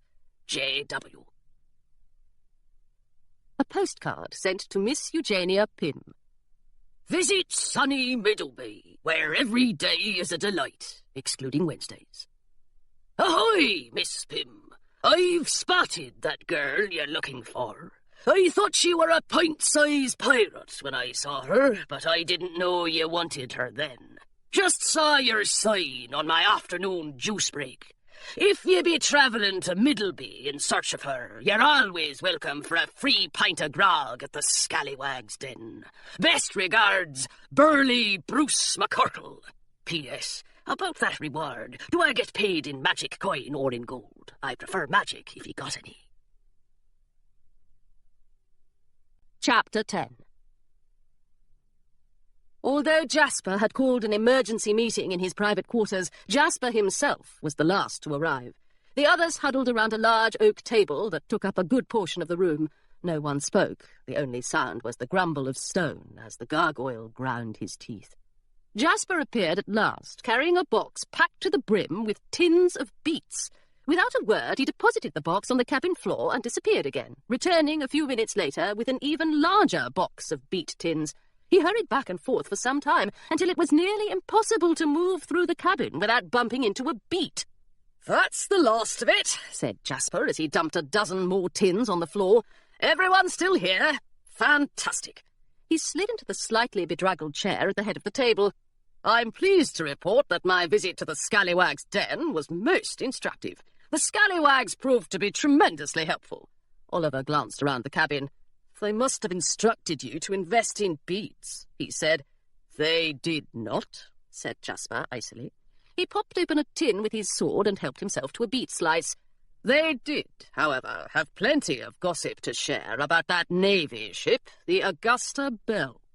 Hilary shifted in her chair. She rather wished she could dive under the table, but such behaviour wouldn't be the least bit piratical. Miss Grayson gave her hand an encouraging squeeze, but it didn't cheer her one bit. "The Augusta Belle left Queensport unexpectedly a few days ago. Admiral Westfield himself is the captain, and he took care not to advertise the purpose of his journey. Some of the pirates believe it's routine naval business, nothing more.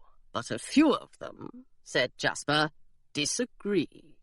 Charlie slumped down in his seat. "So he's after us?" "Not quite." Jasper raised an eyebrow. "Admiral Westfield is after the Enchantress's treasure." But that's impossible! Hilary suddenly found herself standing up. Her face burned as she slipped back into her chair. I only mean, she said more quietly, that I've heard the Admiral doesn't approve of treasure hunting. "Perhaps he doesn't when the treasure hunters are pirates," said Jasper. "But he's been collecting quite a bit of treasure himself these days. I have it on good authority that he's stolen a number of magical objects from high society households." Hilary could have sworn the pigeon was rocking back and forth more violently than usual. Maybe the waves were to blame for her queasiness. Maybe it was the close quarters or the strong smell of beets. Miss Grayson frowned. "Are you referring to the string of magic thefts in Queensport? Surely Admiral Westfield has nothing to do with that." "My good Miss Grayson, he has everything to do with it. It seems a few high society scoundrels are gathering as much magic as they can lay their manicured hands on, mostly through theft. And I believe James Westfield is the ringleader. A number of, well, let's call them reliable sources in the Scallywag's Den confirmed my suspicions."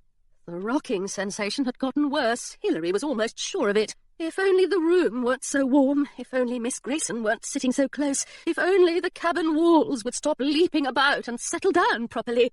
But no one else seemed to mind the rocking or the warmth. No one else seemed to notice it. Hilary supposed that real pirates never fell victim to queasiness. "I'm sorry," she said, "but I've got to get some fresh air. Please don't stand up, Miss Grayson. I'll be perfectly fine in a moment."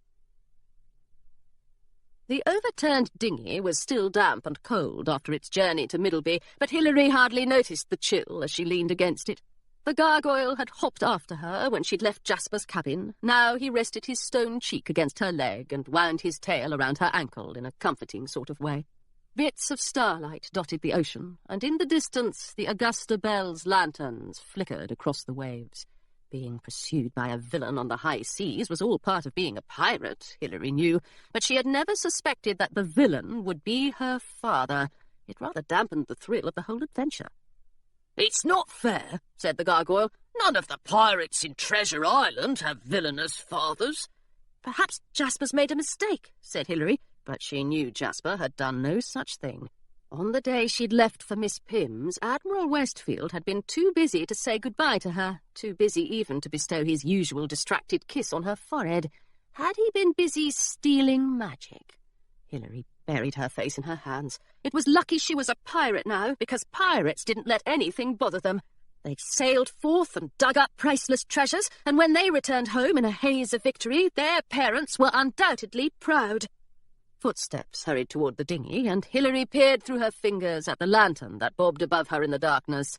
"I told you I'd be fine, Miss Grayson," she said. "There's no need to come after me." Charlie slid down next to her.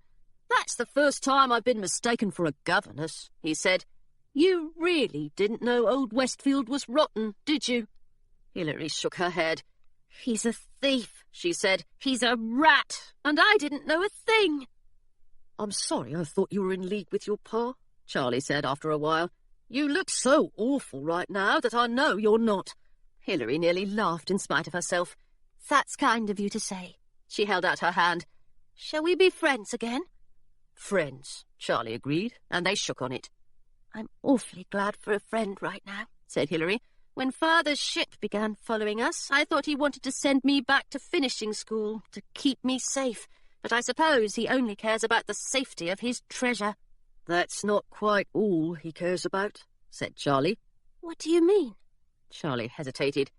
"It might upset you." "It's all right," said Hilary. "I'm fairly sure I can't feel much worse, so you'd better tell me, whatever it is." "All right, then." Charlie took a deep breath.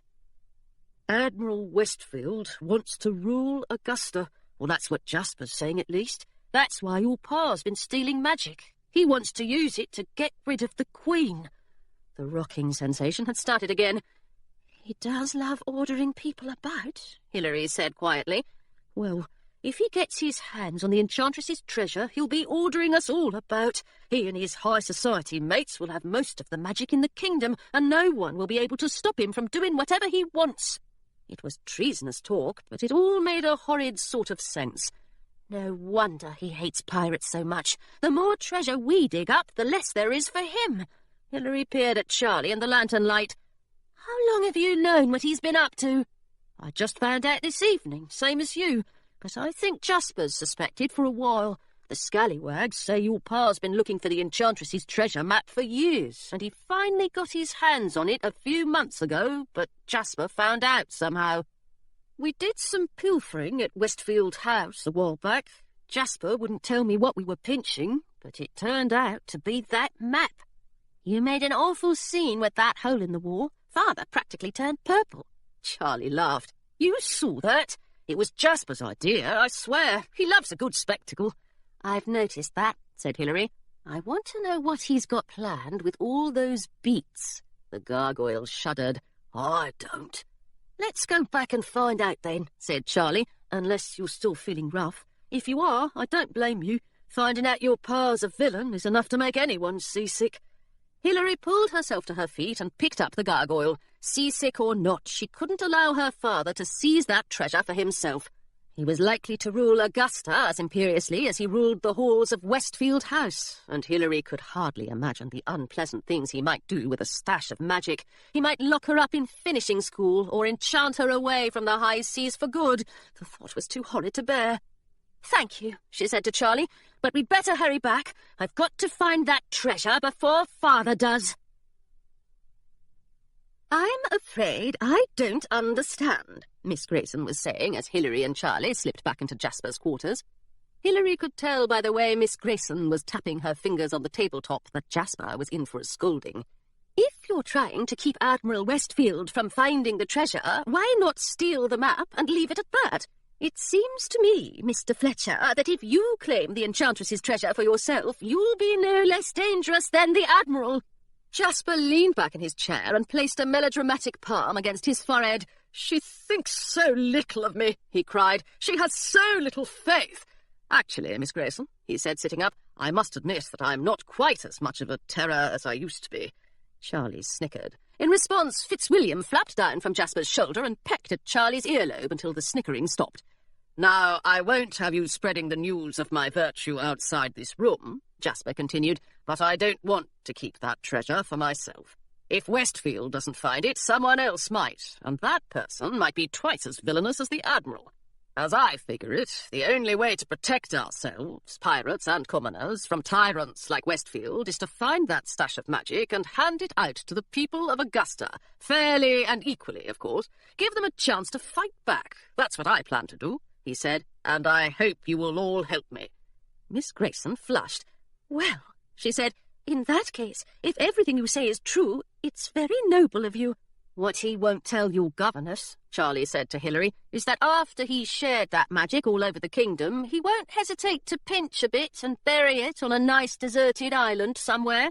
And what's wrong with a little treasure plundering of an afternoon? Jasper replied. I meant what I said about fairness and all that, but surely you don't expect me to stop being a pirate. He rapped his knuckles on the table. What we have to do now is beat Westfield and his crew to the treasure. Unfortunately, the Augusta Belle is the fastest ship on the seas. My magic coin can speed us along a bit, but I'm sure Westfield's brought along a magic piece or two of his own, so ours isn't likely to be much help. However, we have one thing the Admiral doesn't. He pointed to Hilary. The map, which Hilary has so helpfully deciphered for us. Westfield may beat us to Gunpowder Island, but he won't find the treasure without that map. Does he know we're hunting for the treasure too? Asked Charlie. According to the scallywags, he's suspicious. He'll be wanting the map back, of course, so our job now is to avoid him if we can. And that, said Jasper, holding up a tin of beets, is where these come in. No, cried the gargoyle, don't make me eat them. Jasper laughed. Perk your ears back up, my friend. These aren't our supper. They're our disguise.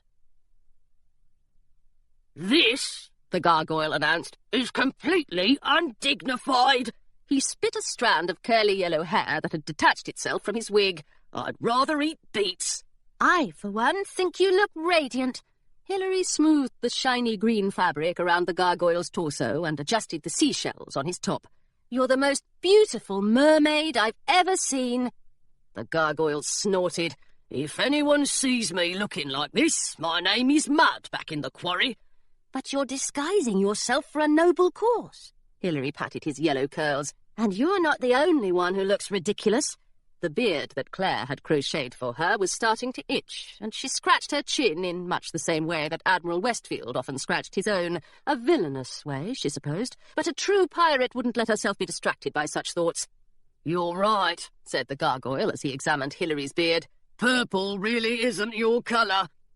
Jasper had explained that while Admiral Westfield would certainly be suspicious of a pirate ship like the Pigeon sailing toward Gunpowder Island, he'd hardly be likely to pay attention to a less exciting sort of ship, like the ship of a minor beet merchant. They had worked all night and into the morning, stacking the decks high with beet tins and dressing in the costumes that Jasper had conjured up with his magic piece.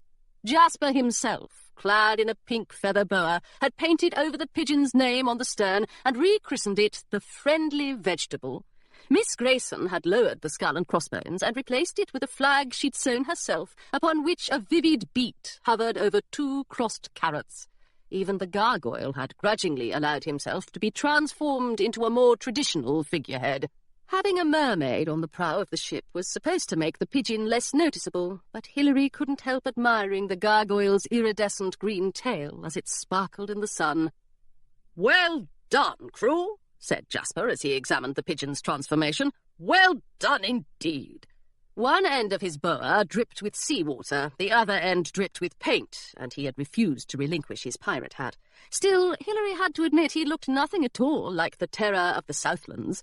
"Anchors away!" he cried. "We're off to Gunpowder Island, though why a group of simple beet merchants would want to travel there, I've no idea." "To deliver beets, of course," said Miss Grayson. "Even pirates must eat their vegetables." She was dressed in overalls and a wide-brimmed straw hat, as was Charlie. Their costumes were effective, but a little dull, and Hilary much preferred Oliver's outfit. He was dressed as a beet. "Every good beet merchant needs a mascot," Jasper had said when he'd handed Oliver the round purple tunic and leafy green hat. At this moment, Oliver was attempting to raise the anchor, but the chain kept getting caught up in his roots.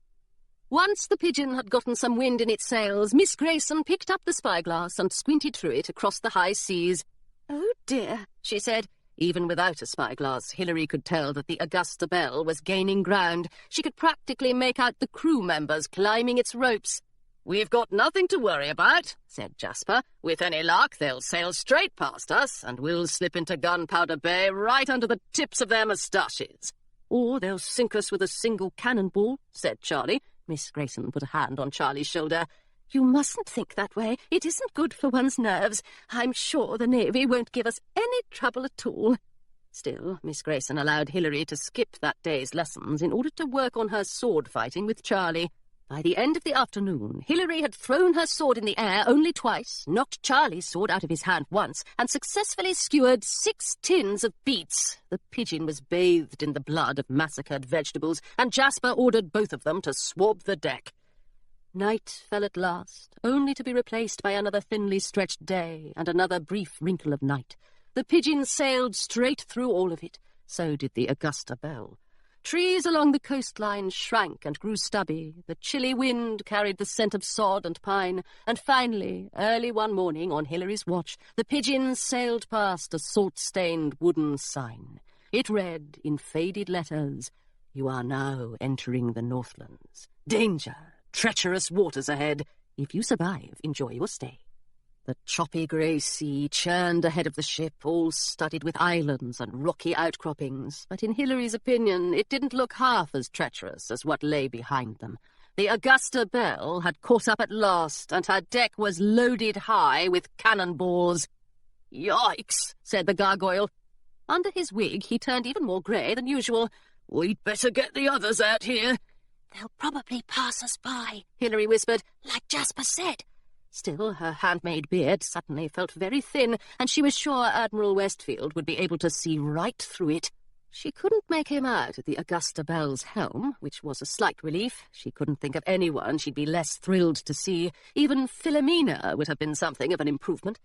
Hilary rang the ship's bell, and the crew straggled out of their cabins to join her on the deck. Jasper squinted up at the Augusta Belle. "All right, everyone," he said. "It's time. Now, let us all act like beet merchants." This order resulted in significant confusion, as everyone realized at once that they had no idea how beet merchants acted.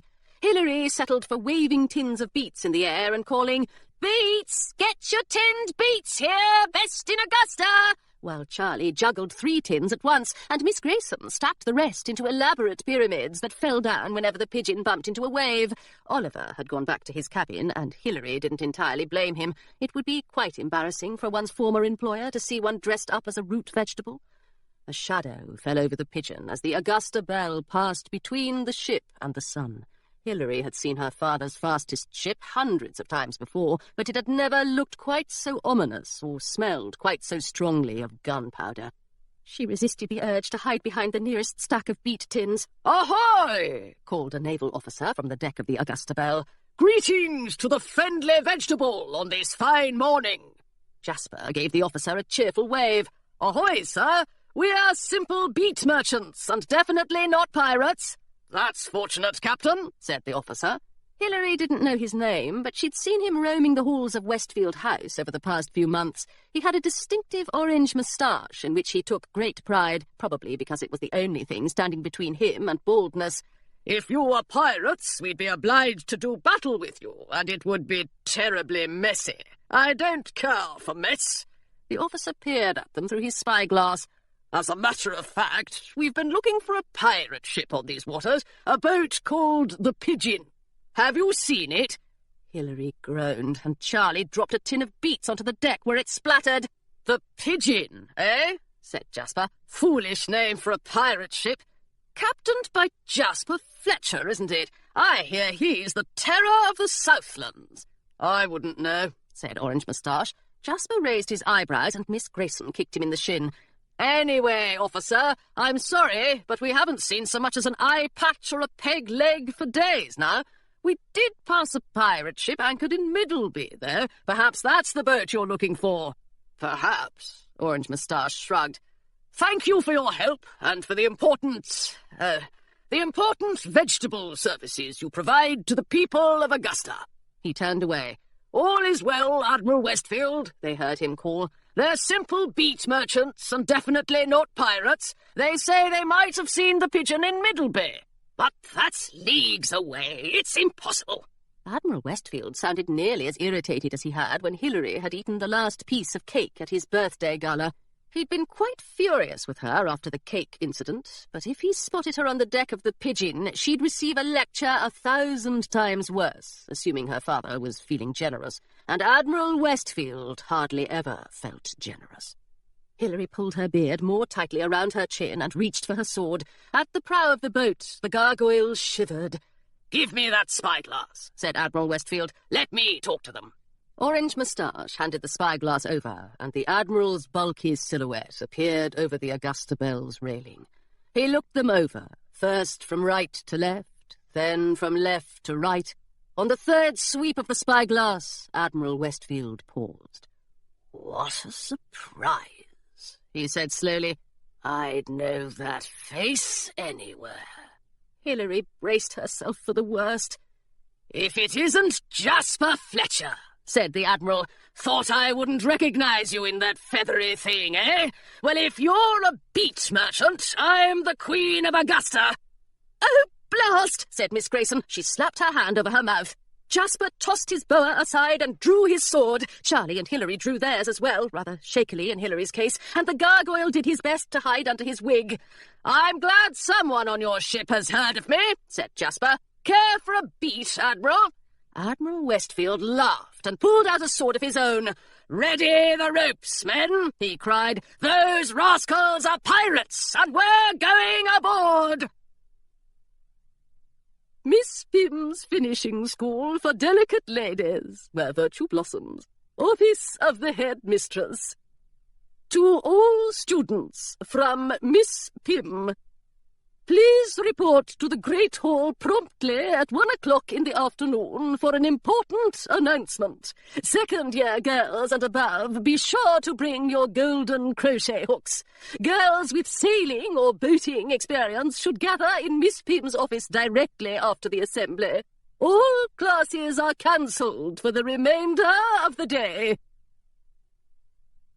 Miss Pym's Finishing School for Delicate Ladies, where virtue blossoms. Dear Hilary, you will never believe it, but I am sure Miss Pym has misplaced her wits. Violet says she has always been eccentric, but really, no one here knows what to make of today's peculiar events, and I must tell you about them at once to entertain you, in case life on the high seas is at all tedious. I will get straight to the heart of things, which is this. Miss Pym called a special assembly and announced that the whole school will be going on an ocean voyage. Even though it's the middle of term and we'll end up missing all of our classes for weeks, Miss Pym has decided to give us what she calls an alternative educational experience. I think this means that she will try to stuff our ocean voyage positively full of lessons. I can't imagine trying to waltz on the deck of a moving ship, can you? Or perhaps you have already tried it. Miss Pym did not tell us exactly where our ocean voyage would take us, but she did mention new cultural experiences, so I suspect that we may be visiting the Northlands. Perhaps our ships will cross paths and we will get a chance to see each other. Isn't it funny that you ran away to sea, but if you had stayed here, you would have gone to sea all along? Of course, you wouldn't have gotten to be a pirate, but still, that is one of those sorts of things that the literature mistress would call coincidental. I call it just plain strange.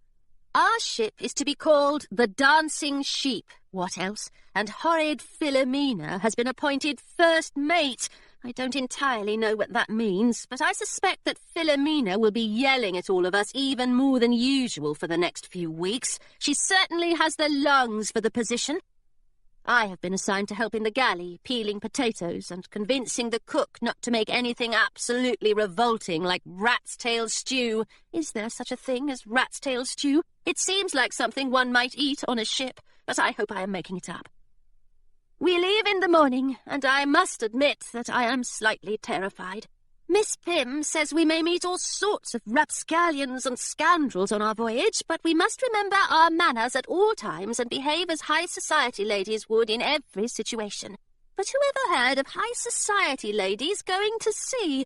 It is all faintly ridiculous, and that is why I fear Miss Pym has gone round the bend entirely. I hope that if we do meet a rapscallion or a scoundrel, it turns out to be you. Please be careful on Gunpowder Island, and do not get kidnapped or blown to bits or anything unpleasant like that. I would not get a chance to hear your stories about the high seas, and I would miss you terribly. Your unexpectedly seafaring friend, Claire. Chapter 11. Outside of the grand balls at Westfield House, Hilary had never seen so many uniformed naval officers in one place. In some ways, in fact, the battle taking place on the deck of the Pigeon was very much like a ball. The floor swarmed with flushed and grumpy-looking gentlemen, the metallic clashing of swords sounded a bit like badly played music, and the duellers leaped from port to starboard with the trademark grace of high society dancers. However, Hilary had never attended a ball at which gentlemen routinely plunged into the sea, nor had she ever attended a ball at which she had stayed for more than 5 minutes, pressed up against a wall and passing out strained curtsies to her parents' friends before retreating to the safety of her bedroom. Here, however, retreat was not an option, and curtsies were highly impractical. Hilary kissed the gargoyle on the nose and charged into the fray, holding onto her beard with one hand and scanning the deck for Admiral Westfield. She couldn't make him out, and she couldn't see Jasper either, but she did catch sight of Miss Grayson clutching her golden crochet hook in one hand and giving a naval officer a swift kick in the pants. "I'm afraid he was shockingly rude," Miss Grayson explained as the officer sailed across the deck and splashed into the sea. "Now, who shall be next?" The officers closest to Miss Grayson dropped their swords and backed away in a hurry, but Hilary did not get to find out whom Miss Grayson selected as her next victim, for a young naval officer chose this moment to approach her with sword in hand. "I suppose we'd better fight then, eh?" he said, sounding a bit irritated at the prospect. "You're awfully small for a pirate, if you don't mind my saying so." Hilary gritted her teeth. Didn't the officer think she was fearsome? Taking care not to let her sword shake in her hand, she pointed it at his stomach. "I don't care to listen to your insults," she said, "and I'll have you know that I've never lost a duel." She dearly hoped that the officer couldn't tell that this duel was, strictly speaking, her first. "My goodness," said the officer, holding up his own blade. "That is impressive. Are you one of those famous scallywags I've heard so much about, then?" Hilary hesitated. "Not yet," she admitted, "but I assure you I will be." The young officer was not much better at duelling than Hilary was, but several of his wild blows came dangerously close to her head. After ducking his blade for a 5th time, Hilary decided she had had quite enough of this tiresome gentleman and his rusty swordplay. When the officer's sword whizzed past her ear again, she clutched her hands to her chest, gave a dramatic gasp, and sank into a simple swoon that Miss Pym herself would have admired. The young officer wrinkled his brow. He coughed a few times and wrung his hands. Then he put down his sword, walked up to Hilary, and prodded her with his boot. "Pirate," he said doubtfully, "are you quite all right?" Hilary grinned. Before the officer had a chance to retrieve his sword, she leaped up and pointed her own blade at his throat. "I'm perfectly well, sir," she said, "but thank you for your concern." "Oh, dear," said the officer. He looked down at his sword and shook his head. "I'd better hop in the sea, then, hadn't I?" "Yes, I think you'd better," said Hilary, and she waved goodbye as the officer swam back to the Augusta Belle.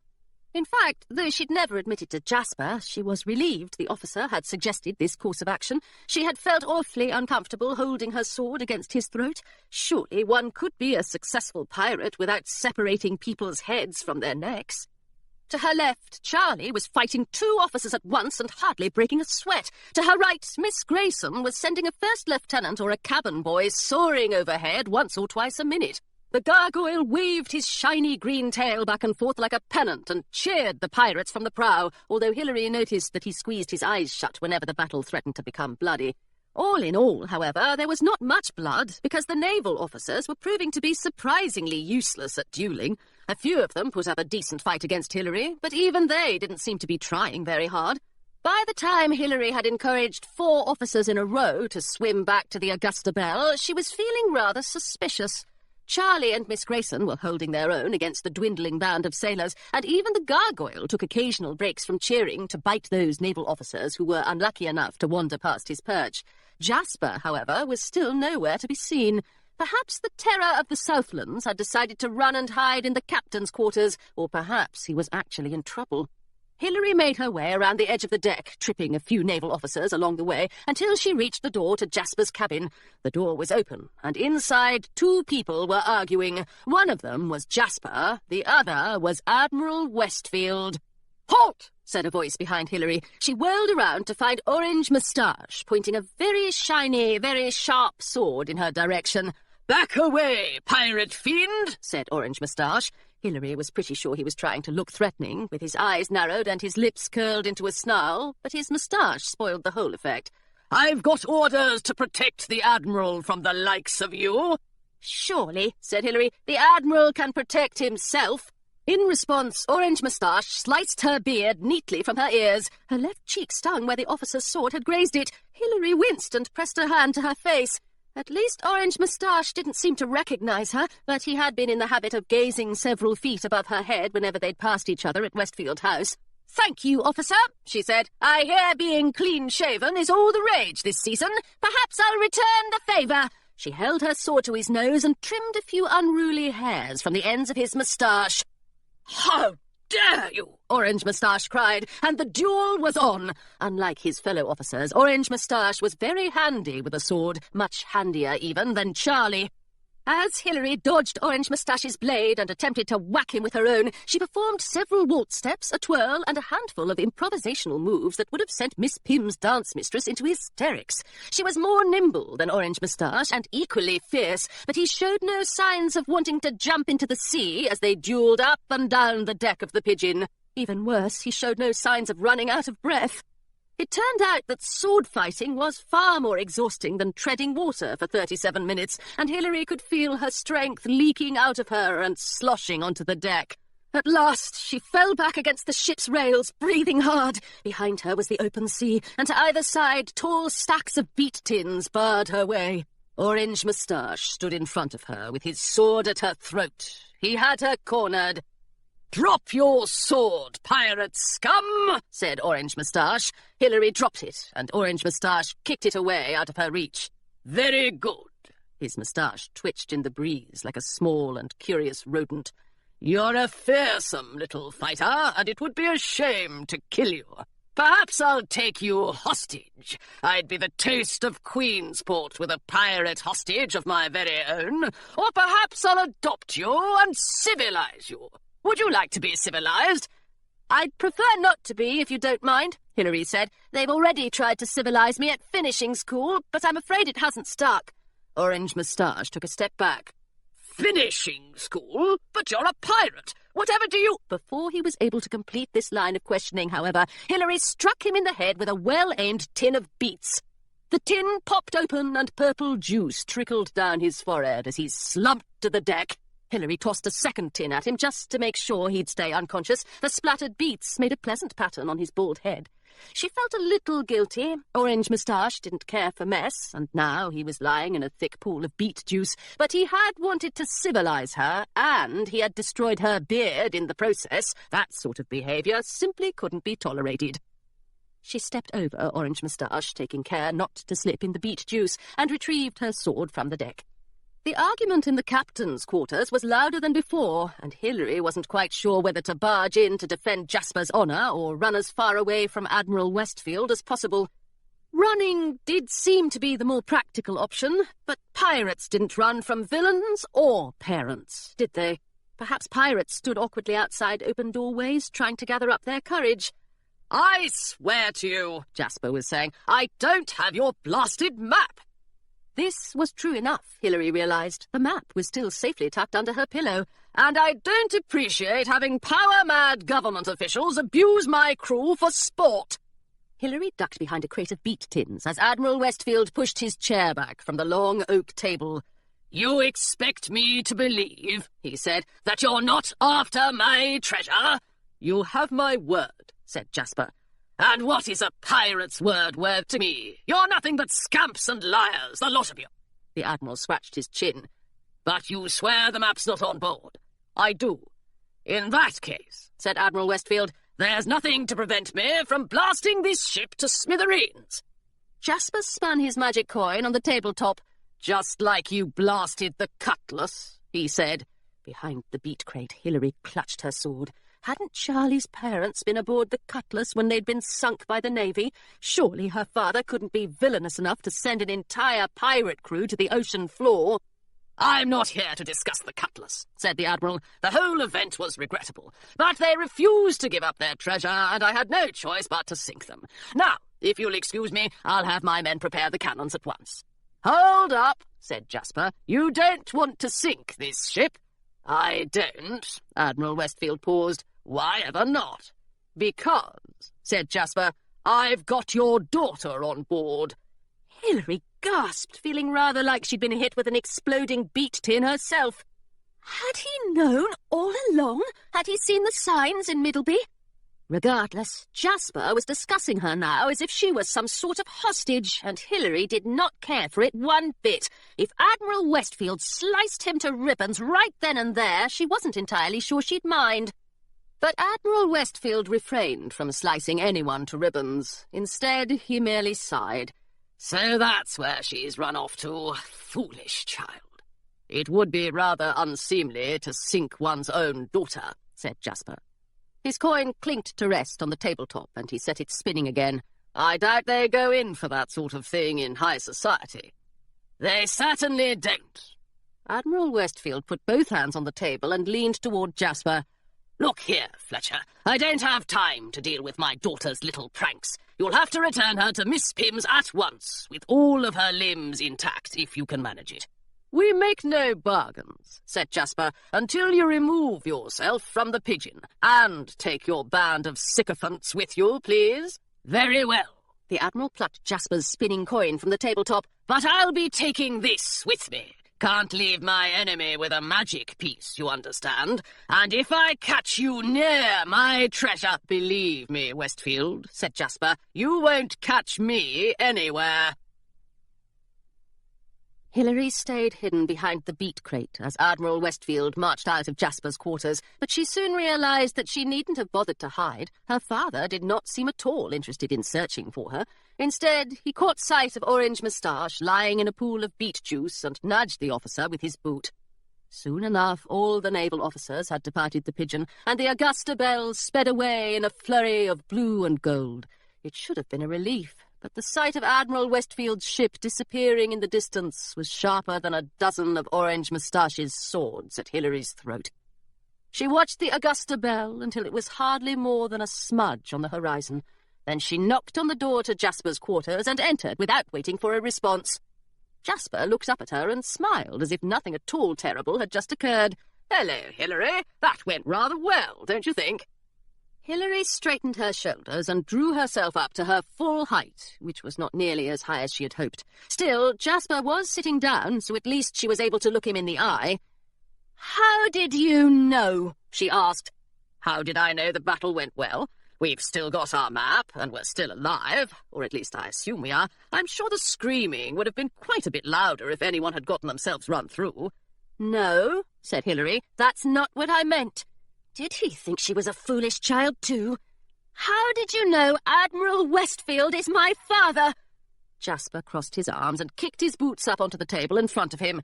"Ah," he said. "Frankly, the clues were obvious. Your distinct high society accent, your familiarity with naval protocol, and, of course, your stubbornness, which you could only have developed as a result of living with a tyrant like Westfield." Hilary gaped at him. "Oh, all right. If you must know, I caught sight of you at Westfield House when I was preparing to pinch the treasure map, and I recognized you at once when we met on the train. I must admit I had no idea you'd come work for me, though I could hardly turn you away when you did. Employing the enemy's daughter. Now that's a trick worthy of the terror of the Southlands." Jasper gave a little bow from his chair, as though he expected Hilary to applaud. "A trick?" Despite her excellent posture, Hilary felt even smaller than before. "You mean you only hired me to get at my father?" "Oh, dear," said Jasper. "When you put it that way, it sounds quite heartless. But I hoped you might have certain information about Westfield's plans. I thought, for instance, that he might have taught you how to read that blasted map of his. And you thought it would be handy to have me as a hostage if he tried to sink your ship? Jasper looked awkwardly down at Fitzwilliam, who was resting in his lap. He shrugged and said nothing. Hilary rather wished Fitzwilliam would bite him on the nose. So you didn't really think I was brave or bold or an excellent knot-tier or any of those things? If she shrank any smaller, she'd slip through the slats in the floorboards and end up in the bilge. It was too upsetting to contemplate. You didn't think I was a pirate? Now, wait a moment, said Jasper. But Hilary had no interest in waiting. If you don't believe I'm a pirate, she said icily, then I won't stay on the Pigeon a moment longer. Good day, Mr. Fletcher. Then she marched out of Jasper's quarters, stopping only to kick a stray beet tin, which burst in a magnificent purple explosion all over the deck. Hilary didn't stop marching until she reached the gargoyle's nest, where she set about freeing the gargoyle from his ropes. What a battle! The gargoyle cried. He was still dressed as a mermaid, although he'd lost his wig in all the excitement. Did you see me bite those officers? They tasted awfully salty. He looked up at Hilary, and his ears drooped. Are you crying? Hilary blinked hard. Of course not. A pirate never cries. She helped the gargoyle out of his costume and tucked him under her arm. Let's go. Where are we going? Why can't I stay in my nest? We're going on a pirate ship. Our own pirate ship. The Terror of the Southlands doesn't think I'm a true pirate, and I plan to show him otherwise. The first thing I'll do is steal his dinghy. We're going to sail the high seas by ourselves in that tiny boat with waves and everything. The gargoyle gulped. Are you sure this is a good idea? Hilary nodded. We're pirates, aren't we? Of course we are, said the gargoyle. Then we've got to leave at once. A true pirate wouldn't tolerate one more moment on board this ship. But what about Charlie and Miss Grayson? Won't they miss us? The gargoyle squirmed under Hilary's arm. Will there be spiders? I'm sure Charlie and Miss Grayson will manage perfectly well without us, said Hilary. A rather unpleasant lump was forming in her throat. No matter how hard she swallowed, it remained stubbornly in place. And as for the spiders... She stopped so suddenly that she nearly lost hold of the gargoyle. There, where the dinghy should have been, was nothing but a tangle of ropes. 2 of the ropes hung overboard, but their ends dangled loose above the waves, and the dinghy was nowhere in sight. Oh, blast! Hilary whispered. Had the Navy taken the dinghy with them when they left the Pigeon? No, most of the naval officers had plunged into the sea, but who else could have set it loose from its ropes? Jasper was still in his quarters, and Hilary could see Miss Grayson and Charlie chatting on the other side of the ship, but she couldn't see Oliver anywhere. Oh, double blast! She cried. She hurried to Oliver's cabin and flung open the door without knocking, but the cabin was empty. Then she cursed Oliver's name heartily, ran into her own cabin and pulled the pillow from her bed. The treasure map was gone. Jasper Fletcher, freelance pirate, Terror of the Southlands, VNHLP certified in battle, treasure hunting and parrot maintenance. Dear Captain Blacktooth, it has come to my attention that the Augusta Royal Navy is sailing to Gunpowder Island. Under the direction of Admiral James Westfield, the Navy has already attacked my pirate ship, injured my crew, plundered valuable items, and, our resident governess informs me, behaved very rudely in general. I believe that Admiral Westfield poses a direct and immediate threat to all pirates on the high seas, and I hope that the staff of the VNHLP headquarters on Gunpowder Island will act accordingly. Please send your best pirates, fastest ships, and most ominous cannons to attack the Augusta Belle at once before she gets anywhere near Gunpowder Bay. There is no time to waste. I would also appreciate it if you would refrain from attacking my ship, the Pigeon, when it arrives in Gunpowder Bay. As you read this message, you may be remembering the recent VNHLP banquet, at which I described you as more useless than a bucket of sea cucumbers, but I am sincerely sorry that you overheard me, and I will make every attempt not to be overheard in the future. I am sending this message via my budgerigar, Fitzwilliam. Please enclose your response in his beak and send him back to me. He will know where to find me. Grudgingly, Jasper Fletcher. The very nearly Honourable League of Pirates, serving the high seas for 152 years. Gunpowder Island headquarters. Mr. Fletcher, we are disturbed to hear of Admiral Westfield's attack on your ship and crew. Unfortunately, however, we cannot attack the Augusta Belle as you have requested. You may be aware that the VNHLP's relationship with the Royal Navy is unsteady at best. You may also be aware that Admiral Westfield himself is in possession of quite a lot of cannons. We are pirates, and we do not normally avoid a hearty battle.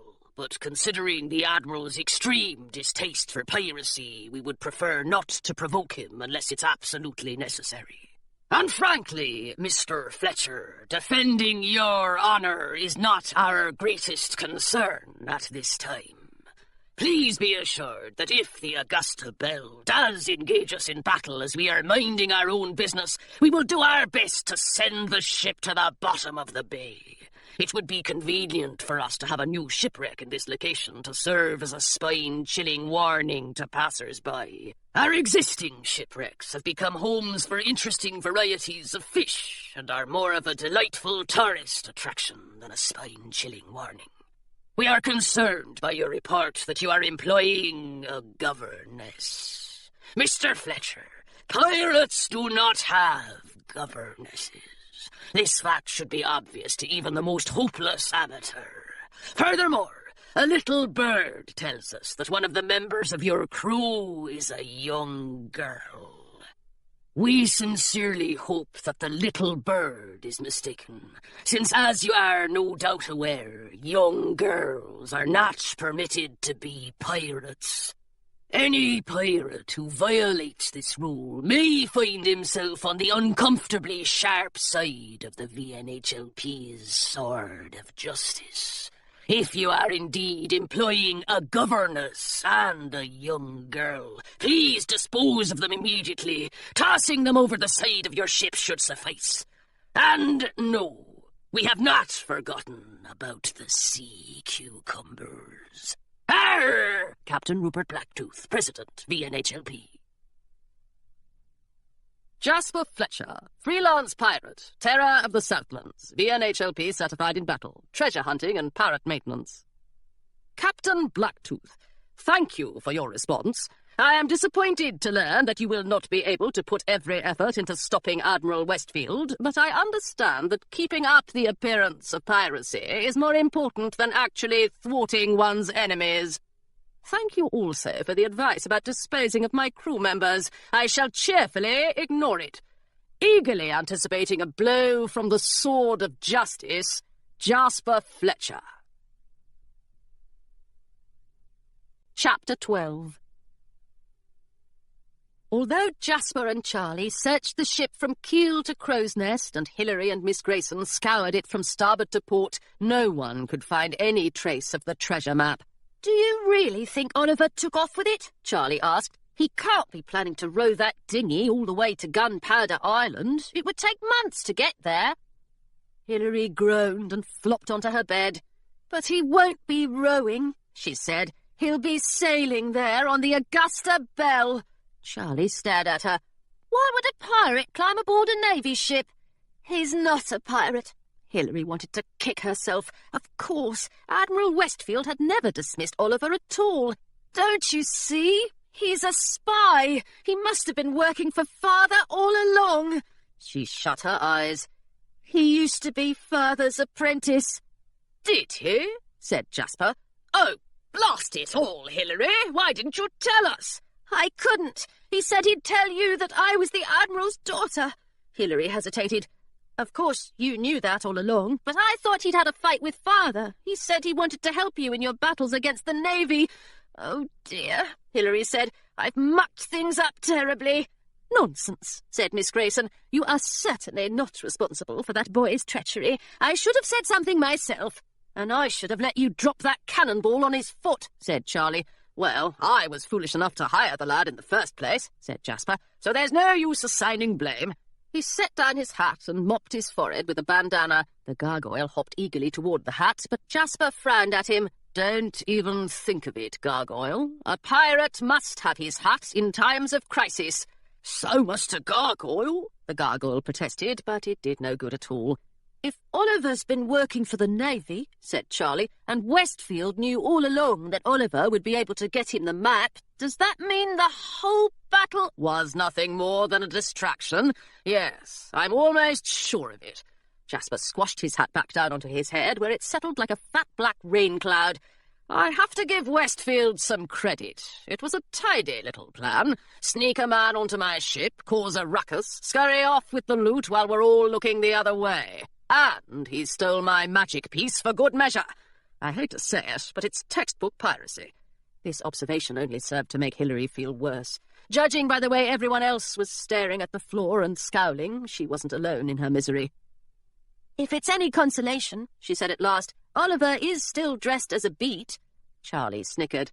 I hope someone stews him.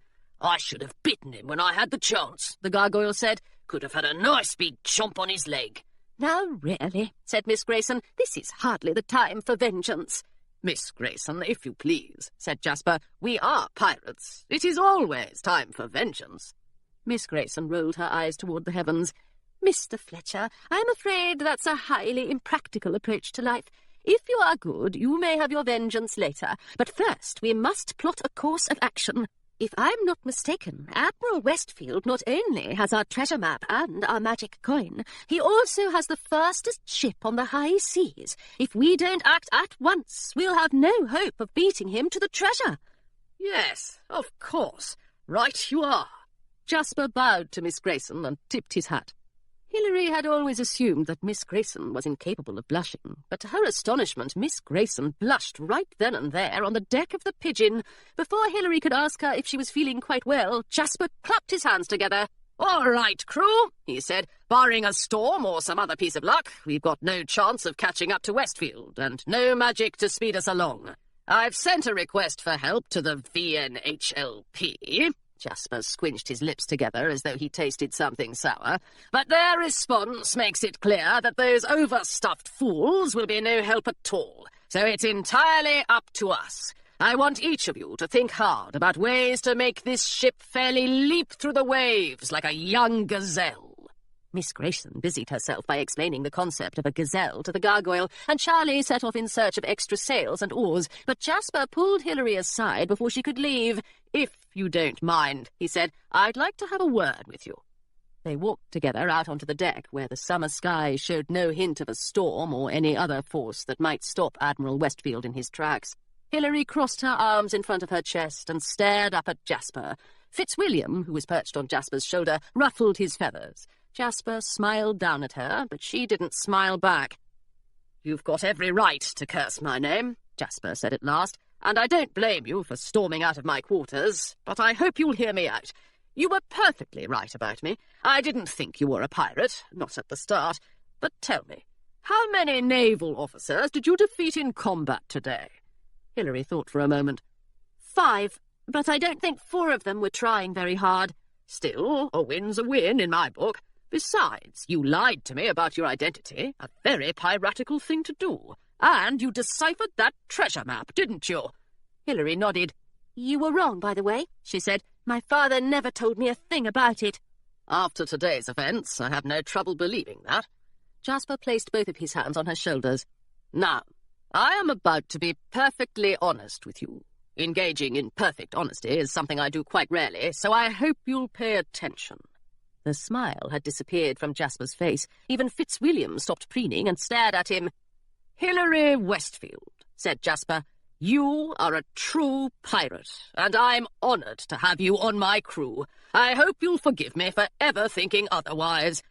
If Hilary had been a Miss Pimm's girl, she would have curtsied. If she had been a high society daughter, she would have blushed. But she was a pirate. A warm feeling swept from her forehead down to her boots. It was rather like the sensation that came from drinking grog, only nicer.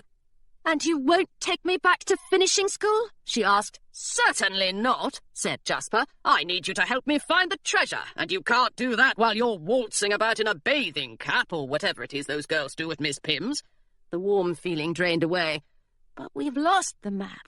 Father will reach the treasure first, and you'll have to blacken my name, and as far as I'm concerned, you've upheld your end of our bargain. I have no intention of blackening your name."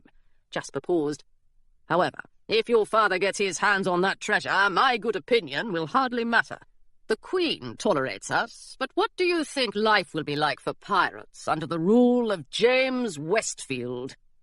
"The kingdom," said Hilary slowly, "would be far better off without all those pirates sailing through it. That's what Father always says."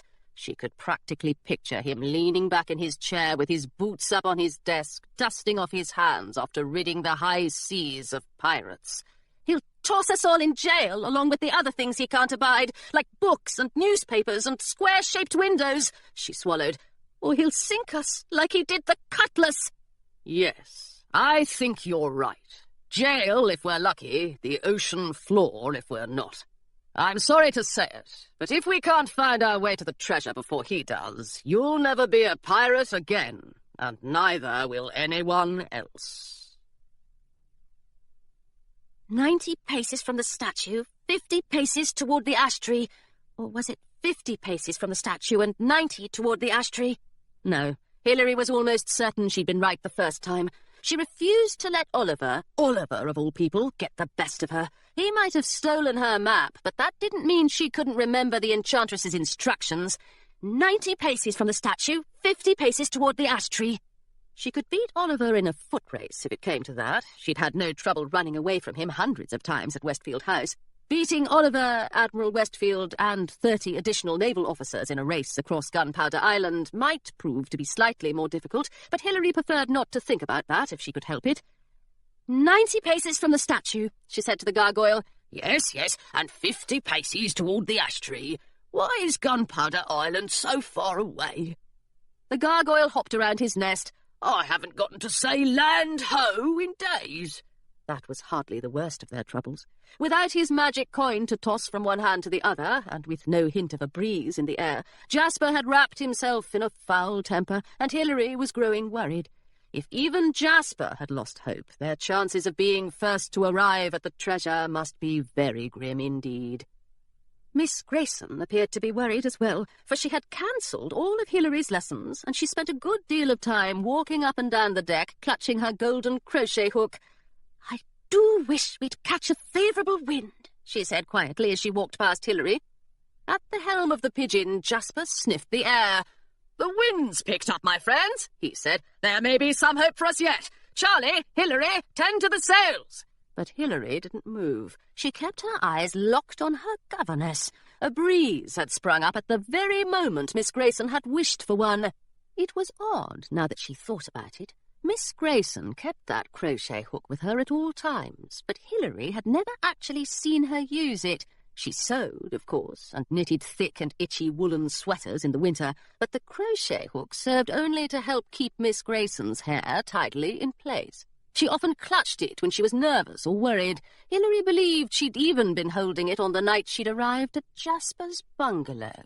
Perhaps it was simply a small reminder of civilization in the midst of piracy. After all, Miss Grayson did very much enjoy civilization. Or perhaps it was not so simple after all. "Miss Grayson," she said, "I hope you'll forgive me for being impolite, but I'm almost certain you have magic." Miss Grayson stopped pacing. The colour drained from her face, and she sucked in her cheeks. "What a preposterous suggestion," she said at last. "I'm sure I don't know what you mean."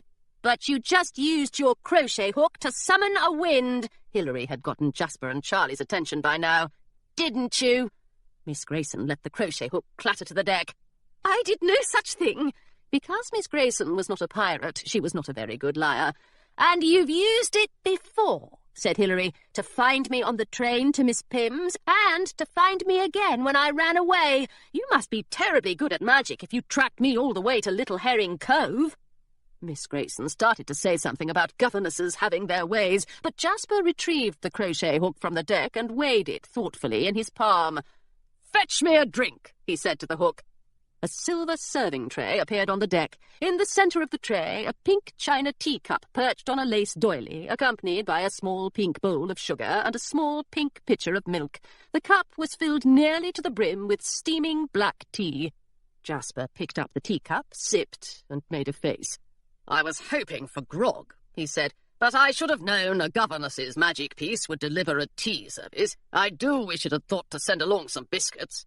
2 biscuits popped onto the tray. "That's quite enough," said Miss Grayson. "I believe you've made your point." I always wondered why my ears tingled during lessons, the gargoyle said. I thought that was just what learning felt like. Jasper held the crochet hook up to the sunlight. It's a fine piece of work, he said. Wherever did you get it? "I really can't recall," Miss Grayson said quietly. Hilary stared at her. But you got it from Miss Pym. You said so yourself just last week. Miss Grayson looked around from one end of the ship to the other, as though she expected Miss Pym to walk across the deck at any moment. "I did, didn't I? Oh dear, now I've really put a finger in the porridge." She lowered her voice. "You mustn't tell a soul, any of you. Miss Pym would have my head on a pike if she knew how careless I'd been. The hooks are only to be used in emergencies, and I felt that our current situation qualified." Charlie helped himself to a biscuit. "It's typical high society nonsense," he said. "Why would anyone want to hand out magic to a bunch of finishing school girls? Aren't those girls terrifying enough as it is?" "I'm not aware of Miss Pym's reasons," Miss Grayson said tightly, "but I'm sure they are practical ones. There is quite a bit of magic floating around high society, or there was until your father got his hands on it, Hilary, and perhaps Miss Pym feels that her girls should be familiar with it. Don't look so horrified, Mr. Fletcher. Miss Pym herself gives deportment classes to instruct her charges in the use of magic." "Do you mean to tell me," said Jasper, "that a posse of magical young ladies is currently dashing about Pemberton?" "Certainly not," said Miss Grayson. "They are hardly a posse, and Miss Pym's girls never dash." She plucked her crochet hook out of Jasper's hand. "Now, if you'll excuse me, I believe I need to lie down. I feel quite exhausted, and being interrogated is hardly improving matters." "Hold on a moment." Jasper caught Miss Grayson by the elbow. "You do look pale. Just how much magic have you been using?" "I felt it was very important," Miss Grayson took a long breath, "to help the pigeon move along as rapidly as possible." She breathed again. "I suppose I may have overexerted myself." Hilary caught Miss Grayson's other elbow to prevent her from tipping over. "Will she be all right?" she asked Jasper. He nodded. "Magic can be quite draining, but it's nothing a bit of sleep and a good chunk of hardtack won't cure. You must rest, Eloise. We'll take over from here." "Take over?" Miss Grayson went rigid. "Whatever are you proposing?" "Simply that Hilary and I take turns using the crochet hook while you rest. We'll drive the pigeon forward without exhausting ourselves too terribly. What do you say?" Jasper put out his hand to accept the crochet hook, but Miss Grayson merely scowled at him. "Absolutely not. Miss Grayson, please." Hilary had never discovered quite how to win an argument with a governess, but she would put in her best effort nonetheless. "Let us help you. I've read a bit about using magic, and I'm sure I'll be able to work it out. Besides, Jasper will oversee everything." To Hilary's surprise, Charlie agreed with her. "I can't say I like the plan, but I don't see that we've got much of a choice. That crochet hook is the only piece of magic we've got, apart from the gargoyle, of course, but we can't use him to speed up the ship." "Oh, I should think not," the gargoyle shuddered. "And if we don't reach that treasure before Westfield does," Charlie continued, "he'll sink us all sooner or later. I don't know about the rest of you, but I'd rather put up a fight while we still can." "Oh, very well." Miss Grayson placed the crochet hook in Hilary's palm. "I suppose I do need some help, but I'll fetch a chair and supervise the whole ordeal to make sure those two don't transform themselves into tea cakes. And I dearly hope," she said as she walked toward her cabin, "that Miss Pym never finds out about this." Hilary had always imagined that magic would be exciting, but watching Jasper hold a crochet hook and say things like, "Hurry up, ship," was an awfully dull way to spend the morning. To Hilary's disappointment, Jasper did not change anyone into a tea cake, although he did conjure up a gust of wind that sent Fitzwilliam soaring all the way up to the crow's nest. Up in the rigging, Charlie stretched bed sheets and blankets into makeshift sails to catch the breeze, and the pigeon soon looked more like a laundry line than a pirate ship. But it sailed onward faster than ever, and Miss Grayson relaxed enough to fall asleep in her chair. Finally, Jasper pressed the crochet hook into Hilary's hand. I don't think I can manage another round, he said. You'd better give it a try. The crochet hook was smooth and cool against her fingers, like the gargoyle's ears when she scratched behind them. It was such a small thing, more delicate than she'd thought. It certainly didn't feel powerful. Just hold on tight, said Jasper, and tell it what you'd like it to do. Hilary nodded. Hello, Magic, she said. A thrill unfurled in her chest and began to travel down her arm toward the crochet hook. I'd like you to help us sail our ship faster, if you please. You don't have to have a conversation with it, Jasper said. This isn't high society. My goodness! The crochet hook apparently enjoyed being greeted in such a civilized manner, for it had summoned up a wind that knocked Jasper's hat right off his head. It is for Miss Pimm's, after all, Hilary reminded him. It probably thrives on good manners. The wind continued to blow, and the thrill continued to thrum in Hilary's chest. It was a lovely feeling. She rather thought she could take on the entire Royal Navy at the moment, and Philomena besides. Perhaps she could even get into the scallywag's den without allowing the burly pirate to knock her onto the cobblestones. When the breeze died down, she asked the crochet hook politely for another push, and it obliged. Hilary wondered for an instant if the rush of wind had been tugged out of her lungs. It's harder the second time, she said between breaths, and not nearly as nice. She would have liked to hold on to the crochet hook a bit longer, but Jasper took it away and tucked it in his pocket. That's quite enough for now, he said. You'll be able to use the magic longer with practice. All the thrill had left Hilary's chest by now. It was exciting, she admitted, when the wind picked up. She considered for a moment. But it wasn't nearly as exciting as piracy. Of course it wasn't, said Jasper. He walked back to the ship's wheel and gave it a good spin as Fitzwilliam settled down on his shoulder. Then again, what is? At the prow of the Pigeon, the gargoyle nearly hopped out of his knots. Trees! He cried. Trees! Jasper frowned. I hardly think trees are more thrilling than piracy. No, said the gargoyle. I see trees out there, and grass and sand, lots of it. He puffed out his chest and cleared his throat. Land ho, everyone! Land ho! Jasper Fletcher, freelance pirate, terror of the Southlands, VNHLP certified in battle, treasure hunting and parrot maintenance.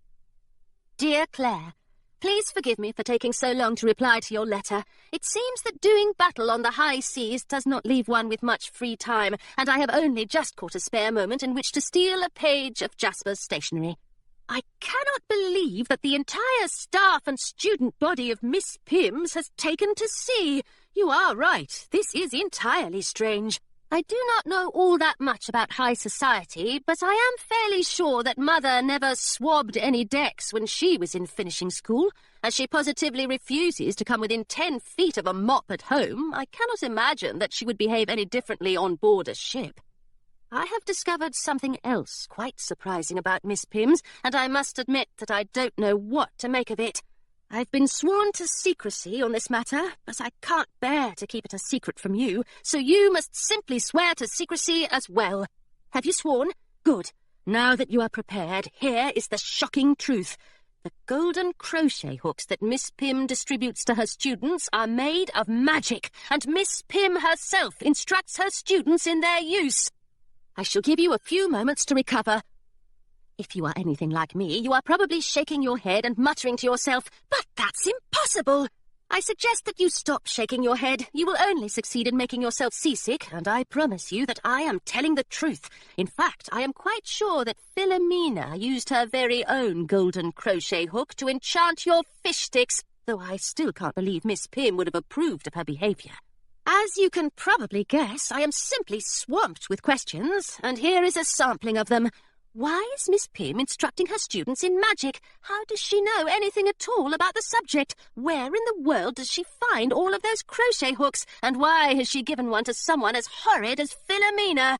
Oh, Claire, things are getting rather tangled out here on the high seas, and I wish you were here on our pirate ship instead of on the dancing sheep. As long as you are there rather than here, however, you might try to observe the older girls as they use their golden crochet hooks. Do be careful, though, and stay as far away from Philomena as you possibly can. I'd be simply devastated if she turned you into a toad. Arr! Which is the pirate's way of saying that I miss you very much, Hilary. Chapter 13.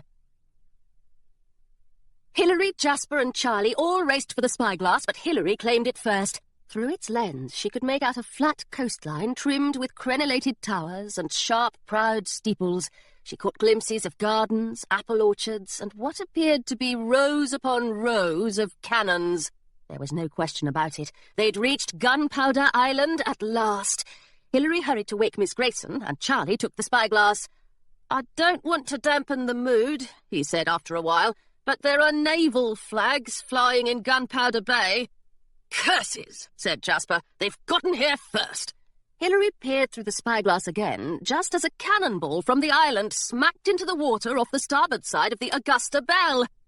"Yes," she said, "but it looks like they're distracted at the moment." "Old Westfield never could resist provoking the VNHLP," said Jasper, borrowing the spyglass from her. "I must remember to send Captain Blacktooth a token of my appreciation. A pie, perhaps, or a nice bouquet." He nodded and put the spyglass down. "But we must be careful. If the Navy notices we've arrived, they're not likely to arrange a welcoming tea in our honour." "I'd wager," said Charlie, "that the Navy won't pay us any notice at all. They'll be far too busy noticing that." He pointed behind them, and Hilary turned to look. There, in the not-so-far distance, was a vast wooden ship. It hurried toward Gunpowder Island, kicking up wave foam on all sides, and its green and silver sails puffed confidently in the wind. From the mainmast flew a silver flag, adorned with what looked like a large green blob. When Hilary grabbed the spyglass for a closer look, however, the blob transformed itself into a carefully embroidered dancing sheep. "Oh, bother it all!" She cleaned the spyglass lens with her shirt, but when she looked through the glass again, nothing had changed. The embroidered sheep was undoubtedly dancing the hornpipe. "What in the world is Miss Pym doing here?" "Miss Pym?" Miss Grayson wrinkled her brow and made her own examination through the spyglass. "Surely not Hilary. A woman of her stature would never—" "Dear me, that does look awfully like a dancing sheep." "Hold on a moment," said Jasper. "Is this the same Miss Pym who has a fondness for crocheting?" "The very same," said Hilary, "and she thinks you all are nefarious scoundrels." "Ah, I like her already." Jasper turned back to the helm. "I wish I could impress her with my nefarious deeds in person, but we hardly have the time right now. I hope she won't be offended if we avoid making a social call."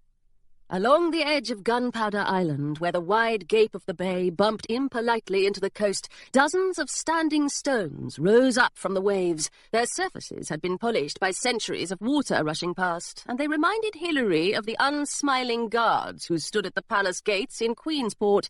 Jasper manoeuvred the pigeon in and out between the stones, taking care to shield the ship from the battle taking place in the middle of the bay. Every so often the boom of a cannon set all the deck's planks shaking, and Hilary wondered how long the VNHLP could possibly hold off the Royal Navy. When she was very young, she would curl up on her mother's lap and ask how long it would be until Admiral Westfield came home again. Her mother always gave the same answer: "He'll be gone until he's gotten the job done, and not a moment sooner. Your father can be stubborn as an ox." And Hilary always laughed, imagining an ox dressed to the nines in full naval uniform pacing the deck of a grand ship. Now, however, Hilary desperately wished that her mother had compared Admiral Westfield to something a good deal less fierce. An otter, perhaps, or a rabbit. She felt almost certain that she could face a rabbit. The pigeon pulled up behind the standing stone closest to the coast. "Drop anchor," said Jasper, "and lower the sails. We'll have to abandon the ship, I'm afraid. Westfield's already got us outnumbered, and we can't afford to leave anyone behind to look after the pigeon. Normally, of course, we'd take the dinghy to shore, but since we've been careless enough to lose it—" He looked them all up and down. "Miss Grayson, in that monstrous handbag of yours, did you happen to bring along a bathing costume?" Swimming to shore turned out to be a particularly unpleasant task. The cold waters of Gunpowder Bay turned Hilary's arms and legs an unfashionable shade of blue, and to make matters worse, she had to lie on her back and propel herself by kicking as she held the gargoyle up above her head. The gargoyle couldn't stop trembling, and he squirmed whenever his tail dipped into the ocean or a drop of sea spray landed on his snout. "Just stay calm," Hilary said as clearly as she could, "and please don't wiggle." It was difficult to talk when half the high seas poured into your mouth each time you opened it. "We're almost there, I promise."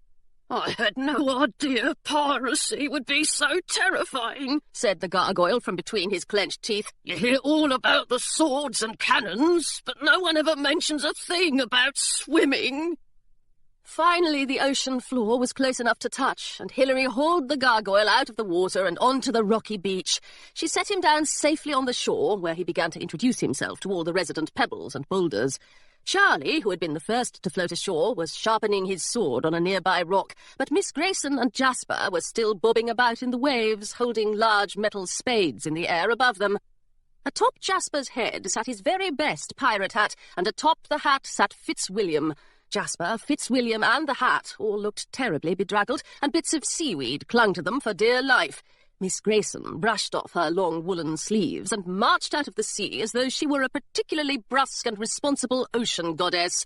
"There's nothing like a cold bath to bring colour to one's cheeks, don't you think?" she said. Hilary wondered if blue was the colour to which Miss Grayson referred.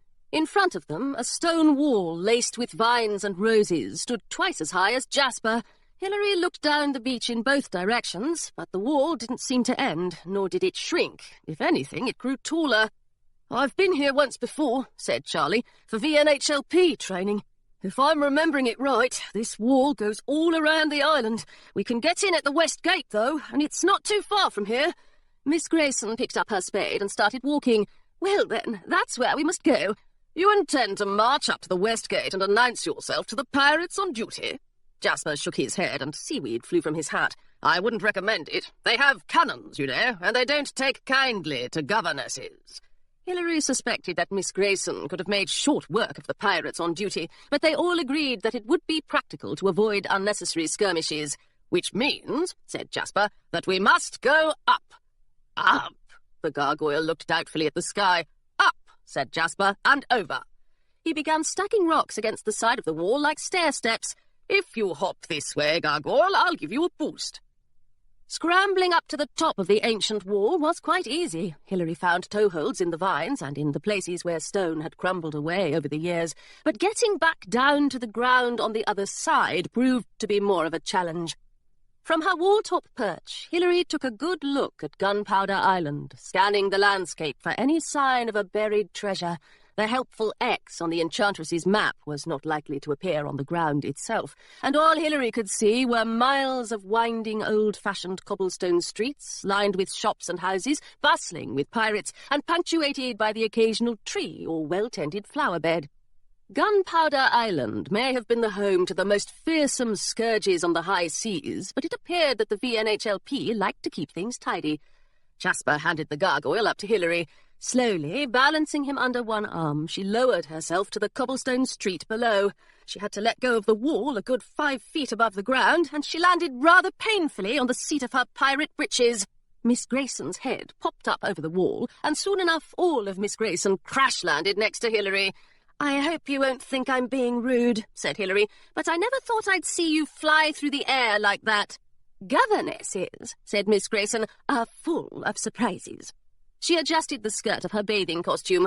"I certainly wasn't about to let you visit a pirate stronghold without a chaperone." "Miss Grayson, I don't think you're being perfectly honest with me." Miss Grayson flushed and smiled at Hilary. "If you must know," she whispered, "I am enjoying myself immensely, but you mustn't tell a soul." "Pirate's honour," said Hilary. Charlie chose this moment to clamber over the wall, with Jasper following close behind him.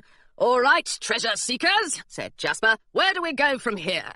"Well," said Hilary, "the first clue on the Enchantress's map is 90 paces from the statue. Is there a statue anywhere on Gunpowder Island?" Charlie nodded. "There are loads. The town square is full of them. Memorials to notorious pirates and that sort of thing. It's too bad the Enchantress didn't say which statue she was thinking of, though. It'll take hours to mark out 90 paces from each of them. We've got nowhere else to start, said Hilary, so we might as well start there. Which way to the town square?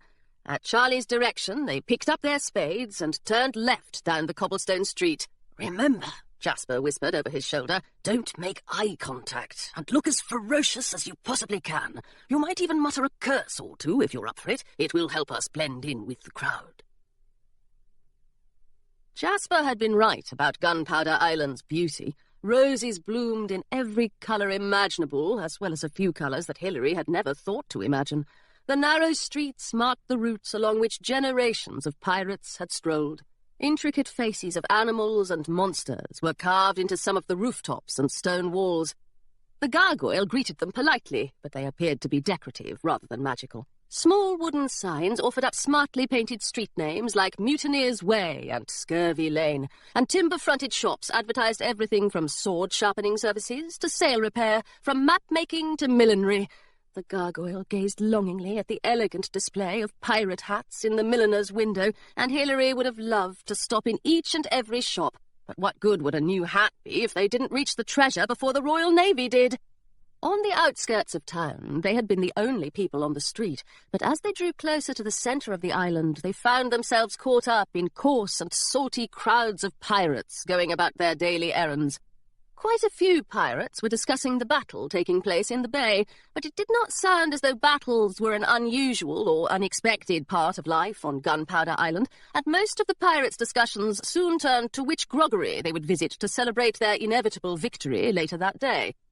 "Your pa and I used to rest our weary breeches at the Sword and Seahorse," Jasper said to Charlie. He pointed to a groggery across the street with a cheerful red door and window boxes full of tulips. "We'd plot our next adventures and discuss how to make ourselves more fearsome." He patted Charlie's shoulder. "Perhaps when the treasure is ours, we can all stop by for a celebration." Charlie nodded, but he didn't say a word, not even a pirate curse, until they reached the next street corner. On one side of the street was a dusty old shop where pirates could exchange their magic coins for other magical items, though its windows were boarded up and cobwebs hung from its signs. On the other side of the street was an ice cream parlour, and small knots of pirates sat outside chatting under pink-striped umbrellas. "I think," said Charlie, "that the town square is just around the next—" "Oh, curses!" He stopped short, and Hilary nearly crashed into him. "We've got to hide! Quick!" They hurried behind the nearest pink-striped umbrella, and Hilary peered past Charlie to get a better look at what had alarmed him. There, a few yards down the street, stood a man and boy in plain black clothes. They both looked damp and drippy, as though they'd recently gone for a swim, and their pants were torn and scuffed at the knees, as though they'd recently climbed over a city wall. Unlike the pirates around them, they were not chatting or challenging each other to duels. They were huddled close together, studying a seawater-stained square of parchment. The man glanced about uncomfortably, and the boy sneered. Admiral Westfield, for it was he, pointed to the treasure map and mumbled to Oliver. Oliver looked over his shoulder at something around the corner and nodded. Then Admiral Westfield rolled the map up and patted Oliver's shoulder. "Well done, lad," he said loud enough for Hilary to hear. "I'm proud of you. Shall we proceed?" "Oh, they wouldn't dare," said Hilary. In her arms the gargoyle growled. She lunged toward Admiral Westfield, but she hadn't taken 3 steps before Jasper's hands clamped down on her shoulders and Miss Grayson's hands pressed over her mouth. "Let me go," she said, although the muffling effects of Miss Grayson's palm made it difficult to give orders. "We've got to go after them." "You're only half right," said Jasper. "Someone must go after them, it's true, but I intend to be that someone." Admiral Westfield and Oliver hadn't paid any attention to the scuffle taking place behind them. There were at least 2 additional pirate scuffles on the street at that moment, so a third one must not have seemed worth noticing, and they had almost rounded the corner out of Hilary's view. "They're getting away," said the gargoyle, whipping his tail frantically to and fro. Yes, I know." Jasper wiped the sweat from his brow. "Which of us is the terror of the Southlands?" He let go of Hilary's shoulders and handed her his spade. "Now listen carefully. I will deal with the Admiral and Oliver. While I am doing that, you must find the treasure." "But I'll hear no buts or howevers," said Jasper, sounding discomfortingly like Miss Grayson. This, Hilary supposed, was what came of letting governesses sail about on pirate ships. It's perfectly simple. One of us has to distract them while the others dig up the treasure. You know the map better than I do, and besides, I think you'd be wise to keep your distance from your father. With Miss Grayson's crochet hook and Charlie's sword, you should all be perfectly safe. Hilary had never used a spade before. Her mother's gardeners highly discouraged unauthorized digging on the grounds of Westfield House, and this one felt heavy and awkward in her hands. But you can't fight them off single-handedly, Jasper, she said. Oliver never fights fairly, and you know father. He's stubborn as an ox. An ox with a ship full of cannons at his disposal, Hilary thought. This whole plan is highly impractical, Miss Grayson agreed, and there's only one solution I can see. Mr. Fletcher, I will help you distract the evildoers. She tugged her crochet hook from her bun, sending a shower of hairpins clattering down on the cobblestones. Even in her bathing costume, with her loose curls flowing over her shoulders, Hilary thought she looked terribly fearsome. I'm useless at digging, she said, and I believe Mr. Fletcher would benefit from having a bit of magic on his side. Hilary stared at her. You mean you won't come with me? In response, Miss Grayson behaved very oddly indeed. She bent down and kissed Hilary on the cheek. I am confident, she said, that you will do wonderfully well without a governess. Now, for goodness sake, hurry along and find that treasure. The Dancing Sheep, a floating division of Miss Pym's finishing school for delicate ladies. Dear Hilary, I must know at once, is your ship still bound for Gunpowder Island? If it is, you must tug on its reins and turn it around as fast as you can. You will want to know why, of course, but a decent explanation would take far too long, and I'm afraid you would hardly believe it, so you will have to trust me when I tell you that something peculiar is going on, and Gunpowder Island seems to be at the centre of it all. Oh dear, now Philomena is looking daggers at me, and I must get this message to the postal courier without her noticing. Do be careful, Hilary, and please stay away from Gunpowder Island. Yours in haste, Claire. Postal courier could not deliver. Reason? Miss Westfield is believed to be ashore on Gunpowder Island. If sender thinks postal courier is setting foot on that god-forsaken rock, sender must kindly think again. Chapter 14. One moment, the town square on Gunpowder Island was a pleasant, quiet, open space. An elaborate marble fountain burbled in the centre of the square. Skull and crossbones flags hung cheerfully from open windows. Pirates strolled past, singing sea shanties, and statues of legendary sea captains watched over the whole scene. Near the fountain, a man and a boy studied a map. To a casual observer, they might have looked like travellers on a grand tour of famous pirate hideaways. To Hilary, however, they looked like danger. She would have been a bit less nervous if Oliver had still been dressed as a beat. The next moment, all was madness. Jasper ran toward Admiral Westfield with his sword in hand, shouting all sorts of words that were impolite even to think about in high society. Miss Grayson was hot on his heels, clutching her crochet hook in one fist and swinging a spade wildly with the other. Admiral Westfield and Oliver looked up from their map. They looked at each other. They looked back at Jasper and Miss Grayson. Then they unsheathed their swords and began to shout unsavoury sentiments of their own. "Fletcher, you fiend!" cried Admiral Westfield. "And, my goodness, aren't you that horrid governess? This man," Jasper called to the pirates who'd already gathered to watch the confrontation, "is the Admiral of the Royal Navy, and an enemy to pirates everywhere." At once, several of the pirates in the square drew their own swords and leaped into the fray. Some of them fought alongside Jasper and Miss Grayson, but many of them didn't seem to care whose side they were on, and they brandished their weapons at anyone who happened to be within reach. Word travelled fast on Gunpowder Island, and within minutes the square was positively full of sword-waving pirates. Hilary, Charlie, and the gargoyle watched the battle from behind a statue of a pirate who was portly enough to conceal all three of them. Hilary reminded herself that pirates were never squeamish, but there was something distinctly uncomfortable about watching Jasper and Miss Grayson go into battle against her father. She didn't want them to lose, of course, but what would happen to Admiral Westfield if they won? She shook her head in an attempt to clear that particular thought from her mind. Miss Grayson and Jasper had charged her with finding the treasure, and she did not intend to disappoint them. The gargoyle poked Hilary with his tail. "What do we do now?" Hilary closed her eyes and pictured the treasure map. We've got to count out 90 paces from the statue, she said, heading north.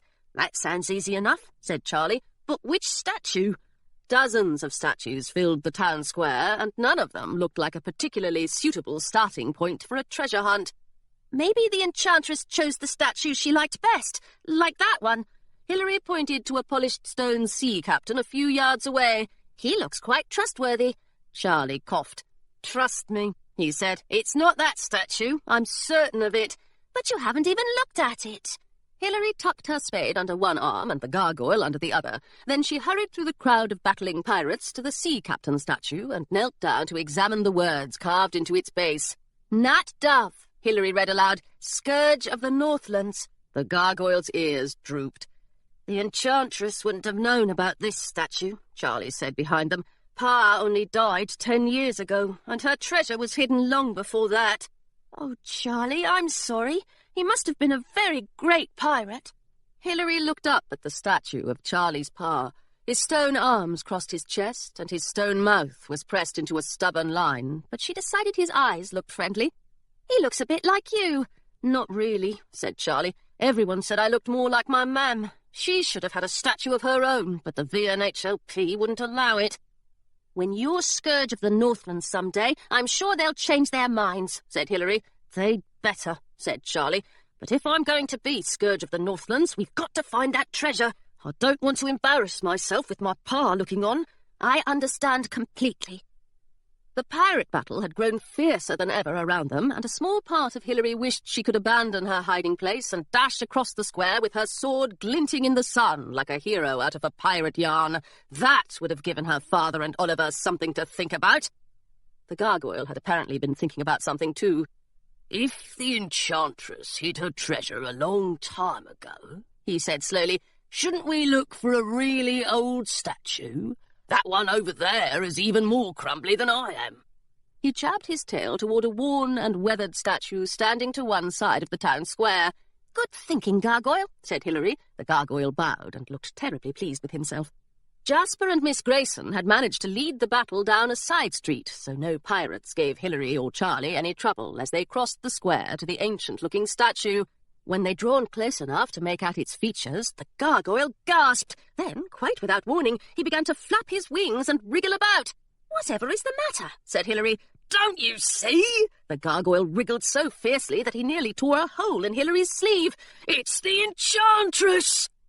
Time and weather had worn away the statue's features, and generations of pirates had scraped their swords against its surface. But unlike the other statues in the square, this one wasn't wearing a billowing coat or breeches, and it certainly didn't have a three-cornered hat atop its head. In fact, it seemed to be wearing a gown. On its polished face, Hilary could just make out the trace of a thin-lipped smile. The smile was familiar, and why shouldn't it be? She'd passed that smile, or a stained-glass version of it at least, nearly every day of her life in the halls of Westfield House. At the base of the statue, Hilary could just make out the faint imprint of a figure 8. Charlie began to laugh. Of course, he said. I'm beginning to think the enchantress was awfully interested in herself. Hilary thought back to the treasure map and groaned. Oh dear, she actually drew a picture of herself on the map. You know, right at the place where the path to the treasure began. It must have been a clue.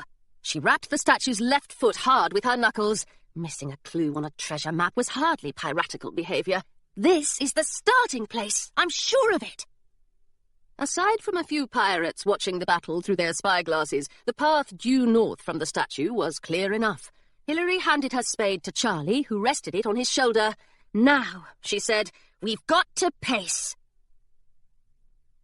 A good pirate always knows which way is north, and Hilary and Charlie paced in that direction, counting each step together under their breaths. The gargoyle tried to count too, but he got confused somewhere around 46. I've never been much good at counting, he complained. It's because I don't have hands. Counting out 90 northward paces didn't seem terribly difficult at first, but Hilary soon realised that she had no idea how large an enchantress-sized pace might be. The enchantress had probably been taller than Hilary, most people seemed to be, but what if she'd had uncommonly short legs? The gargoyle said that the enchantress had been taller than him, but that was not much help either. Eventually, Hilary decided to match Charlie's paces, which were a bit longer than her own. By the 67th pace, however, she began to worry that she'd miscalculated badly. A high, sand-coloured brick wall bordered the town square, leaving gaps only for the streets that radiated out from the square, like spokes in a wheel. No street lay in front of the treasure hunters, however, and the wall was fast approaching. They'd never be able to take 23 more steps without smashing their noses against the bricks, and that was sure to cause a scene among the handful of onlooking pirates. Hilary could practically feel the weight of their spyglasses on her already. The 79th step brought them up to the wall. "It must not have been around in the Enchantress's day," Charlie said. Hilary looked back at the statue of the Enchantress. "I'm sure we're going in the right direction. We'll just have to climb over the wall and start counting on the other side." But the wall was very high, and the bricks were smooth, with hardly any helpful juts or crags to assist hopeful climbers. Charlie tried to lift Hilary over the wall, and then Hilary tried to lift Charlie, and then the gargoyle insisted on trying to lift them both with his snout. No matter how high they stretched, however, they couldn't come close to reaching the top. "Oh dear," said the gargoyle after Hilary and Charlie had crashed down on the ground beside him for the 3rd time in a row. "I think I've bruised my snout." "Don't worry," said Hilary. She scooped up the gargoyle and gave his snout a little pat. "All self-respecting pirates are simply covered in battle scars." Charlie kicked at the wall with the toe of his boot. Then he tried to chip away at the bricks with his sword, but he only succeeded in creating a good deal of dust. "I blame the Enchantress," he said, "and her blasted magic. If she magicked this wall, we haven't got a hope of getting over it." The gargoyle hopped closer to the wall and wiggled his ears experimentally. "It doesn't feel like magic," he said at last. "And I'm sure the Enchantress wouldn't have wanted to make things harder for us. She was a very thoughtful person." Hilary ran her fingers over the bricks in the wall, searching for any small crack or bump that might make a decent foothold for climbing. At last her hand bumped into a square-shaped brick that stuck out a few inches more than the others. It didn't look like it could possibly hold her weight, but she pressed her hands against the wall and placed her foot carefully on the edge of the brick. The brick spun wildly under Hilary's boot, and she tumbled to the ground. "That foothold's no good, then," said Charlie. "Curse that Enchantress!" "Wait a moment," said Hilary. "There's something very strange about this brick." She brushed it with her palm, and it spun under her hand like a loose doorknob. The only natural thing to do with a doorknob was to turn it, so Hilary did just that. It made a soft crunching noise as she spun it clockwise, and the whole wall creaked as she pressed her shoulder against the bricks. Slowly, letting loose the scent of moss and earth, a small door opened inward. "A secret passage," said the gargoyle. "Oh boy, let me at it!" Without a moment's hesitation, he hopped through the doorway. Charlie seemed to have cheered considerably. "We'd better go after the gargoyle," he said, "before he digs up the treasure for himself." The doorway was large enough for a pirate to squeeze through, though not much larger, and Charlie had to remove his hat as he crawled into the passage.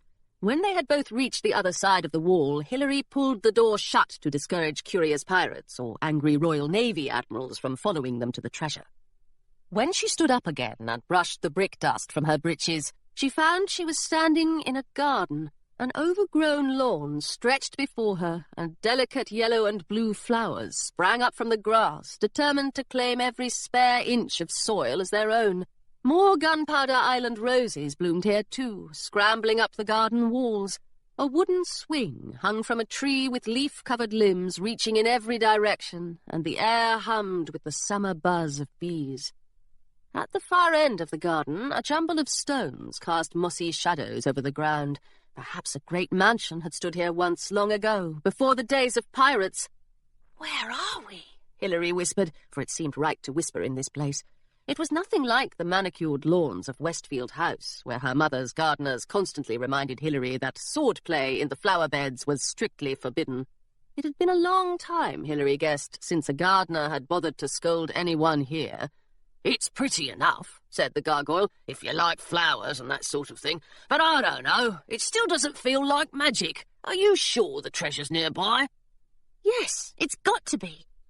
Hilary stood with her back against the wall and counted off the last of the 19 northward paces.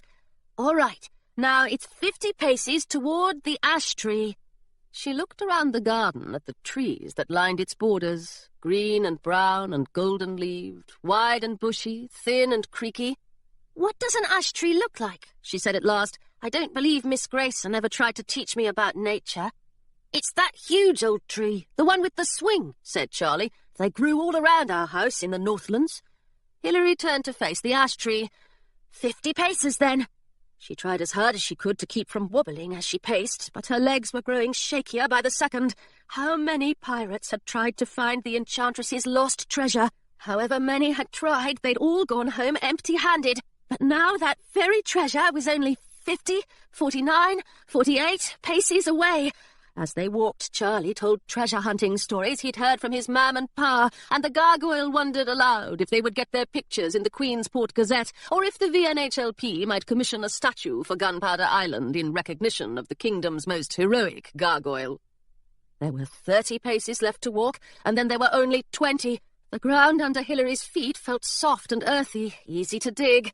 10 paces left. Hilary began to count out loud, slowly and precisely, and Charlie and the gargoyle soon joined in. At last, in the shadow of the ash tree, they stopped pacing. Hilary looked down at the gargoyle. "Is this the spot?" she asked. "Does it feel like magic to you?" The gargoyle wrinkled his snout. "I don't feel anything yet," he said. "It must be covered by a whole lot of dirt." "In that case," said Charlie, sinking the spade into the ground, "there's nothing to do but uncover it." Hilary and Charlie passed the spade back and forth between them, and the gargoyle assisted by scooping up bits of earth with his tail. "Which do you think sounds better?" he said. "National Gargoyle Day or National Day of the Gargoyle?" He flicked another tailful of dirt over his shoulder. "I want to be prepared when the Queen creates a holiday in honour of me." "I think," said Hilary, "that National Pirate Day would be more suitable." The gargoyle harumphed. "And watch where you're throwing that dirt," he said. "You nearly got some in my mouth, and it doesn't taste as good as you'd think." They dug in silence for a while. The pit in the garden grew deeper and wider, until Hilary feared they'd reach the fiery core of the globe before they reached the treasure. "My arms are so sore," said Charlie, "that they might fall off at any moment, and then where will I be?" He passed the spade to Hilary and rubbed at his shoulder. "There are plenty of pirates missing a leg, but who's ever heard of a pirate with no arms?" "It's not so bad," said the gargoyle, "once you get used to it." Charlie and the gargoyle were still discussing the ideal number of arms for a pirate to possess when Hilary's spade struck something hard. "Hush for a moment, both of you," she said. "I think I've hit something." "Probably just another rock." The gargoyle rolled his eyes toward the large pile of rocks they'd already collected. "No, this one feels different." Hilary tapped her spade against the thing in the earth, and it clanged distinctly. "It sounds different, too. I think it's metal." She scrambled farther into the pit and brushed away the dirt from the top of the object. Silver bands gleamed in the sunlight, silver bands wrapped around a wooden frame that looked for all the world like a treasure chest. "We've done it!" the gargoyle cried. "The treasure is ours! Huzzah!" He hopped closer to Hilary and planted a chilly granite kiss on her nose. "We're the greatest pirates in the land!" "And the finest on the high seas," Charlie added. "Yes, we are," said Hilary. "I'm afraid it can't be denied." Then they all stared down at the treasure chest. "No more finishing school," said Hilary. "No more bathing caps," said the gargoyle. "No more worrying about the blasted navy," said Charlie. "They'll put statues of us in the town square for sure." He cleared his throat. "We'd better get this chest back to Jasper's house before old Westfield figures out what's happened." They had just cleared the last of the dirt away from the treasure chest when, with a great deal of banging and panting, Jasper and Miss Grayson burst into the garden. The crochet hook in Miss Grayson's outstretched hand appeared to be tugging them along toward Hilary. "There you are," said Miss Grayson. "Thank goodness." Hilary waved at them. "Come quickly, we found the treasure." Jasper ran to her, picked her up, and swung her about. "Well done," he cried. Then he swung Charlie, Miss Grayson, and the gargoyle about too. "And we've left Westfield and Oliver face down in a pig trough halfway across the island. They're hopping mad, of course, but it should take them a while to recover their breath." "And," said Miss Grayson, "we borrowed this." From the sleeve of her bathing costume, she retrieved the treasure map and handed it to Jasper. "I suppose we won't be needing it now, but it should make it much more difficult for the Navy to find us while we're hauling up this treasure." With the help of Jasper and Miss Grayson, it took only a few moments to pick up the treasure chest and slide it out of the pit. It's an awfully small box to hold most of the magic in the kingdom, said the gargoyle. He tapped it with his tail. Can we open it now? Jasper said he didn't see why not, and Miss Grayson agreed that it would be prudent to examine the treasure before setting off for home, just to make sure everything was in order. As long as the magic is out of Westfield's hands, said Jasper, I don't care if it's shaped like 10,000 golden elephants. With his sword, he sliced off the chest's padlock. Then I shall set sail to every town in Augusta to give all the folks their fair share of magic, and perhaps they'll name a holiday after me. How does Jasper Fletcher Day sound to all of you? Ridiculous, said Charlie. Conceited, said Miss Grayson. Definitely not as good as National Day of the Gargoyle, said the gargoyle. Just open the treasure chest, said Hilary, and Jasper did. A cloud of dust escaped from the chest, and a large, irritated-looking moth followed close on the dust's heels. Jasper swatted the moth away, and they all leaned forward around the chest. But it's empty, said the gargoyle. Treasure chests aren't supposed to be empty, are they? Hilary squeezed her eyes shut in the hopes that when she opened them again, the enchantress's treasure would magically appear. But the dusty wooden slats at the base of the treasure chest refused to disappear under a pile of coins and loot. No, she said, they are not supposed to be empty. Charlie sat back on his heels and stared at the empty chest. I don't know what's going on, he said, but whatever it is, it's completely rotten. You're certainly right about that. A tall, white-haired woman strode through the garden toward them. Her braid circled her hair like a crown, and on the collar of her purple silk jacket she wore a pin in the shape of a dancing sheep. There could be no doubt. Miss Pym had arrived on Gunpowder Island. Behind her stood Oliver and Admiral Westfield. Oliver wasn't smirking anymore, and both of them looked bruised, bedraggled, and slightly embarrassed to be surrounded by a gaggle of Miss Pym's girls, who stood stern and fearsome in their matching woolen dresses and green cardigans. Hilary searched the crowd for Claire, but couldn't make her out. Miss Pym herself reached the pirates first. She looked them up and down. Her gaze settled for a moment on Hilary, and a thin, familiar, stained-glass smile flickered across her lips. I'm afraid, she said at last, that you have all behaved rather poorly. She crossed her arms and shook her head. It simply cannot be tolerated. The Dancing Sheep, a floating division of Miss Pym's finishing school for delicate ladies. Dear Queen Adelaide, you may be quite surprised to hear from me, for we have never met. In fact, you may be under the impression that I no longer exist. I assure you, however, that this impression is false. I am alive and well, though I trust you will not advertise the fact to anyone beyond your closest royal advisers. Since my retirement, I have not paid much attention to magical misdeeds in the kingdom. Such matters were, I believed, best left in the care of the royal inspectors. The recent string of magical thefts caught my interest, however, and I soon learned that your inspectors were making quite a hash of the investigation, so I decided to take matters into my own hands. I would have preferred to stay out of the mess entirely, but it seemed to be rather serious. Besides, one can't always do exactly as one likes, even when one is as old as I am. I created a little trap to lure in the villains, and I must admit that I took the opportunity to amuse myself. After all, one rarely has the chance to use invisible ink in the course of running a finishing school. I am pleased to inform you that the trap has been a great success, and I have caught the scoundrels responsible for the magical thefts. You will not be surprised to hear that they are pirates, and they are quite a nasty lot, both thieves and kidnappers. They are led by one Jasper Fletcher, who is known to be the terror of the Southlands. I trust the royal dungeons have sufficient security to keep him locked up for quite some time. I have not yet recovered the stolen magical items, but Admiral Westfield has kindly offered to help me in this endeavour. We sail for Pemberton immediately. Your humble servant, Eugenia Pym, Enchantress of the Northlands, retired. An extract from Treasure Hunting for Beginners, the official VNHLP guide. What to do if you are captured? Are you really so careless that you have been captured in the act of obtaining treasure? Are you entirely sure that you are cut out for piracy? We at the VNHLP are gravely concerned. Don't expect us to risk our necks rescuing you. You will have to get yourself out of this one on your own. Of course, since you have proven your incompetence in piracy by getting captured, it is highly unlikely that you will be able to escape.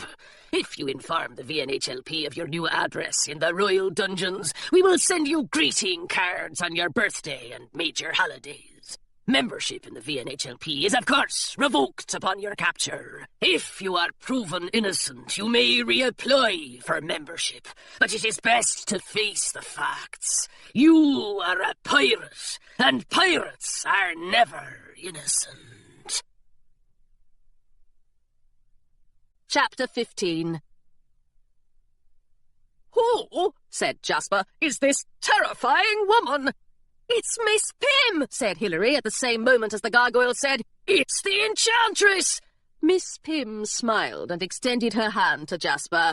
"Both of your companions are correct," she said, "although their manners leave a good deal to be desired." Hilary stared at her.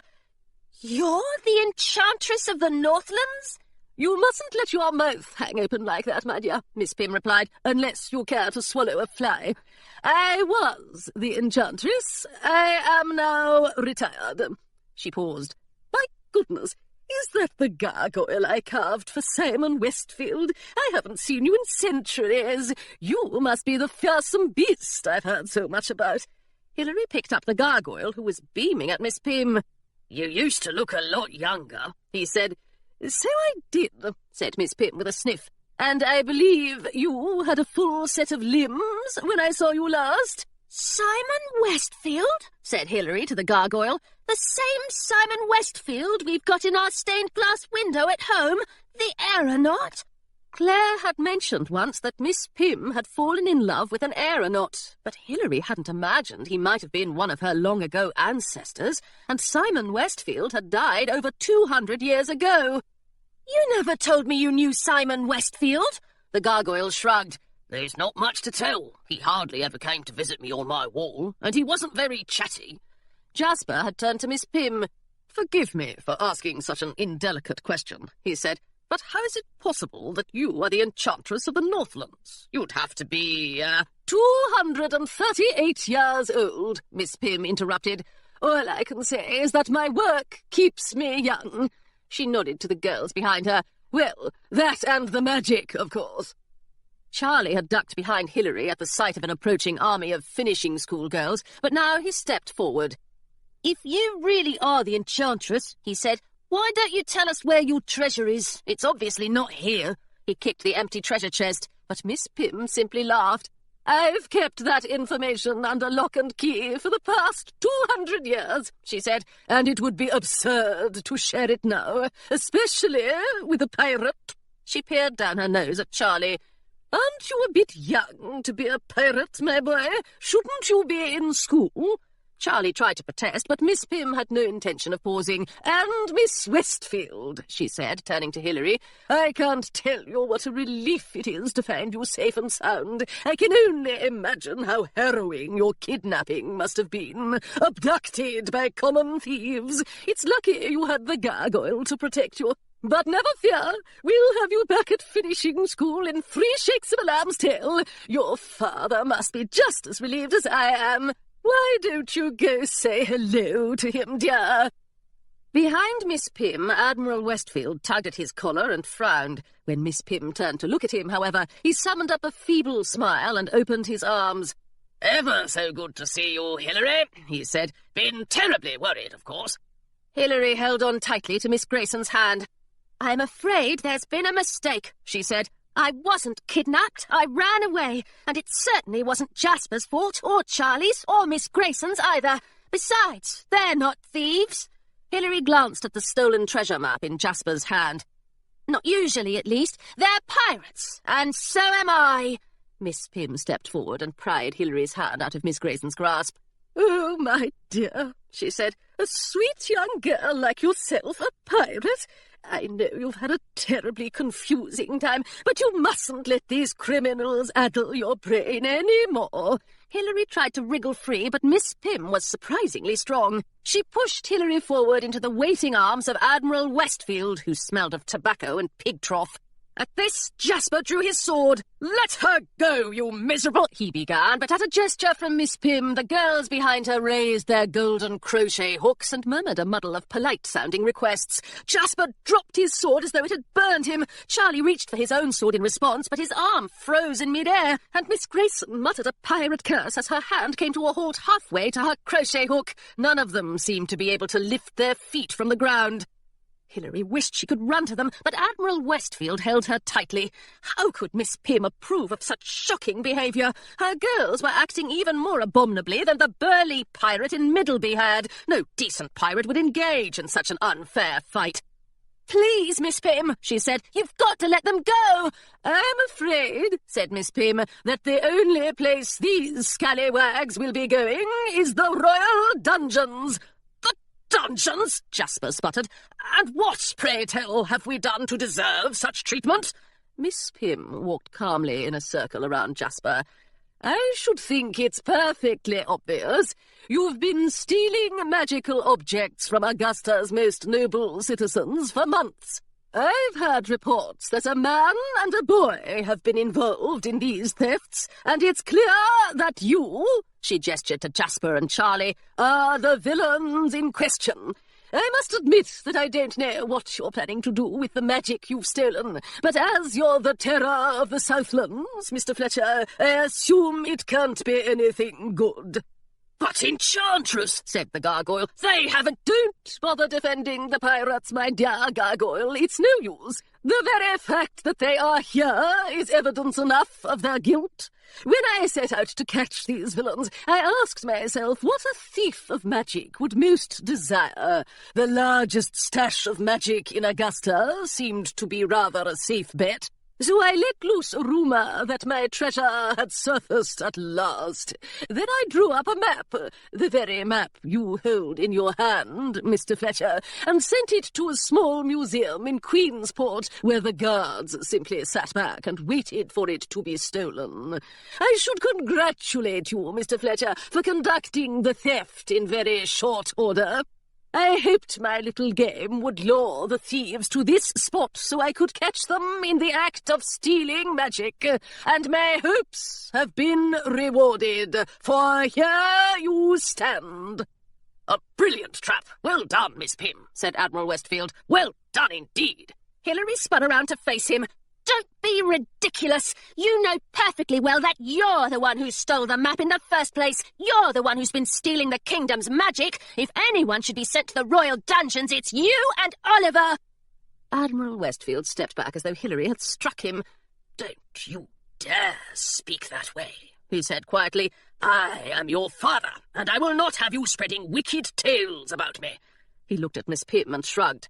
"I apologize for the girl's behaviour," he said. "This is what comes of spending time with pirates." "I certainly understand," said Miss Pym. "Actually, James, I must admit that I had my own suspicions about you at first.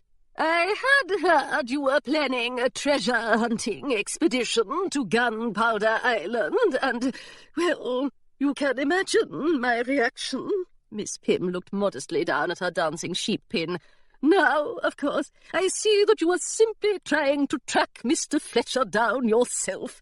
I would expect no less from a Westfield, and I commend you for doing your best to stop these pirates." Admiral Westfield gave a little bow. "I'm proud to serve my queen and country."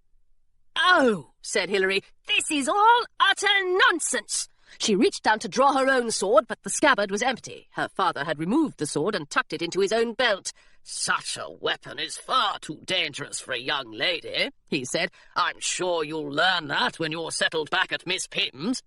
He reached out to pat Hilary on the head, but just as his palm touched her hair, he yelped and drew back his hand. "What the devil?" he cried. "Your blasted pet rock sank his fangs into me." "Really? How dreadful." Hilary held the gargoyle well out of Admiral Westfield's reach. "His teeth must have slipped." Miss Pym frowned. "This is becoming a most uncivilized gathering. Girls, please collect the villains." Philomena and another tall, silky-haired girl in a cardigan tied thick ropes around Jasper's wrists and then Charlie's, using clumsy knots entirely unsuited to the task. "You'll want to secure Eloise Grayson as well," said Miss Pym. "It pains me, Eloise, to see a Miss Pym's girl come to this. No matter how dashing Mr. Fletcher might be, there is simply no excuse for being seduced into a life of villainy." Miss Grayson looked very small inside the vast sleeves and pleats of her bathing costume, and she seemed to shrink even more when Philomena plucked the golden crochet hook from Miss Grayson's hair. "I suppose you won't believe a word I say," Miss Grayson said, "but I promise you no good will come of this." Miss Pym clapped her hands together. "Well done, girls, and well done, Admiral Westfield. The kingdom is safe once more. I'll have Mr. Fletcher and Miss Grayson shipped directly to the royal dungeons. And as for the lad," she pointed at Charlie, "he is quite young, and he may still be cured of his villainy. I shall have to keep an eye on him until I can secure a place for him at the Queensport Academy for Difficult Boys." "You wouldn't!" cried Charlie. "It's worse than the dungeons!" "Nonsense," said Miss Pym. "You'll be polished up and fit for high society in no time at all. Now, we mustn't linger on Gunpowder Island. There's no telling what nasty habits one might pick up here. Let us depart at once." As Miss Pym marched her captives through the winding streets of Gunpowder Island, pirates stood in gutters and poked their heads out of windows to see what all the fuss was about. They did not, however, charge into battle against Miss Pym. In fact, some of them seemed to be snickering. Hilary worked herself free from Miss Pym's arm and ran over to Jasper. "How are you?" she whispered. Jasper winced. "Pained." Hilary wondered whether his pain was caused by the rope at his wrists, by the indignity of capture, or by standing too close to Philomena. "Why aren't the other pirates helping us? Shouldn't they be dashing to our rescue?" "Pirates are only loyal," said Jasper, "when it's convenient. Consorting with captured pirates wouldn't do much for these fellows' image, would it? Besides, they're most likely all drooling at the thought of being the new terror of the Southlands." "Oh, don't say such things. You won't really be thrown into the royal dungeons, will you? You haven't done anything wrong. The Queen must realise that." "Ah, but I'm a pirate," said Jasper, "and Miss Pym seems like the sort of woman who often gets her way." "I'll talk to her, surely, when she hears the truth." "Hilary," Jasper's voice was quiet but fierce, "you mustn't worry about me. I will be fine, and so will Eloise. But Westfield's still on the loose, and I'll bet my breeches that he'll be trying to get his hands on the Enchantress's treasure. The real one, that is. He's got to be stopped. I'd love to do the honours myself, of course, but as I happen to be a bit tied up at the moment, you must stop him." Hilary nearly tripped over a cobblestone. How could she possibly stop her father on her own when she was barely capable of convincing him to join the rest of the family for tea? "A good pirate fights back," said Jasper, "and a good pirate finds treasure. Now you must be a good pirate, no, an excellent pirate, and find that treasure before your father does." "I will," said Hilary. "I promise. And I'll clear your name and free you and Miss Grayson and get Charlie out of that horrid school." "That's all very kind, but finding the treasure will suffice for the moment. You must be the terror of the Southlands in my place." Hilary hesitated. "You do mean temporarily, don't you?" "Of course," said Jasper, "though if you do find that dratted treasure, you'll be more worthy of the title than I am. But there is one more favour I have to ask you. Will you look after Fitzwilliam? He doesn't do well in dark, dank places, and I fear the royal dungeons are both dark and dank." The gargoyle groaned in Hilary's arms. "As if things weren't bad enough, we're stuck with that featherbrain. Are you kidding me?" Hilary told the gargoyle to hush. "It's the least I can do," she said. "Fitzwilliam will be safe with me." She held out her arm, and Fitzwilliam hopped onto her shoulder, digging his claws in tight. Hilary supposed he was enjoying this new arrangement about as much as the gargoyle was. They had reached the harbour, and Admiral Westfield cursed at the sight of the Augusta Belle. The VNHLP had peppered it with cannonballs, and the Navy's fastest ship was sinking stern first into Gunpowder Bay. How inconvenient, said Miss Pym. But never mind, Admiral. You and your apprentice may travel with me, and I suppose we'll have to bring the captives on board as well. I do hope they won't tread mud on the carpets. A fleet of delicate green rowboats waited to ferry them to the Dancing Sheep. This way, pirate, said Philomena, dragging Jasper away with one hand and flipping her hair with the other. She looked over her shoulder at Hilary and wrinkled her nose. I'll see you on board, Miss Westfield. Not if I can help it, said Hilary. Then Miss Pym descended upon her once more, and she was swept up in a great deal of rose-scented purple fabric, which made it quite impossible to catch a glimpse of her friends as the little green boats floated out to sea. The Dancing Sheep was nothing like the Pigeon.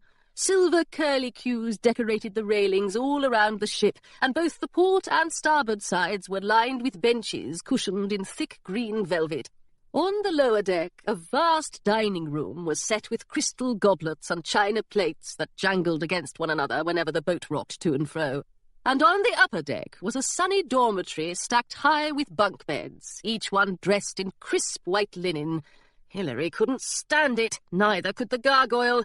"There's no gargoyle's nest," he said, burying his head under the down pillow on Hilary's bunk. "This is no place for pirates. Arr!" He sniffled. "My R's don't even sound right here." Hilary patted the gargoyle's back, but she didn't know what she could possibly say to console him. He was right to be miserable. Jasper and Miss Grayson were trapped below decks, and Charlie was locked in a tiny cabin guarded by girls with golden crochet hooks. Fitzwilliam had settled himself on the bunk above Hilary's, where he squawked and pecked at anyone who came near him. Gunpowder Island was little more than a blur on the horizon, and thanks to the vast supply of crochet hooks on board, the Dancing Sheep sped cheerfully toward Pemberton, Miss Pym's, and a life piled high with doilies and doldrums. "Move aside, Gargoyle," she said at last. "I'm joining you under that pillow." Before she could do so, however, the dormitory door flew open and someone collided quite enthusiastically with Hilary's ribcage. "Oh, Hilary, is that you? It is, isn't it? Thank goodness you're all right." Claire removed her arms from Hilary's middle. "I've been desperately worried. I haven't slept for days or eaten much. The ship's food is terribly salty, and you can probably imagine all of the fish jokes I've been enduring out here on the high seas. But never mind that. It's wonderful to see you. I'm ever so glad you're not a criminal." Claire looked so earnest that Hilary laughed and hugged her back. "It's a good thing you're here. The gargoyle and I are rather in the depths of despair at the moment." "It's all disastrous," the gargoyle agreed. "Scratch my head, please, Claire. I missed you." As Claire scratched the gargoyle thoroughly behind the ears, Hilary gave a full account of her adventures, beginning with her interview with Jasper and ending with the horrible capture on Gunpowder Island. Claire was thoughtful enough to react dramatically at all the right moments, gasping when she learned of Admiral Westfield's villainy and cheering when Hilary knocked Orange Moustache unconscious with a tin of beets. But when Hilary described how Miss Pym had accused Jasper and Miss Grayson of stealing magic, Claire punched a pillow so ferociously that it exploded into feathers. "It's not fair," she cried, "putting those virtuous pirates in jail and letting the rotten Admiral get away with—" "Oh, I'm sorry, Hilary. I didn't mean—" "It's quite all right," said Hilary. "He is rotten. This whole mess is rotten. I wish I'd been there. On Gunpowder Island, I mean." Claire brushed a few feathers from her cardigan. "I would have given them all a piece of my mind. It was terribly thrilling when Miss Pym told us all that we were on a mission to protect the kingdom, but then she said the villains were pirates heading for Gunpowder Island, and I knew at once that it must be you, and I got into quite a row with Philomena over it, and she made me stay in the kitchen washing oatmeal pots instead of coming to save you, and you know how difficult it is to scrub dried oatmeal off things when they haven't even been soaked first." She collapsed backward onto the bed. "But I don't have my golden crochet hook yet, and at this rate I never shall, so I suppose there's not much I could have done anyway. At least we'll be roommates again at Miss Pym's. There's the bright spot in all of this." "I suppose so," said Hilary, but it seemed like a very dim bright spot indeed. Miss Pym's was no place for a pirate, and neither were the royal dungeons. If only she had her sword or a golden crochet hook of her own, or any inkling at all of where the enchantress's treasure might be. The door banged open again. Philomena leaned against the door frame, looking bored. "Message for you, Miss Westfield," she said. "Your father wants to see you in his cabin at once." Claire gave Hilary's hand a sympathetic squeeze. "I'll look after the gargoyle for you," she said. "After all, there's no need for both of you to go through torture." From the Illustrated Queensport Gazette, your gateway to the civilized world. Pirates responsible for magic thefts captured at last. Gunpowder Island, Augusta. Noble families throughout Queensport breathed a sigh of relief recently when Queen Adelaide announced that the villains responsible for a series of thefts in the area had been brought to justice. In a thoroughly unsurprising development, the Gazette has learned that these villains are pirates. The ringleader of the vicious gang is said to be Jasper Fletcher, a minor freelance ruffian.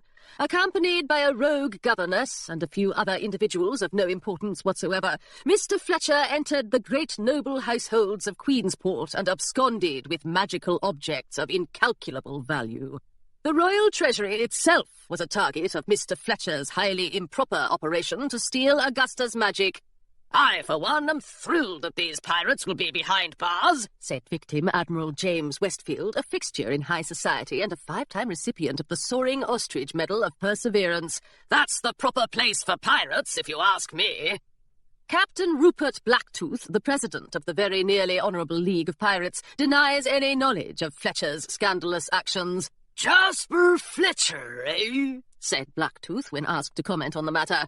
"I hear he used to be the terror of the Southlands, but that was a long time ago, and he must have lost his touch. No, I've never associated with him. I'm an honourable pirate, or very nearly honourable at any rate. Regardless, I assure you that the VNHLP had nothing to do with these shocking events." Rumours that Fletcher and his gang were also responsible for the kidnapping of a sweet and innocent high society girl have not been confirmed. From the Augusta Scuttlebutt, where high society turns for scandal. Everyone in Augusta knows that the Enchantress of the Northlands vanished 200 years ago, but reports from a certain groggery on Gunpowder Island suggest that the Enchantress has returned to the kingdom. Our source claims he was enjoying his daily pint at the Sword and Seahorse when he caught sight of the Enchantress herself walking through the streets of Gunpowder Island, surrounded by pirates, naval officers, and schoolgirls. We at the Scuttlebutt do not embarrass easily, but we find that we are blushing so warmly that we cannot continue to write this article. It is clearly nothing more than gossip of the lowest quality. We apologize for wasting your time. We asked, you answered. Do you think the Enchantress of the Northlands has returned? I hope so. Maybe if we had a real enchantress again, she'd make sure everyone in the kingdom had a fair share of magic. L. Redfern, Pemberton. She won't try to keep me from treasure hunting, will she? If you muck about in the affairs of pirates, you're sure to find yourself walking the plank. That goes for enchantresses, same as the rest. B. McCorkle, Middleby. If the Enchantress really has returned, I hope she's planning to give back all the magic she took from us. All my family's got left is a magic cheese knife, and it doesn't even cut cheese very well. T. Garcia, Somerstead. I don't care to have an enchantress interfering with my private life and stopping me from doing as I please. I dearly hope the enchantress has not returned, and if she has, she had better stay away from my antique magic shoehorn. G. Tilbury, Nordholm. How did you get on this ship? Remove yourself at once. E. Pym, Pemberton. Chapter 16. Hilary found Admiral Westfield waiting for her in the cabin Miss Pym had lent him, which had formerly been occupied by the embroidery mistress. He sat stiffly among heart-shaped cushions on a small pink sofa adorned with ruffles, and when Hilary entered the cabin he did not stand up. The hearts and ruffles surrounding him did very little to soften the expression on his face. For a moment, Hilary wanted nothing more than to turn around and dash back through the cabin door, but such behaviour hardly suited the temporary terror of the Southlands. She would have to do her best to behave as Jasper would, without most of the cursing and grog swilling, of course.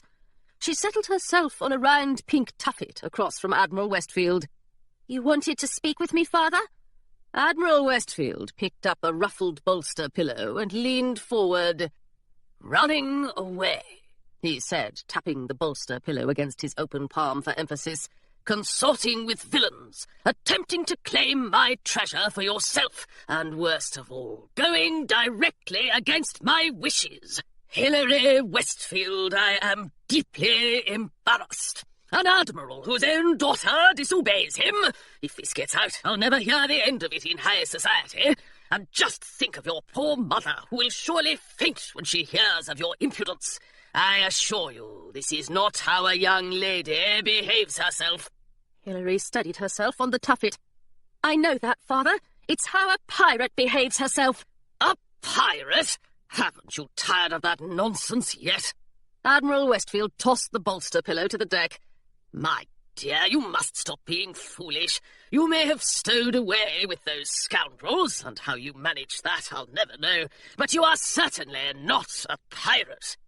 "I did quite a bit more than stow away. Why, I defeated your senior officer in a duel, and besides that—" "I'll hear no more of it," said Admiral Westfield. "You're to return to finishing school and stay there until you've learned to behave like a young lady.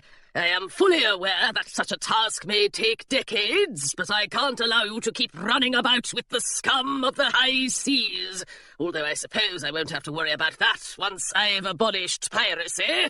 Hilary sprang up from the tuffet, which went skittering across the deck behind her. "You couldn't!" "Ah, but I could, and what's more, I will. Of course, I've still got to find that old biddy's treasure." Here Admiral Westfield frowned. "But once that's taken care of, I'll have enough magic to send the Queen and her advisers somewhere damp and distant, and then piracy shall go down the drain at last." He propped his boots up on a heart-shaped cushion. "Pirates are the very height of impropriety, you know, always ignoring one's orders and trying to steal one's magic. I shall be the ruler who locks up those scallywags once and for all, and Augusta will be well rid of them." Had her father thought Augusta was well rid of Charlie's mum and pa then, when he'd sunk their ship and helped himself to their treasure? The thought lodged like a rough bit of hardtack in her throat. "I can't imagine," she said, "that the Queen will be fond of being replaced." Admiral Westfield shrugged. "I suppose not, but it is my duty as a high society gentleman to do what is best for Augusta. Scoundrels mustn't be permitted to sail about freely with no regard for my authority, and magic can't be allowed to fall into untrustworthy hands. If the Queen is unable to keep the kingdom shipshape and orderly, I must take charge of it myself. All for the good of Augusta, of course." The Admiral leaned forward and dared to offer up a smile. "I imagine you understand that better than anyone, my dear. Haven't I always done what is best for you?" It was fortunate, really, that Admiral Westfield had taken Hilary's sword away. Challenging one's own father to a duel would have been horribly improper, even by the standards of piracy. "You do realise," she said, "that I could leave this room right now and tell Miss Pym exactly what you're up to?" "Of course you could, my dear," said Admiral Westfield, "but even the old biddy isn't foolish enough to listen to a child's fanciful stories." This, Hilary realised, was most likely true. Even the terror of the Southlands would need more than a good tale to convict the Admiral of the Royal Navy of thievery. "Then I'll have Miss Pym search Westfield House, and she'll find the magical objects you stole." "Oh, come now. Do you think I'm foolish enough to store my treasure in my own home? Besides, if young Oliver does his job properly, several of those objects will soon decorate the shelves and tabletops of a certain bungalow. 25 Little Herring Cove is the address, is it not?" He knew perfectly well that it was. "You intend to frame Jasper?" "My dear, I do not intend to frame him. I am framing him." "But that's horrible!" "Perhaps," said Admiral Westfield, "but it is undeniably convenient. You know, I should pop down below decks and thank Fletcher for being the first to stumble into the old biddy's trap. I shudder to think how unpleasant it would have been if she'd caught me instead. Hilary nearly pointed out that she had been the first to stumble into the Enchantress's trap, and Jasper had merely been following her lead. But this piece of information was hardly likely to impress Admiral Westfield. In fact, he seemed more impressed by the lace ruffles on the pink sofa than by Hilary. "I'm sorry, Father," she said, "but you must excuse me. I can't endure this conversation for another moment. As I will make every effort to avoid you for the rest of the voyage, I hope you have a pleasant journey." She strode to the door, letting the heels of her boots slap against the deck. "All right," said Admiral Westfield. "Run along then and be a good little girl." Hilary paused in the doorway. Surely Admiral Westfield would never tell the real terror of the Southlands to be a good little girl. "If I'm going to be good," she said, "I'd prefer to be a good pirate." Her father sighed. "I can't imagine what you mean by that." "A good pirate finds treasure," said Hilary, "and a good pirate fights back." The first step in fighting back, Hilary decided, was to alert Miss Pym to her father's villainy.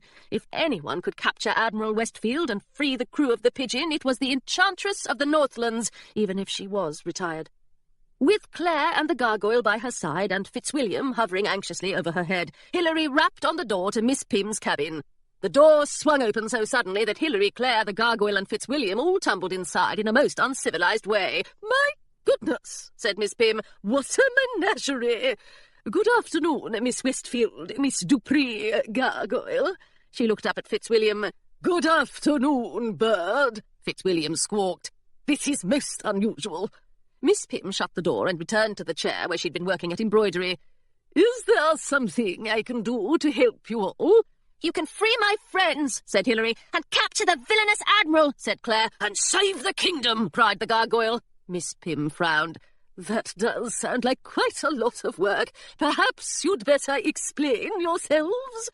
So Hilary did, accompanied by clarifications from the gargoyle and encouraging nods from Claire.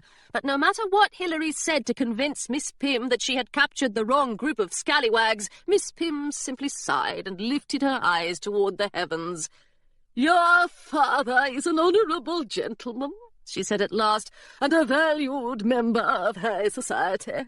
We have already captured the magic stealers and locked them below decks. I fear those villains have muddled your wits, my dear.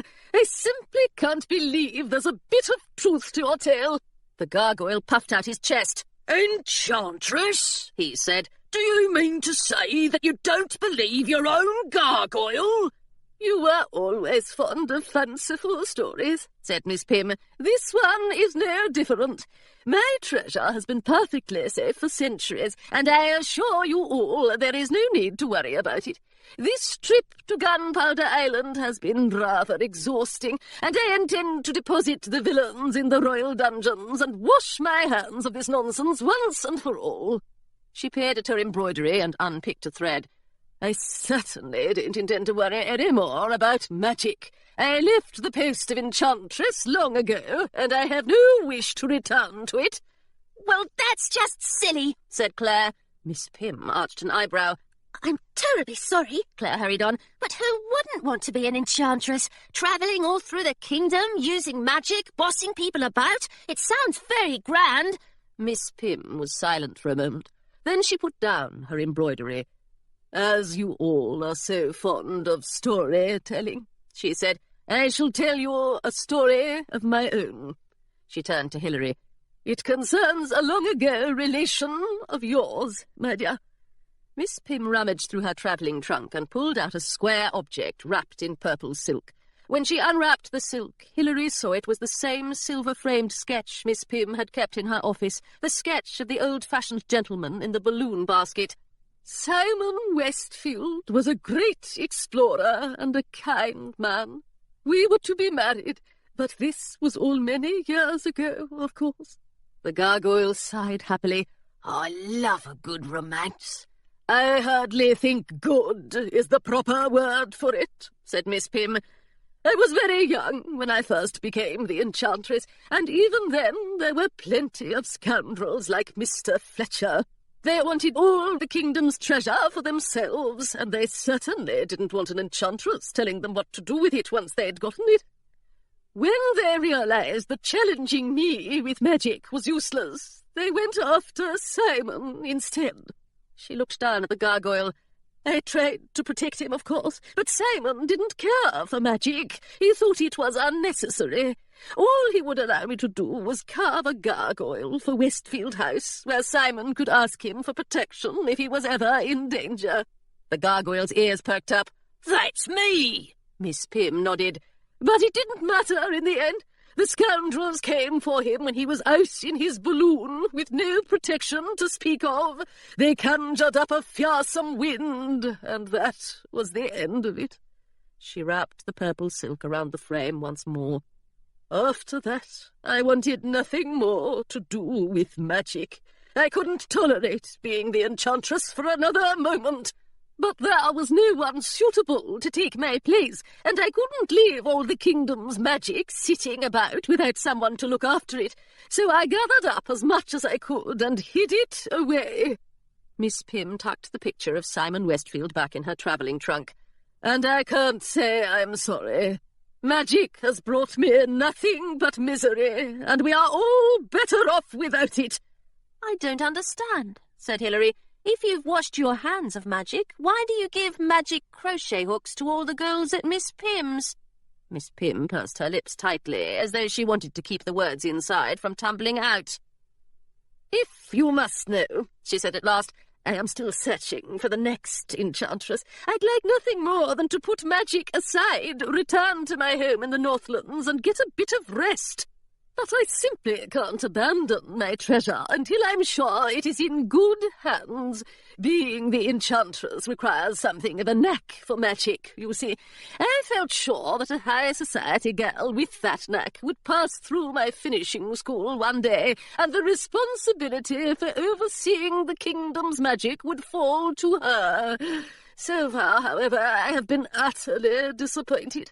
All my girls are more talented at crocheting than they are at enchanting. Miss Pym smoothed her skirts and cleared her throat. But I've said far too much. You girls mustn't start spreading any rumours, do you hear? Hilary and Claire nodded. And I do hope you'll forget this nonsense about my treasure being in danger. If I hear one more word about it, I shall have to speak quite strongly with your parents. Miss Pym picked up her embroidery once more. Now, I'd like to finish this pattern before the dinner bell rings, so I must wish you good day.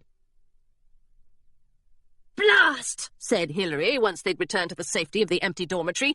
That didn't go well at all. Claire pulled on her green woolen cardigan, which happened to be inside out. At least we tried to warn her, she said. We did the best we could. But it wasn't enough, said Hilary, so we must be piratical about things. Claire fumbled with the buttonholes on her cardigan. Piratical? Yes, said Hilary. Father may not be the cleverest person in Augusta, but he is surprisingly skilled at villainy, and he'll tug Miss Pym's treasure right out from under her feet. Unless I steal it first, of course. Oh, bother these buttons, said Claire. You don't really intend to steal the treasure, do you? I do, said Hilary. If we can't free Jasper from the dungeons, I've got to be the terror of the Southlands in his place. Jasper wanted to keep the magic safe from Father by handing it out to everyone in the kingdom, so that's what I must do. But you'll get expelled! Claire bounced down on her bunk.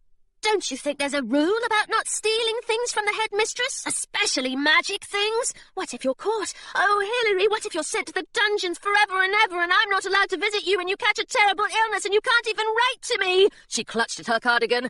There's only one thing to do. I must be your co-conspirator. At least we'll be sent to the dungeons together. The gargoyle hopped across Hilary's bed and nestled himself on her pillow. You're both getting worked up over nothing. We'll find the treasure, and we won't get caught. How can you be so sure? said Claire. Well, said the gargoyle, we're pirates, aren't we? Claire considered this for a moment. Yes, she said finally. I suppose we are. The Dancing Sheep, a floating division of Miss Pym's finishing school for delicate ladies. Dear Admiral Westfield, Please forgive me for slipping this note under your door, but you seem to be out of your cabin at the moment.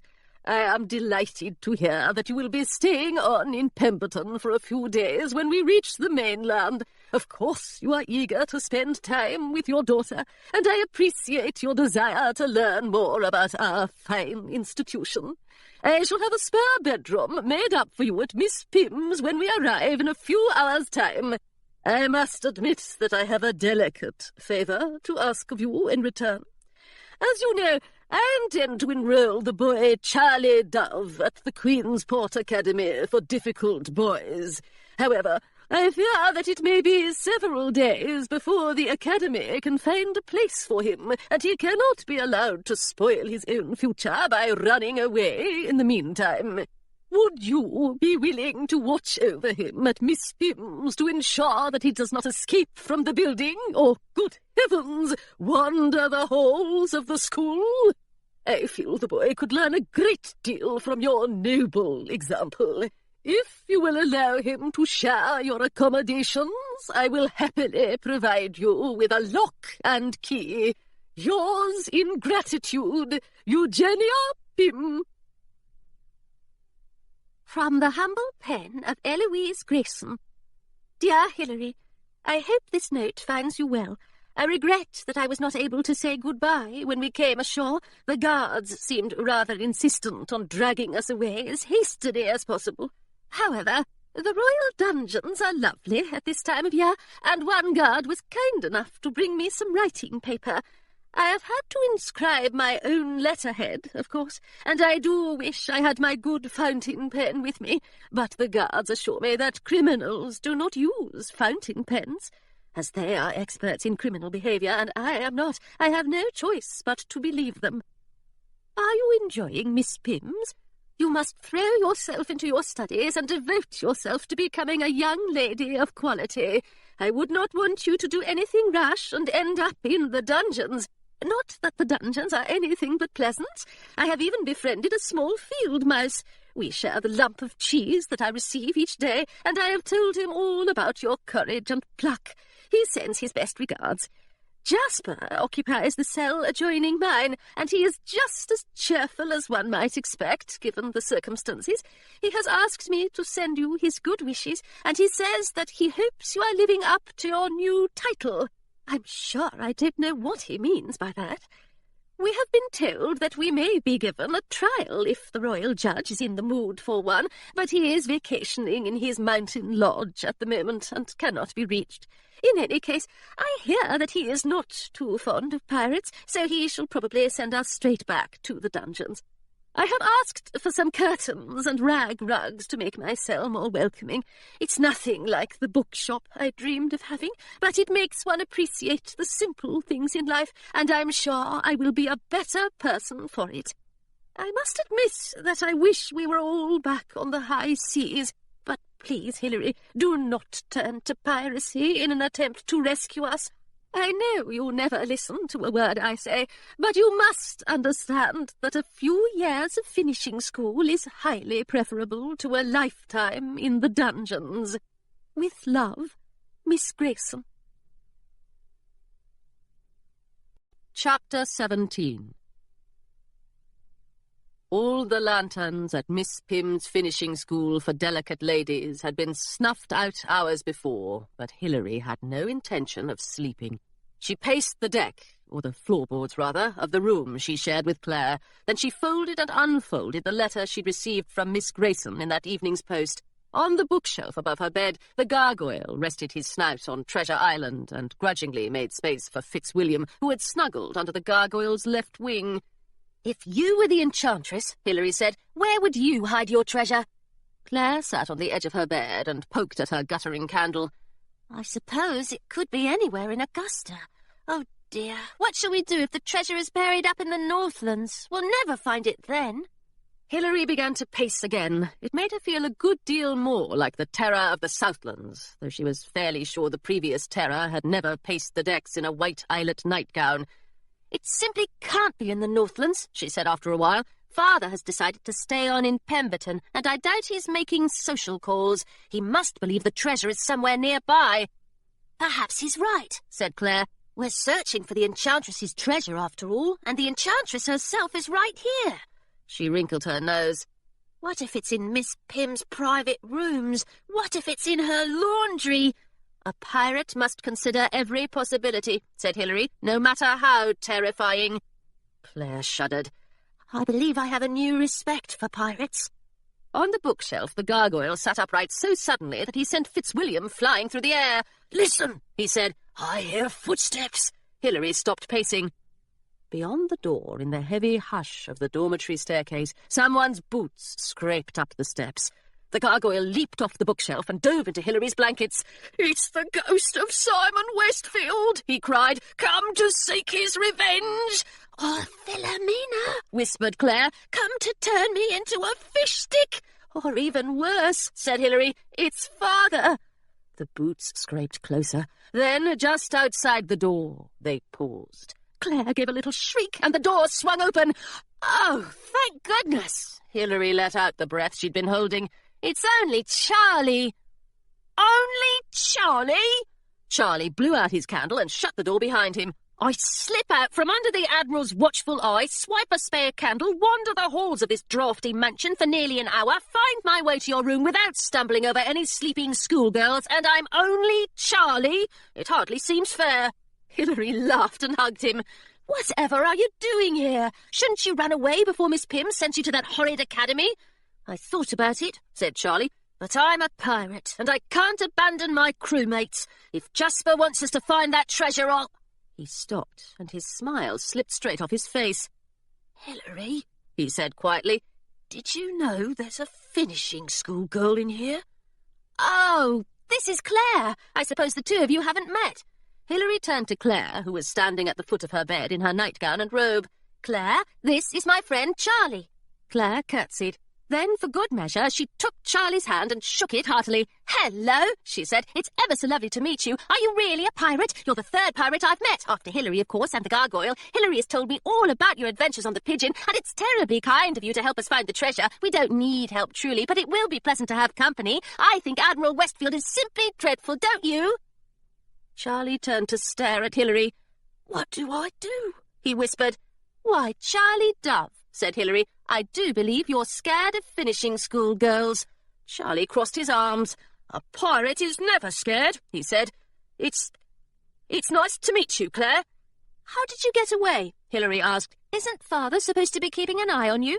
"Old Westfield crept out of the room long before I did, and he didn't bother to lock the door behind him. He had a spade tucked under his arm, so I think he's still hunting for the treasure." "So he does think it's nearby." Hilary resumed her pacing. "But I suppose it could be anywhere in Pemberton. Do you know if Father left the building?" "No idea," said Charlie. "I didn't follow him. I wasn't interested in getting myself run through." said the gargoyle. He crawled out from Hilary's blankets and swished his tail. "I've been thinking about this treasure-hunting business, and I have an announcement to make. My ears feel funny." Fitzwilliam rolled his eyes and cheeped. "No, it's not a private matter," the gargoyle replied. "My ears tingle when there's magic around, and whenever I'm here at Miss Pym's, they tingle like crazy." Hilary stared at him. "Why didn't you mention that before?" "I did," said the gargoyle, "ages ago, but you told me I was just allergic to finishing school." "Oh, gargoyle, I'm sorry. This is a wonderful clue." Hilary tipped an imaginary pirate hat to the gargoyle, and he tipped his own imaginary hat back. "But do you think you might be sensing the magic from the other girls' crochet hooks?" "Well, I'm not quite sure," said the gargoyle, "but I think it must be more than that. Crochet hooks are little, compared to me, of course, and this feels big." The gargoyle's ears perked up. "Do you think the treasure might be other gargoyles?" "I can't imagine that Miss Pym would be silly enough to hide a community of gargoyles away for all eternity," said Claire. "Just think how cranky they'd get with no one to scratch their heads." Hilary stopped pacing. "Hidden for eternity," she said. "Wasn't there something about that on the treasure map?" Charlie nodded. "May my treasure rest with me," he said. "Hidden for eternity. I suppose your enchantress loves her rhymes." "Well, that just proves it," said Hilary. If the treasure is resting with Miss Pym, I'd bet anything that she's hidden it somewhere in this building. Claire groaned. I knew we'd have to sort through her laundry. Hilary tugged a cardigan over her nightgown and pulled on her pirate boots. This is no time to worry about laundry. I don't care if we have to take this school apart stone by stone. The treasure is here, and we're going to find it. Take that, Admiral Westfield, cried the gargoyle. Who's the pet rock now?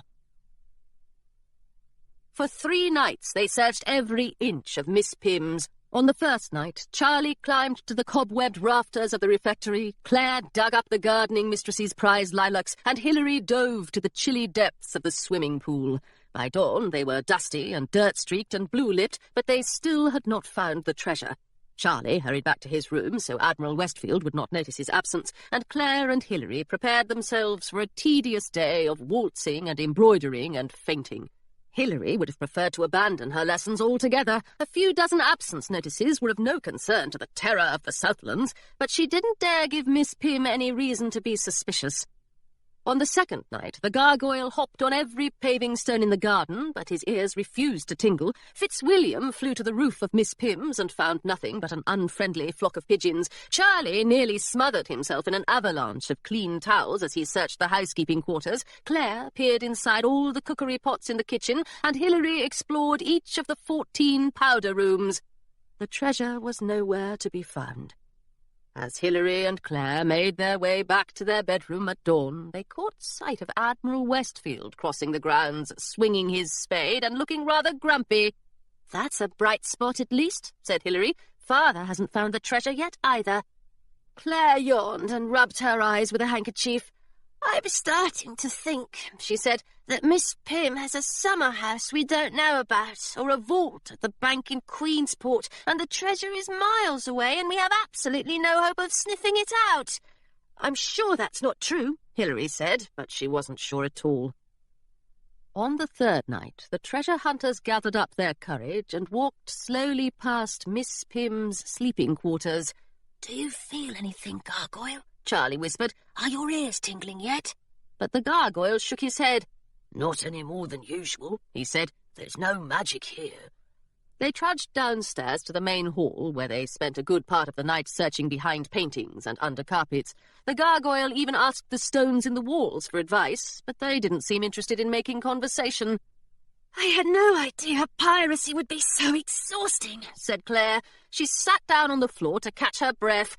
If I had a treasure, I believe I'd hide it somewhere friendly and sensible. Under my bed, perhaps, or... Oh, Horsefeather, someone's coming! She blew out her candles, and the hall was flooded with night. As Hilary watched, a pinprick of lantern light travelled down the dormitory staircase, growing larger and brighter as it approached the main hall. The light paused in the doorway, and Hilary squinted into it. I thought I heard noises down here, said Philomena. She set down her lantern and sent shadows scurrying across the walls. Miss Dupree and Miss Westfield out of bed at a most unladylike hour. Well, I can't say I'm surprised. But who's this? She stabbed her crochet hook in Charlie's direction. Charlie took a few steps backward. That's none of your business. You're that pirate boy, aren't you? The one who's been stealing magic from your betters? No, don't move an inch. Philomena tapped her crochet hook against the palm of her hand. What do you think? Shall I stick you all to the floor until morning? It would make such a splendid surprise for the other girls at breakfast. You wouldn't dare, said Hilary. If I had my sword, I'd run you through. Then you'd end up in the dungeons, said Philomena, with those dreadful damp pirates. I dare say you all would fit right in. But I shall be kind. She tucked her crochet hook back in her pocket.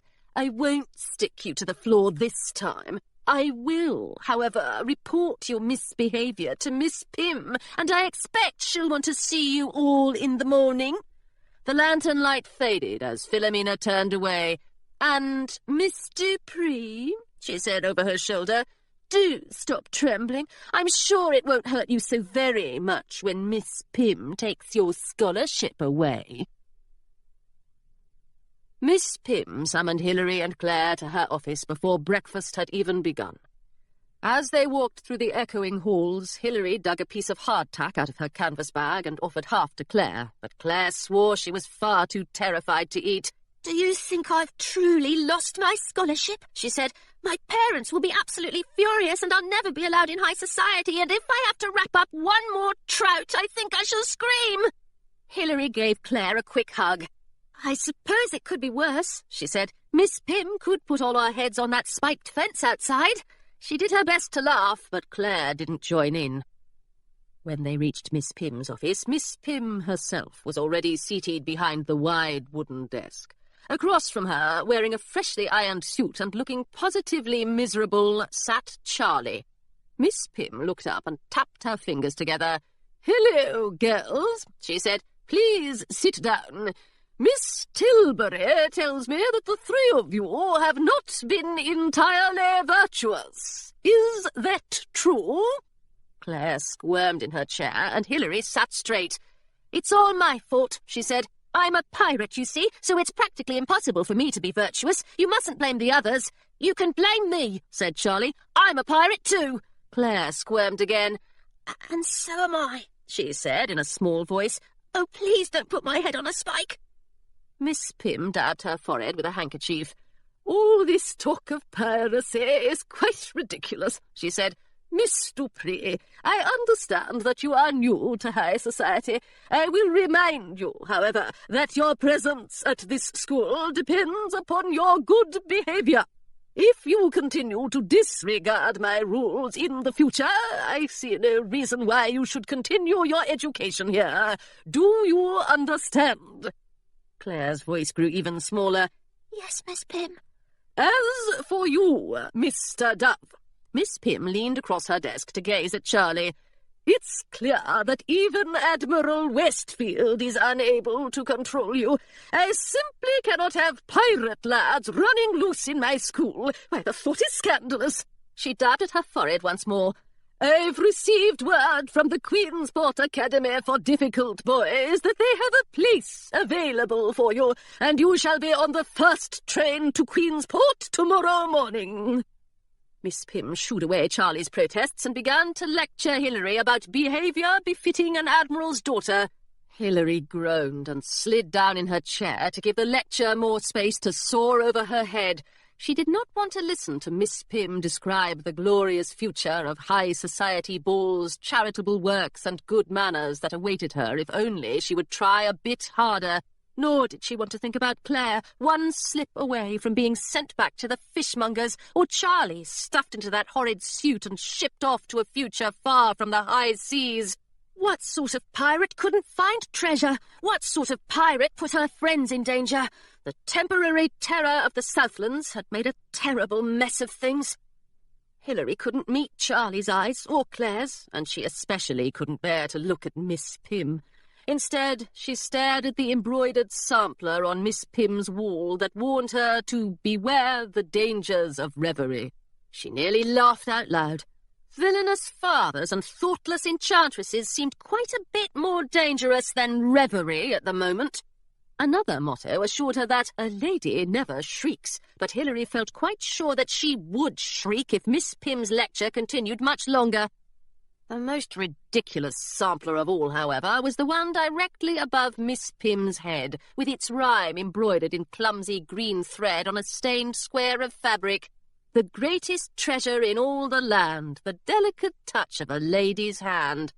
Hilary wished she could give the sampler a hearty kick. Who would have written such nonsense? It certainly wasn't the handiwork of a pirate. No pirate cared one bit for ladies' hands when there was a stockpile of magic to be found. And wasn't Miss Pym the enchantress? For goodness sake, she owned the greatest treasure in all the land. She should have known better than anyone that the rhyme was absurd. Hilary leaned forward to get a better look at the sampler. Embroidered at the bottom of the square, so stained it was hardly noticeable, was a small green figure 8. "Miss Westfield," said Miss Pym, "are you paying attention?" Hilary nodded, but Miss Pym's lecture had faded to a persistent buzz in the background.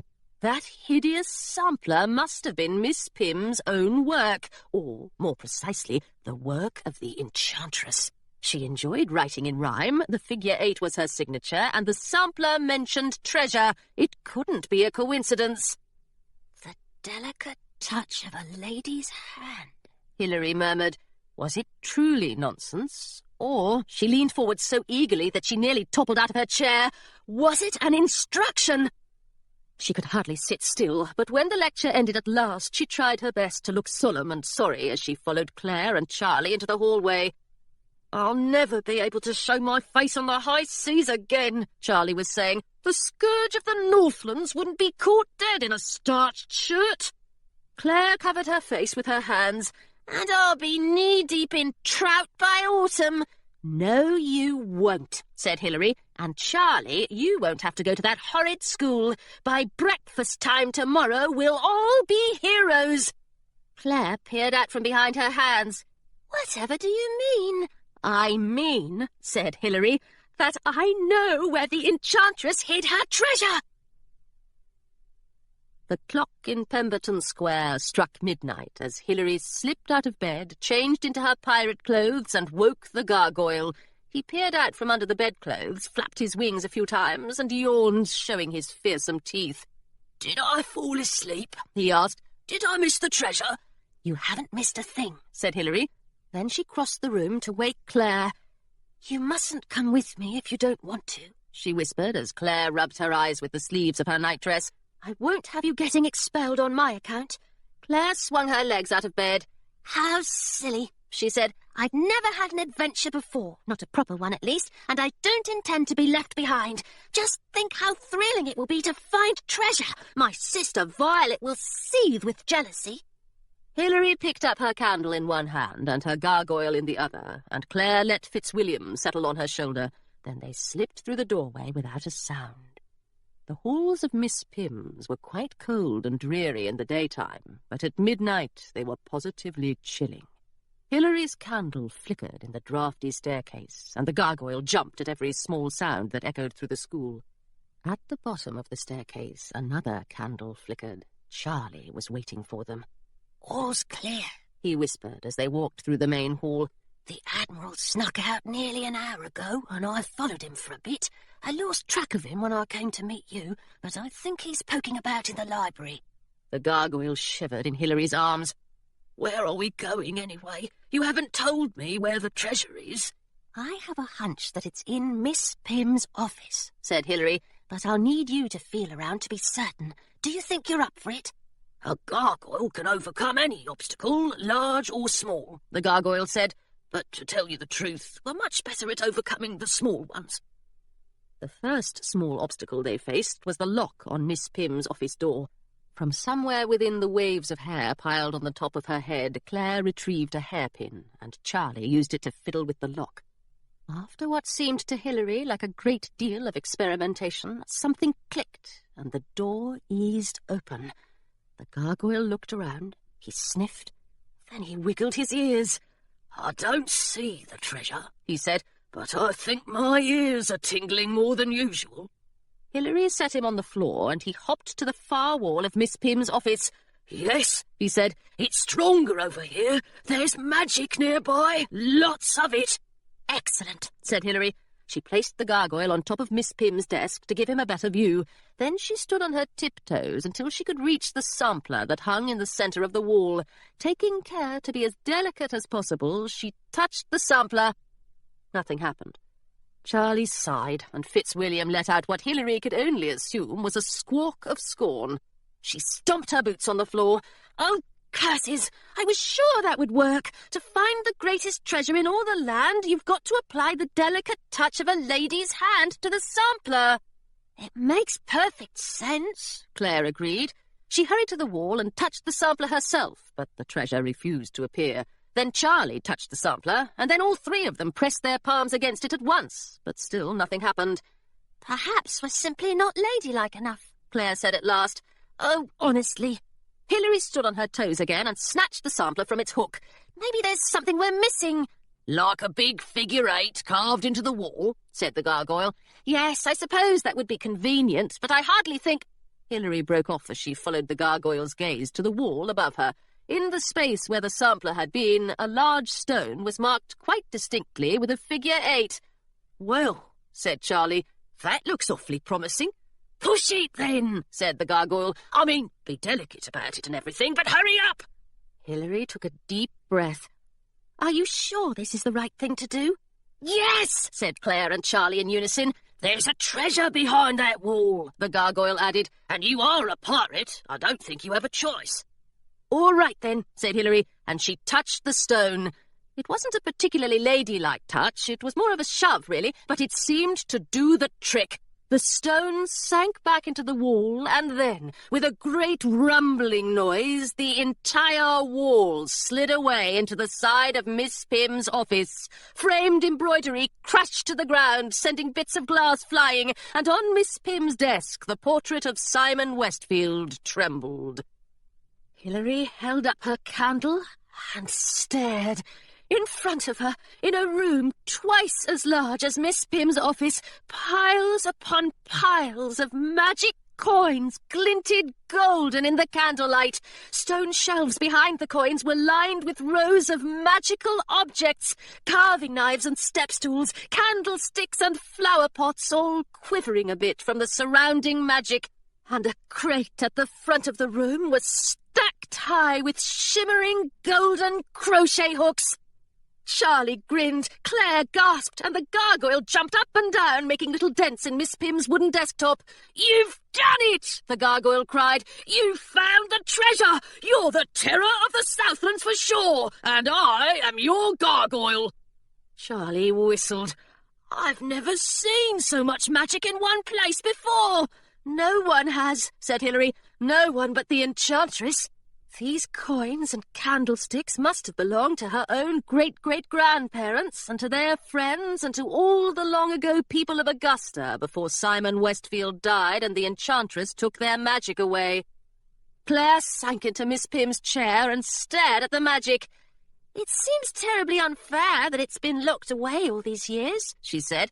I could have used a bit of magic at the fishmonger's. Well, it won't be locked away any more, said Hilary. Now, we've got to collect everything up and get out of here quickly before Miss Pym comes down to see what all the noise is about. It's too bad the Pigeon is still out in Gunpowder Bay, said Charlie. We'll need a pirate ship to transport all of this magic. It was true. The treasure was far too large for them to carry, and far too heavy, and far too magical. It was sure to draw the attention of anyone on the street who carried a magic coin or two. Hilary imagined pushing wheelbarrows full of golden crochet hooks through the streets of Pemberton. I'm sure we'll think of something, but behind them someone fumbled with the lock on Miss Pym's office door. They stared at each other in horror. Open, said the someone on the other side of the door. Surely not. How convenient. Hilary had only enough time to reach for her sword, and remember too late that it wasn't there, before Admiral Westfield stood in front of her. First he stared at her, then he stared in turn at Charlie, Claire, the gargoyle, and Fitzwilliam. Finally, he stared past them at the gleaming piles of treasure. He crossed his arms over his belly and grinned.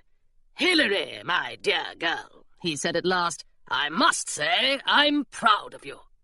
Whatever Hilary had expected her father to say, it certainly wasn't that. You are? Indeed, said Admiral Westfield. You found my treasure for me. Now be a good little girl and let me have it. An extract from Treasure Hunting for Beginners, the official VNHLP guide.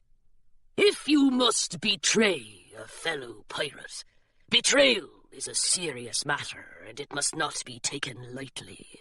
The VNHLP does not officially encourage betrayal, but we recognize that in certain situations betrayal is necessary in order to save one's own life, obtain treasure for oneself, or achieve some other worthy goal.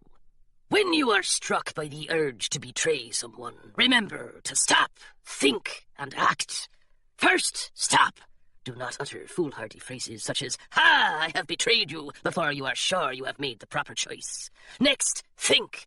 Will betraying your fellow pirate cause more problems than it solves? Is the pirate likely to react with violence? Have you taken all necessary safety precautions? Finally, act! Send the VNHLP a written request for the necessary betrayal forms and complete these forms in triplicate. In these forms, you will be asked to provide the name of the pirate you are betraying, the reason for betrayal, and a description of the horrible fate you plan for the betrayed pirate. When the forms are received and approved by our head of betrayal services, you will receive a note permitting you to proceed with your betrayal. Please note, all betrayals conducted without proper filing of betrayal forms are not considered official acts of the VNHLP, and the pirate responsible for the betrayal may lose his membership credentials. Chapter 18. "No," said Hilary, "I simply can't."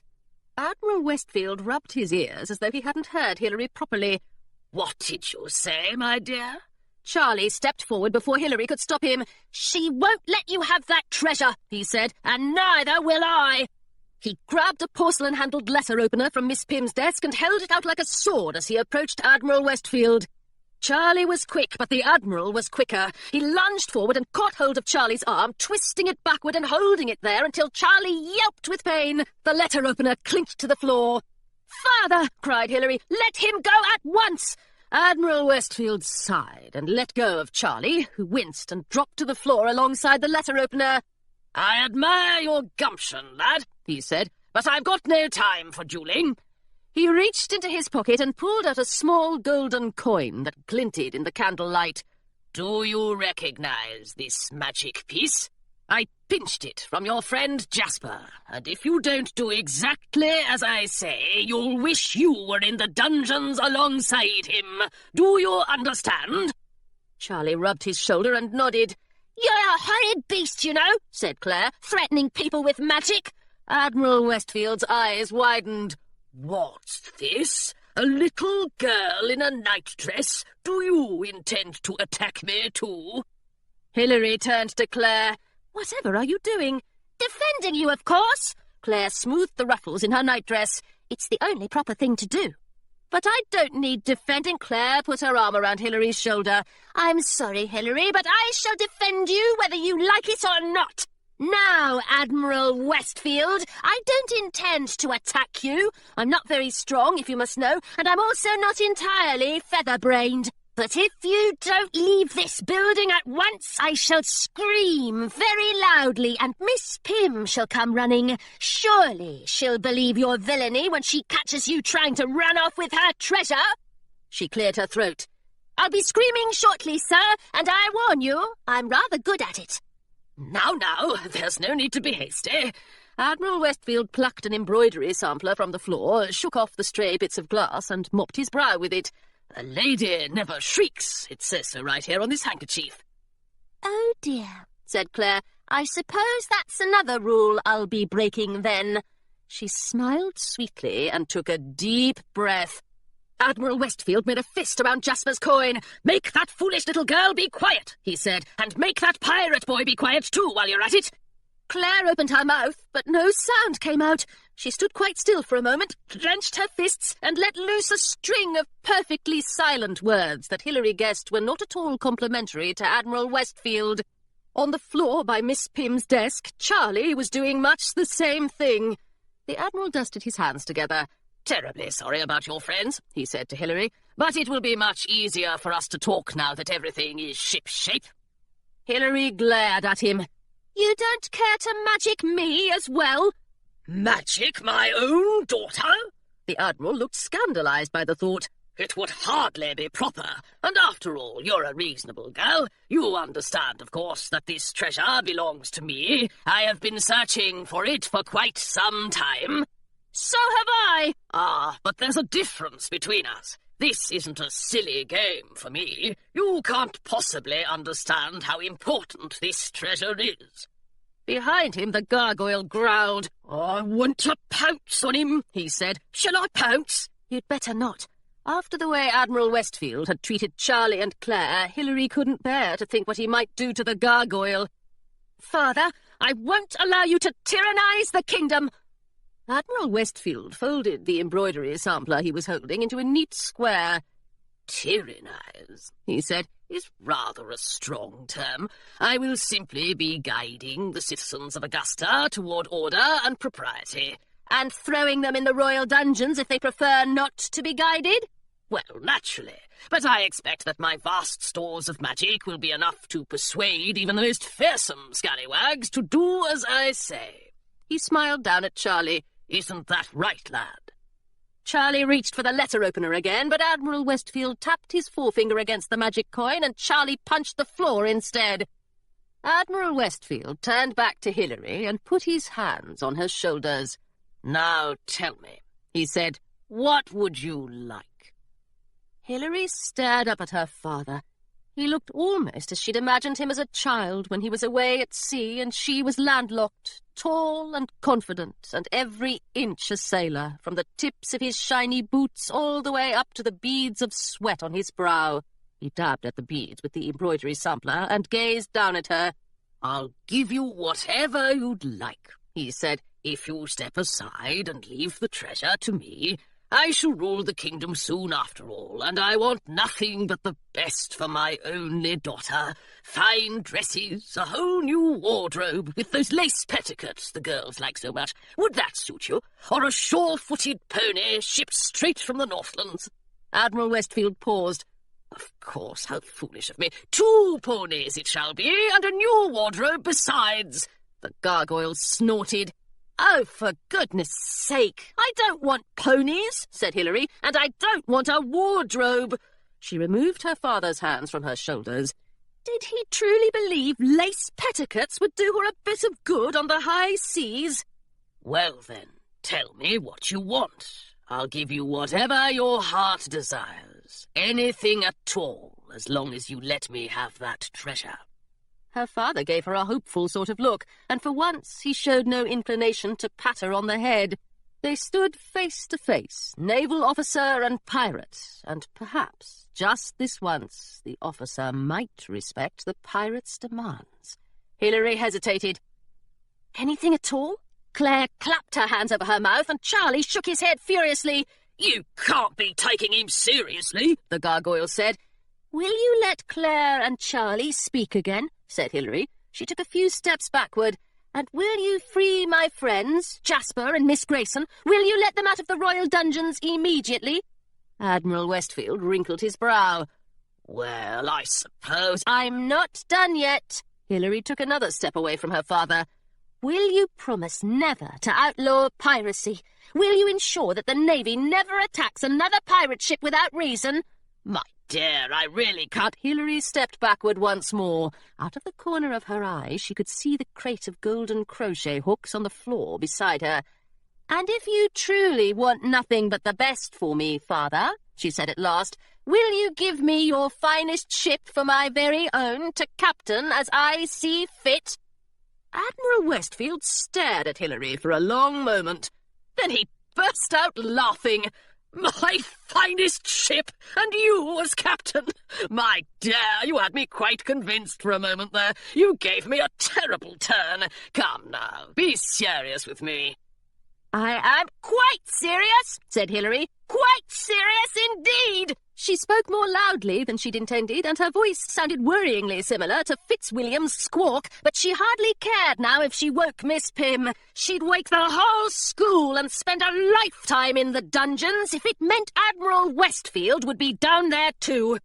Before he could do a thing to stop her, she bent down and gathered up a pile of golden crochet hooks in her arms. "Stay away from the treasure," she said, "and stay away from my friends." Admiral Westfield clutched Jasper's magic piece, but Hilary shook her head. "That's no match for an armful of magic, and you know it. Put down the coin, father, and back away at once." The Admiral placed Jasper's coin on the floor and took a careful step toward the doorway. "Another step now," said Hilary. "Go on." He stepped back once more, shaking his head. "You, my dear," he said, "are nothing but a pirate." Then he turned, leaped onto Miss Pym's desk, and snatched the gargoyle off it. "Hello, my friend," he said to the gargoyle. "Perhaps I was wrong about you. You're very useful indeed. With your protection, I shall stroll up to the treasure and take it away one piece at a time." The gargoyle shook like an earthquake. "But I don't want to protect you!" "That's a shame," said Admiral Westfield. "I don't believe, however, that you have any choice in the matter. You're working for me now, Gargoyle, and don't any of you try to take him away from me." He glared at Charlie and then at Claire. "If you move so much as an inch, I'll make sure the gargoyle is nothing but rubble." Hilary found herself gasping for breath, as though she'd been treading water for far too long and might sink to the ocean floor at any minute. "Please, Father, put him down. He can't stand to be used. It hurts him." "That's hardly my concern." Admiral Westfield looked down at the gargoyle. "You have to do as I wish, don't you?" He knocked his knuckles against the gargoyle's chest. "I imagine your precious heart won't let you do otherwise." The gargoyle's ears drooped, and he nodded. "Just as I thought." The Admiral held the gargoyle firmly in both hands. "Now then, gargoyle, I wish I shall be avenged!" cried the gargoyle, and he sank his teeth into Admiral Westfield's arm. "Hilary, quick, avenge me!" The golden crochet hooks clattered to the ground as Hilary dove head-first into Admiral Westfield's legs. The Admiral shouted and cursed, and the three of them crashed to the floor. Charlie pinned Admiral Westfield's feet down with his good arm, Claire grabbed Admiral Westfield's hands, and Fitzwilliam flew over them all, pecking at the Admiral's shins. "I'll have that treasure!" cried Admiral Westfield as he tried to squirm free, "and no half-grown pirate shall keep me from it!" In the doorway, Miss Pym gave a disapproving sigh. "Oh, James," she said, "I'm afraid I must disagree." Wrapped in a paisley dressing-gown, with her long white hair streaming down her back, Miss Pym looked more than ever like an enchantress. She set her lantern down on the floor, where it cast her shadow across the room and made Hilary feel quite small. She watched Miss Pym examine the scene in her office. The broken glass, the stacks of papers knocked off the desk, the crochet hooks rolling about underfoot, and the vast array of treasure that shone behind it all. "Eugenia!" cried Admiral Westfield from the ground. "How fortunate you've come! These children were trying to steal your treasure, but I caught them in the act." Miss Pym plucked a crochet hook from the floor and sat down in her chair. "Admiral Westfield, I believe you take me for a fool. Please be assured that I am not one, although I must admit I've given you far too much credit recently." She rolled the golden crochet hook between her palms. "I wish you wouldn't move an inch until I feel like removing you. You may let your father go now, Hilary. He won't be going anywhere but the dungeons." In a matter of minutes, Miss Pym had summoned the Pemberton constable, and Admiral Westfield was escorted into a large black carriage, still fuming about that meddling old biddy and that treacherous daughter. Hilary held the gargoyle close as they watched the constable's carriage squeak away into the night. Claire rested her chin on Hilary's shoulder. Miss Pym had restored her voice, and Charlie's, but both of them still sounded a bit scratchy. Will you be all right? She asked. Hilary didn't answer, but Charlie thumped her on the back. Of course she will, he said. Pirates always come out all right in the end. Miss Pym closed the heavy front door and bolted it shut. "Miss Westfield," she said, "I owe you an apology. It seems I captured the wrong villains after all. And Miss Dupree, Mr. Dove, please forgive me for the lecture I gave you this morning. Thank you all for defending my treasure." We were trying to steal it, actually, Charlie murmured. Hilary nudged him in the side. "So Claire won't lose her scholarship, and Charlie won't be sent to that awful school?" "That's correct," said Miss Pym. "In the morning I shall send a letter to the Queen explaining the entire muddle, and I'm sure she will release your companions from the dungeons at once." "Thank you," said Hilary. "I swear they're not villainous." Then she thought of Jasper's reputation. He might never forgive her for damaging it. "Except for Jasper Fletcher, of course. He's terribly fearsome." The clock in Pemberton Square chimed the hour, and Miss Pym clapped her hands together. "You'd better hurry along to bed," she said, "or the dawn shall take us all by surprise." Now, if you'll excuse me, I must get my treasure in order before some other villain attempts to plunder it. Wait! Miss Pym turned back to Hilary. Yes? Do you mean you'll simply lock up that treasure behind your wall again? The coins and the crochet hooks and everything? Of course. Miss Pym's eyes narrowed. What else would you have me do? Return it, of course, said Hilary. Give it back to everyone in the kingdom who hasn't got any so they can defend themselves from scoundrels. It's out of the question, said Miss Pym. I told you before that Augusta is well rid of magic, and I meant every word of it. But we're not rid of it, don't you see, said Claire. Those grand high society families still have a bit of magic, and most of them are awfully unpleasant about it. She hesitated. I know you took all that magic away to stop people from being horrid, Miss Pym, but plenty of people are still horrid anyway.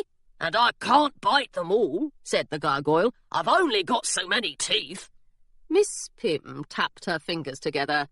I still don't see how setting all my magic loose upon the kingdom would improve matters. Dueling with Miss Pym, thought Hilary, was far more exhausting than any sword fight. Think of Simon Westfield, she cried. The silence in the hall pressed like a blade at Hilary's throat. I assure you, said Miss Pym at last, that I think of him daily. If he'd had a bit of magic in that balloon with him, said Hilary, perhaps he would have survived. Miss Pym pressed her mouth into a sharp line. She didn't say anything at all. Then a familiar lantern light appeared on the dormitory staircase. In a flurry of pink nightdress ribbons, Philomena stomped down the stairs and straight across the hall. She clutched her lantern in one hand and her crochet hook in the other. "Just as I thought," she cried. "Out of bed again! I warned you three last night that I'd stick you to the floor, and this time I shall do it." Behind Philomena, Miss Pym cleared her throat, but Philomena didn't seem to notice. "Or perhaps," she said, "I shall give you all hives. It would be rather pleasant to watch you itch. Which do you prefer, Miss Dupree? Shall it be hives after all?" "I don't think hives would be at all agreeable," said Claire, "but thank you ever so much for asking." "Don't be impertinent," Philomena snapped, "or I'll think of something quite a bit nastier than hives." She raised her crochet hook above her head. "Philomena Tilbury!" Miss Pym's voice filled the hall to its rafters. "Lower your hook at once!" Philomena froze. Then she turned, set down her lantern, and dropped into a curtsy. "Oh, Miss Pym," she said, "I didn't realise—" "No, you didn't," said Miss Pym, "and neither did I." She walked up to Philomena and removed the golden crochet hook from her hand. "Your behaviour has been quite illuminating. I expected far better from my girls, but perhaps I was wrong to do so. You shall have your magic back, Miss Tilbury, when you learn how to use it in a manner befitting a young lady." Philomena stared at Miss Pym. She stamped her foot. "I shall tell my mother about this at once," she said. "All of high society shall be scandalised." "Quite probably," said Miss Pym. "And I don't need your silly little crochet hook anyway." With a sniff, Philomena retrieved her lantern from the ground and marched away in a pink-ribboned rage.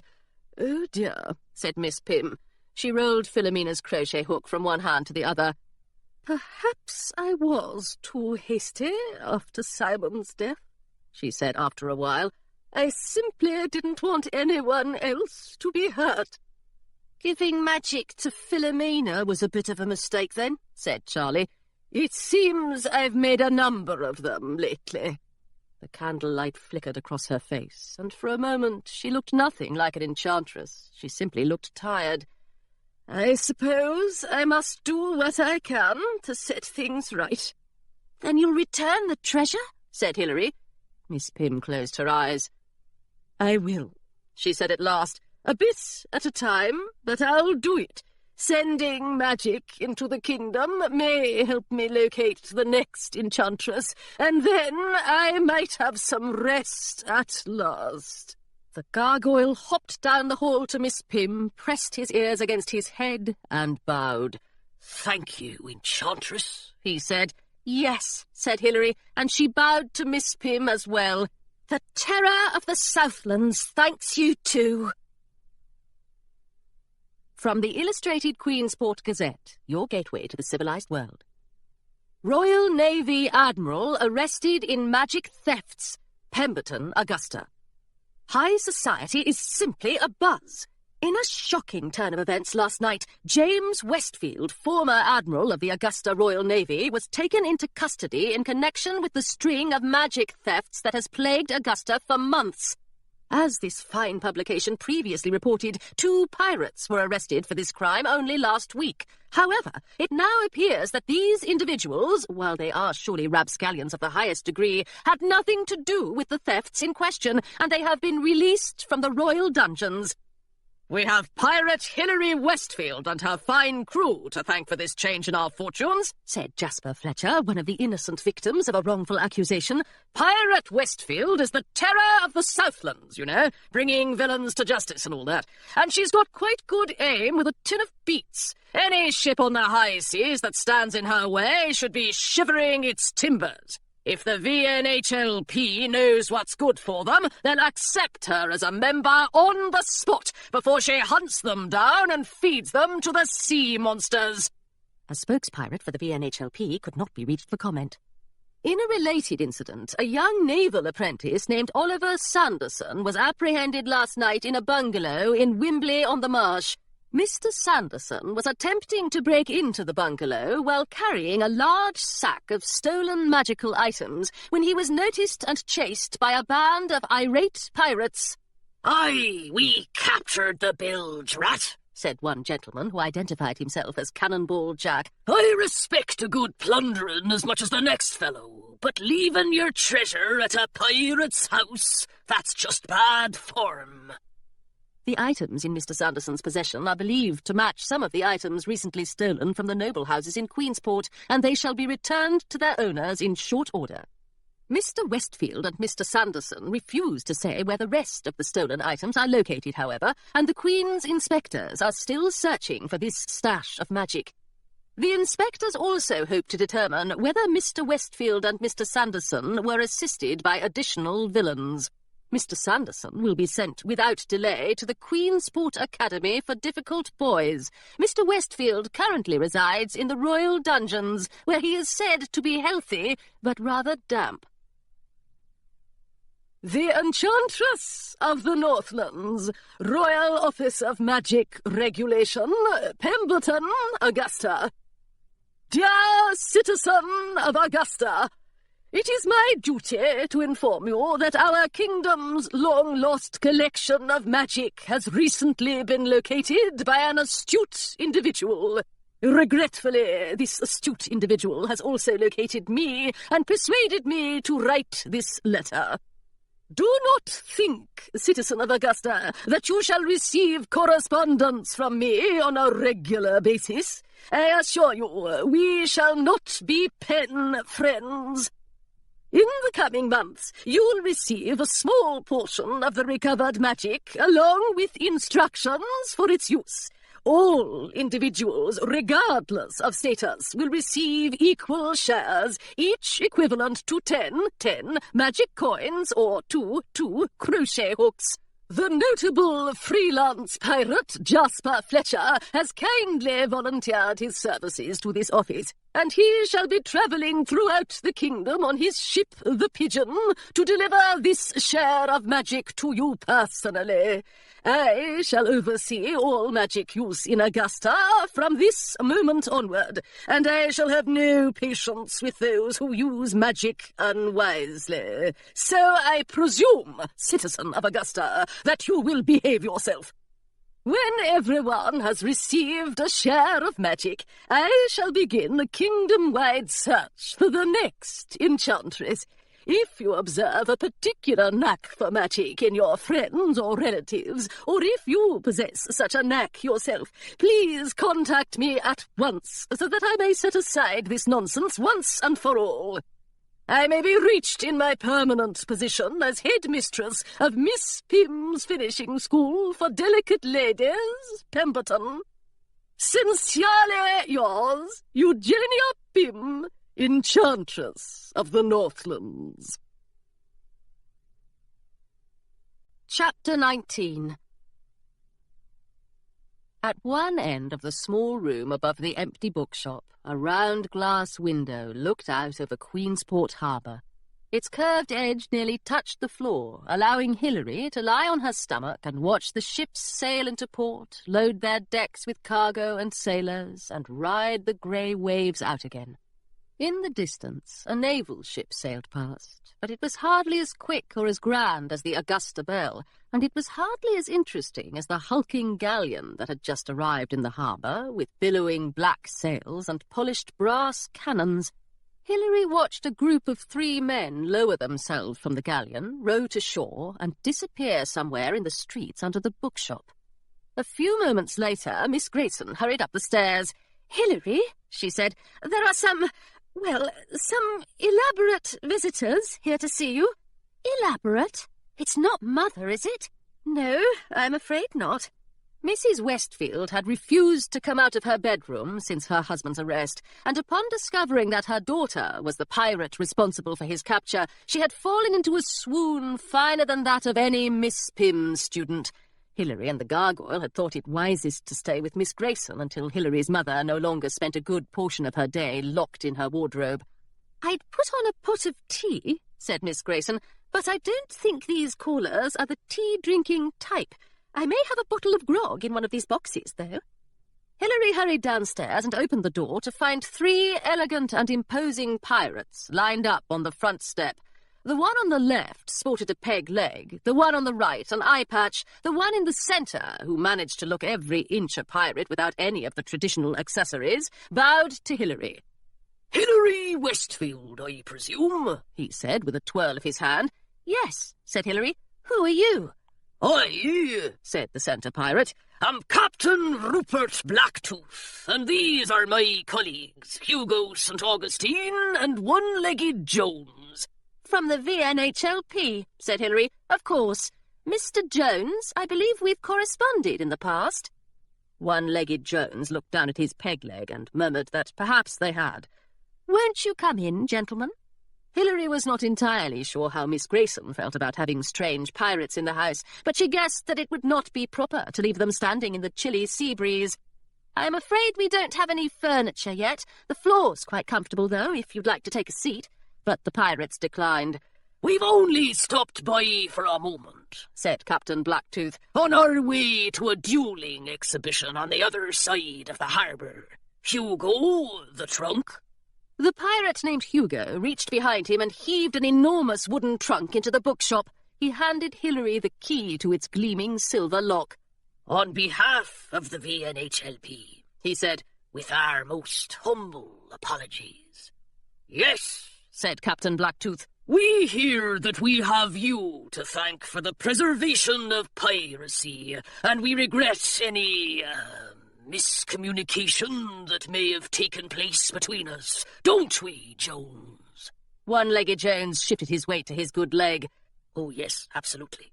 As a symbol of our gratitude," Captain Blacktooth continued, "we shall open membership in our organisation to all qualified pirates. We'd hate to get on the wrong side of your cutlass, Pirate Westfield. We've heard some dreadful things about the pain you've caused your enemies." Hilary thanked the captain, although she suspected that most of the pain her enemies had suffered had come from the gargoyle's jaws. When the pirates had departed, she unlocked the trunk and swung back its heavy lid. The gargoyle peered down from a bookshelf high on the wall. "Now that," he said, "is a sword." A shiny, curved cutlass with a golden hilt rested on top of a pile of brocaded pirate coats, balloon-sleeved cotton shirts, and sturdy sailor's breeches. A separate compartment in the trunk held a soft pair of leather boots and a fine black 3-cornered hat with 6 different coloured feathers to tuck into its brim. At the very bottom of the trunk lay a small printed card.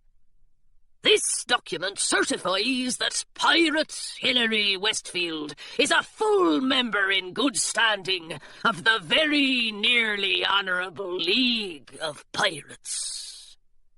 Miss Grayson rushed downstairs and exclaimed over every item Hilary pulled out of the trunk, and when everything was laid out on the bookshop floor, she uncorked her bottle of grog, pouring a glass for herself and a few sips for Hilary.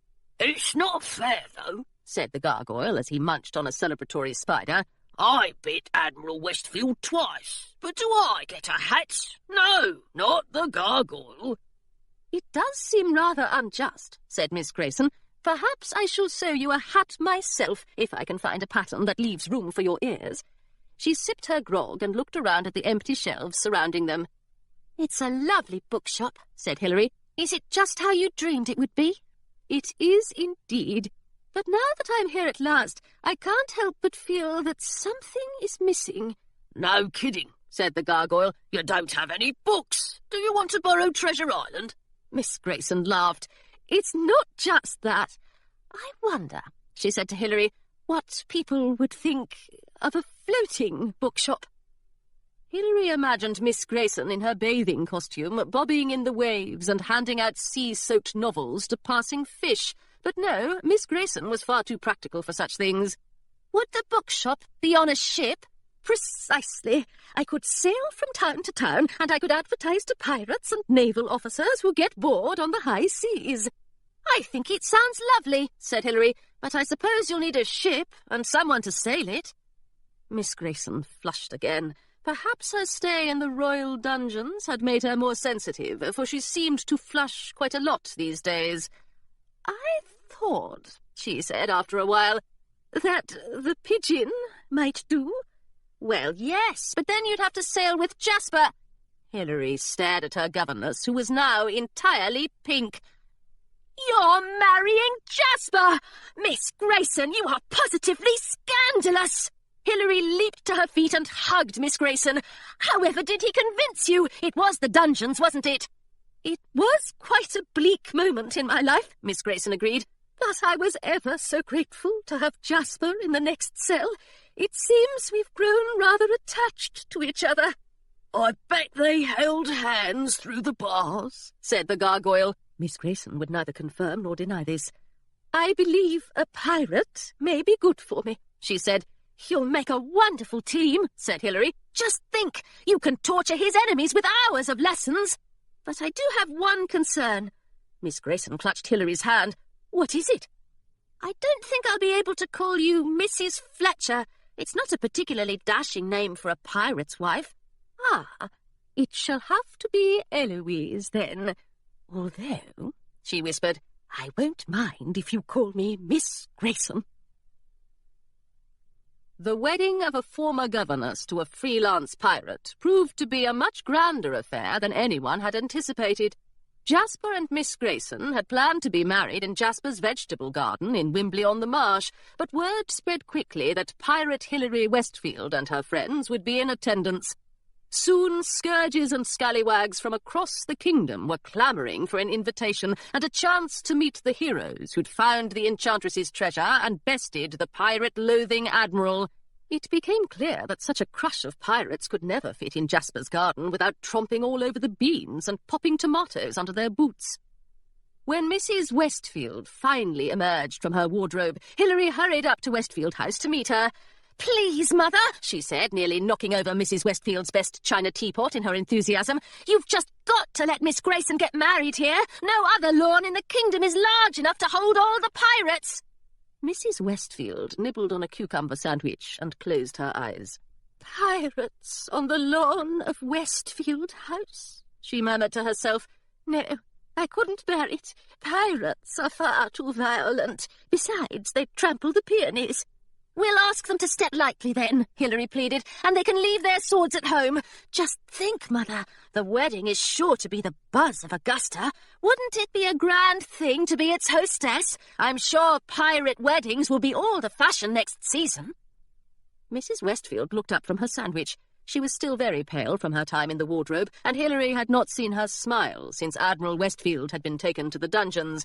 Now, however, the corners of her mouth turned up ever so slightly. "Thanks to your father's villainy," she said at last, "this family's honour has been badly damaged, and your scandalous behaviour hasn't helped matters one bit." To lose my reputation as the kingdom's finest hostess, however, would be the final blow. Someone has got to keep the Westfield name afloat. She shook her head. All right, I'll allow it, but if there is even a hint of a duel on my lawn, I shall return to the wardrobe at once. On the day of the wedding, Hilary stood in her old bedroom and adjusted her pirate coat in front of the mirror. She had chosen a red one to match Miss Grayson's bouquet of Gunpowder Island roses, with a lovely hem that billowed out behind her when she turned. "What do you think?" she asked the gargoyle, who had returned temporarily to his perch above her bedroom door. "Not bad," said the gargoyle, "but it will be better when you put on your hat." Oh, I almost forgot. Miss Grayson sent you a present. Hilary dug in her trunk until she found a small box wrapped with ribbon. She says you've got to look dapper if you're going to be best gargoyle. The gargoyle squirmed as Hilary tugged on the ribbon. "Do you think? Oh, could it be? It is!" he cried as Hilary pulled out a gargoyle-sized pirate hat, perfectly black and pointy, with an elegant white feather on top. "It really is! Get me down from here so I can try it on!" Hilary and the gargoyle were admiring their hats in the mirror when Charlie knocked on the door. Captain Blacktooth must have paid him a visit as well, for he was decked out in new pirate finery of his own. "You look quite fearsome," said Hilary. "It's exactly what the Scourge of the Northlands would wear." Charlie grinned. "You think so?" He tugged at his breeches, which were rolled up above his knees. "Jasper says I'm supposed to grow into them. In the meantime, though, we're wanted on the lawn." Hilary followed Charlie and the gargoyle down the hall, past the stained-glass heroes of history. She tipped her hat to Simon Westfield, who looked thoroughly impressed to see her in such a state, and she laughed out loud when she passed the Enchantress of the Northlands window. Miss Pym herself had stood in front of the window a few hours before and pronounced it terribly unflattering, although she admitted that at least the smile was accurate. Just beyond the Enchantress's window was a small door leading out to the lawn, and just in front of the door stood Miss Grayson, looking a bit seasick. "I'd rather face a boat full of bloodthirsty naval officers," she whispered to Hilary. "I don't believe I've ever seen so many pirates in my life." But the pirates were jolly, and they cheered as the wedding party paraded across the grass. The gargoyle, at the head of the procession, kept the pace to a slow hop, so Hilary had plenty of time to study the faces in the crowd. A pirate she recognized from Gunpowder Island chatted with one of Miss Grayson's friends from finishing school, and Miss Pym appeared to be getting along remarkably well with Cannonball Jack. And there, in the very front row, was Claire, beaming and waving as Hilary passed by. Hilary beamed and waved back. Then she took her place next to Jasper, who seemed to be nearly as seasick as Miss Grayson. Fitzwilliam sat on his shoulder, resplendent in a parrot-sized bow tie. The musicians broke into a rollicking sea shanty as Miss Grayson walked across the lawn to Jasper. By the time they were standing next to each other, both of them had turned a good deal less green. "You've kept me waiting for nearly 10 minutes, my dear," Jasper murmured. "I was beginning to worry a sea monster had gotten you. Is this the first time in your life that you've been anything but prompt?" Miss Grayson smiled. "Mr. Fletcher," she replied, "in the pirate community it's quite the thing to be fashionably late." Jasper burst out laughing and took Miss Grayson's hand. Then they pledged to love each other through mutinies and treasure raids, and to always be practical. Claire bawled when they were pronounced pirate and bookshop keeper, and even the gargoyle dabbed at his eyes with a handkerchief attached to his tail. Then the grog was uncorked, and there was a great deal of celebrating. Hilary danced with Claire and Charlie and Cannonball Jack and the gargoyle, but between all the guests congratulating her on her piracy and all the guests congratulating the newlyweds, she couldn't push through the crowd to Jasper and Miss Grayson. Before she knew it, the sun was setting, and the wedding guests were making their way through the streets to Queensport Harbour, where the Pigeon waited. Jasper and Miss Grayson climbed onto the deck of the Pigeon and waved to their friends on shore. Hilary was usually very good at waving from the docks. She had gotten a good deal of practice waving to her father's ships, after all, but this time she nearly tripped on the cobblestones, and she had to borrow the gargoyle's handkerchief. Perhaps the salt spray from the water had stung her eyes, for she knew perfectly well that a pirate never cries. Now Jasper was checking the sails, and now the pirates on the docks were casting off the ship's ropes. Wait a moment, me hearties, cried Jasper. Where's my crew? Hilary looked up from her handkerchief. Jasper waved his arms in her direction. Hilary, get up here at once. Bring Charlie and the gargoyle too. Hilary blinked. You want me to come with you? I have several tons of magic to pass out to the good people of Augusta, said Jasper, and with Eloise selling books all day, I'll need the finest pirates in the kingdom to help me. I may be the former terror of the Southlands, but I can't do it alone. He held out a hand to Hilary and pulled her up onto the pigeon. You'd like to join us, wouldn't you? Hilary grinned and hugged him, not caring for an instant that pirates hardly ever embraced their captains. Jasper seemed to be unaware of this rule, for he hugged her back. I assume this means you'll be joining us, he said. Of course it does, said Hilary. But if you'll excuse me for a moment, I have to assist the gargoyle. She settled the gargoyle into his nest at the bow of the ship and made sure his hat was attached securely over his ears. Anchors away! The gargoyle cried. We're off to have an adventure! He sighed happily. I love adventure. So do I, said Hilary. It's because we're pirates, you know. She waved goodbye to the crowd on shore and to Claire, who jumped up and down and promised to write. Then a fine breeze caught in the pigeon's mainsail. Hilary hoisted the Jolly Roger, and waves parted to let the pirates pass as they sailed toward the high seas.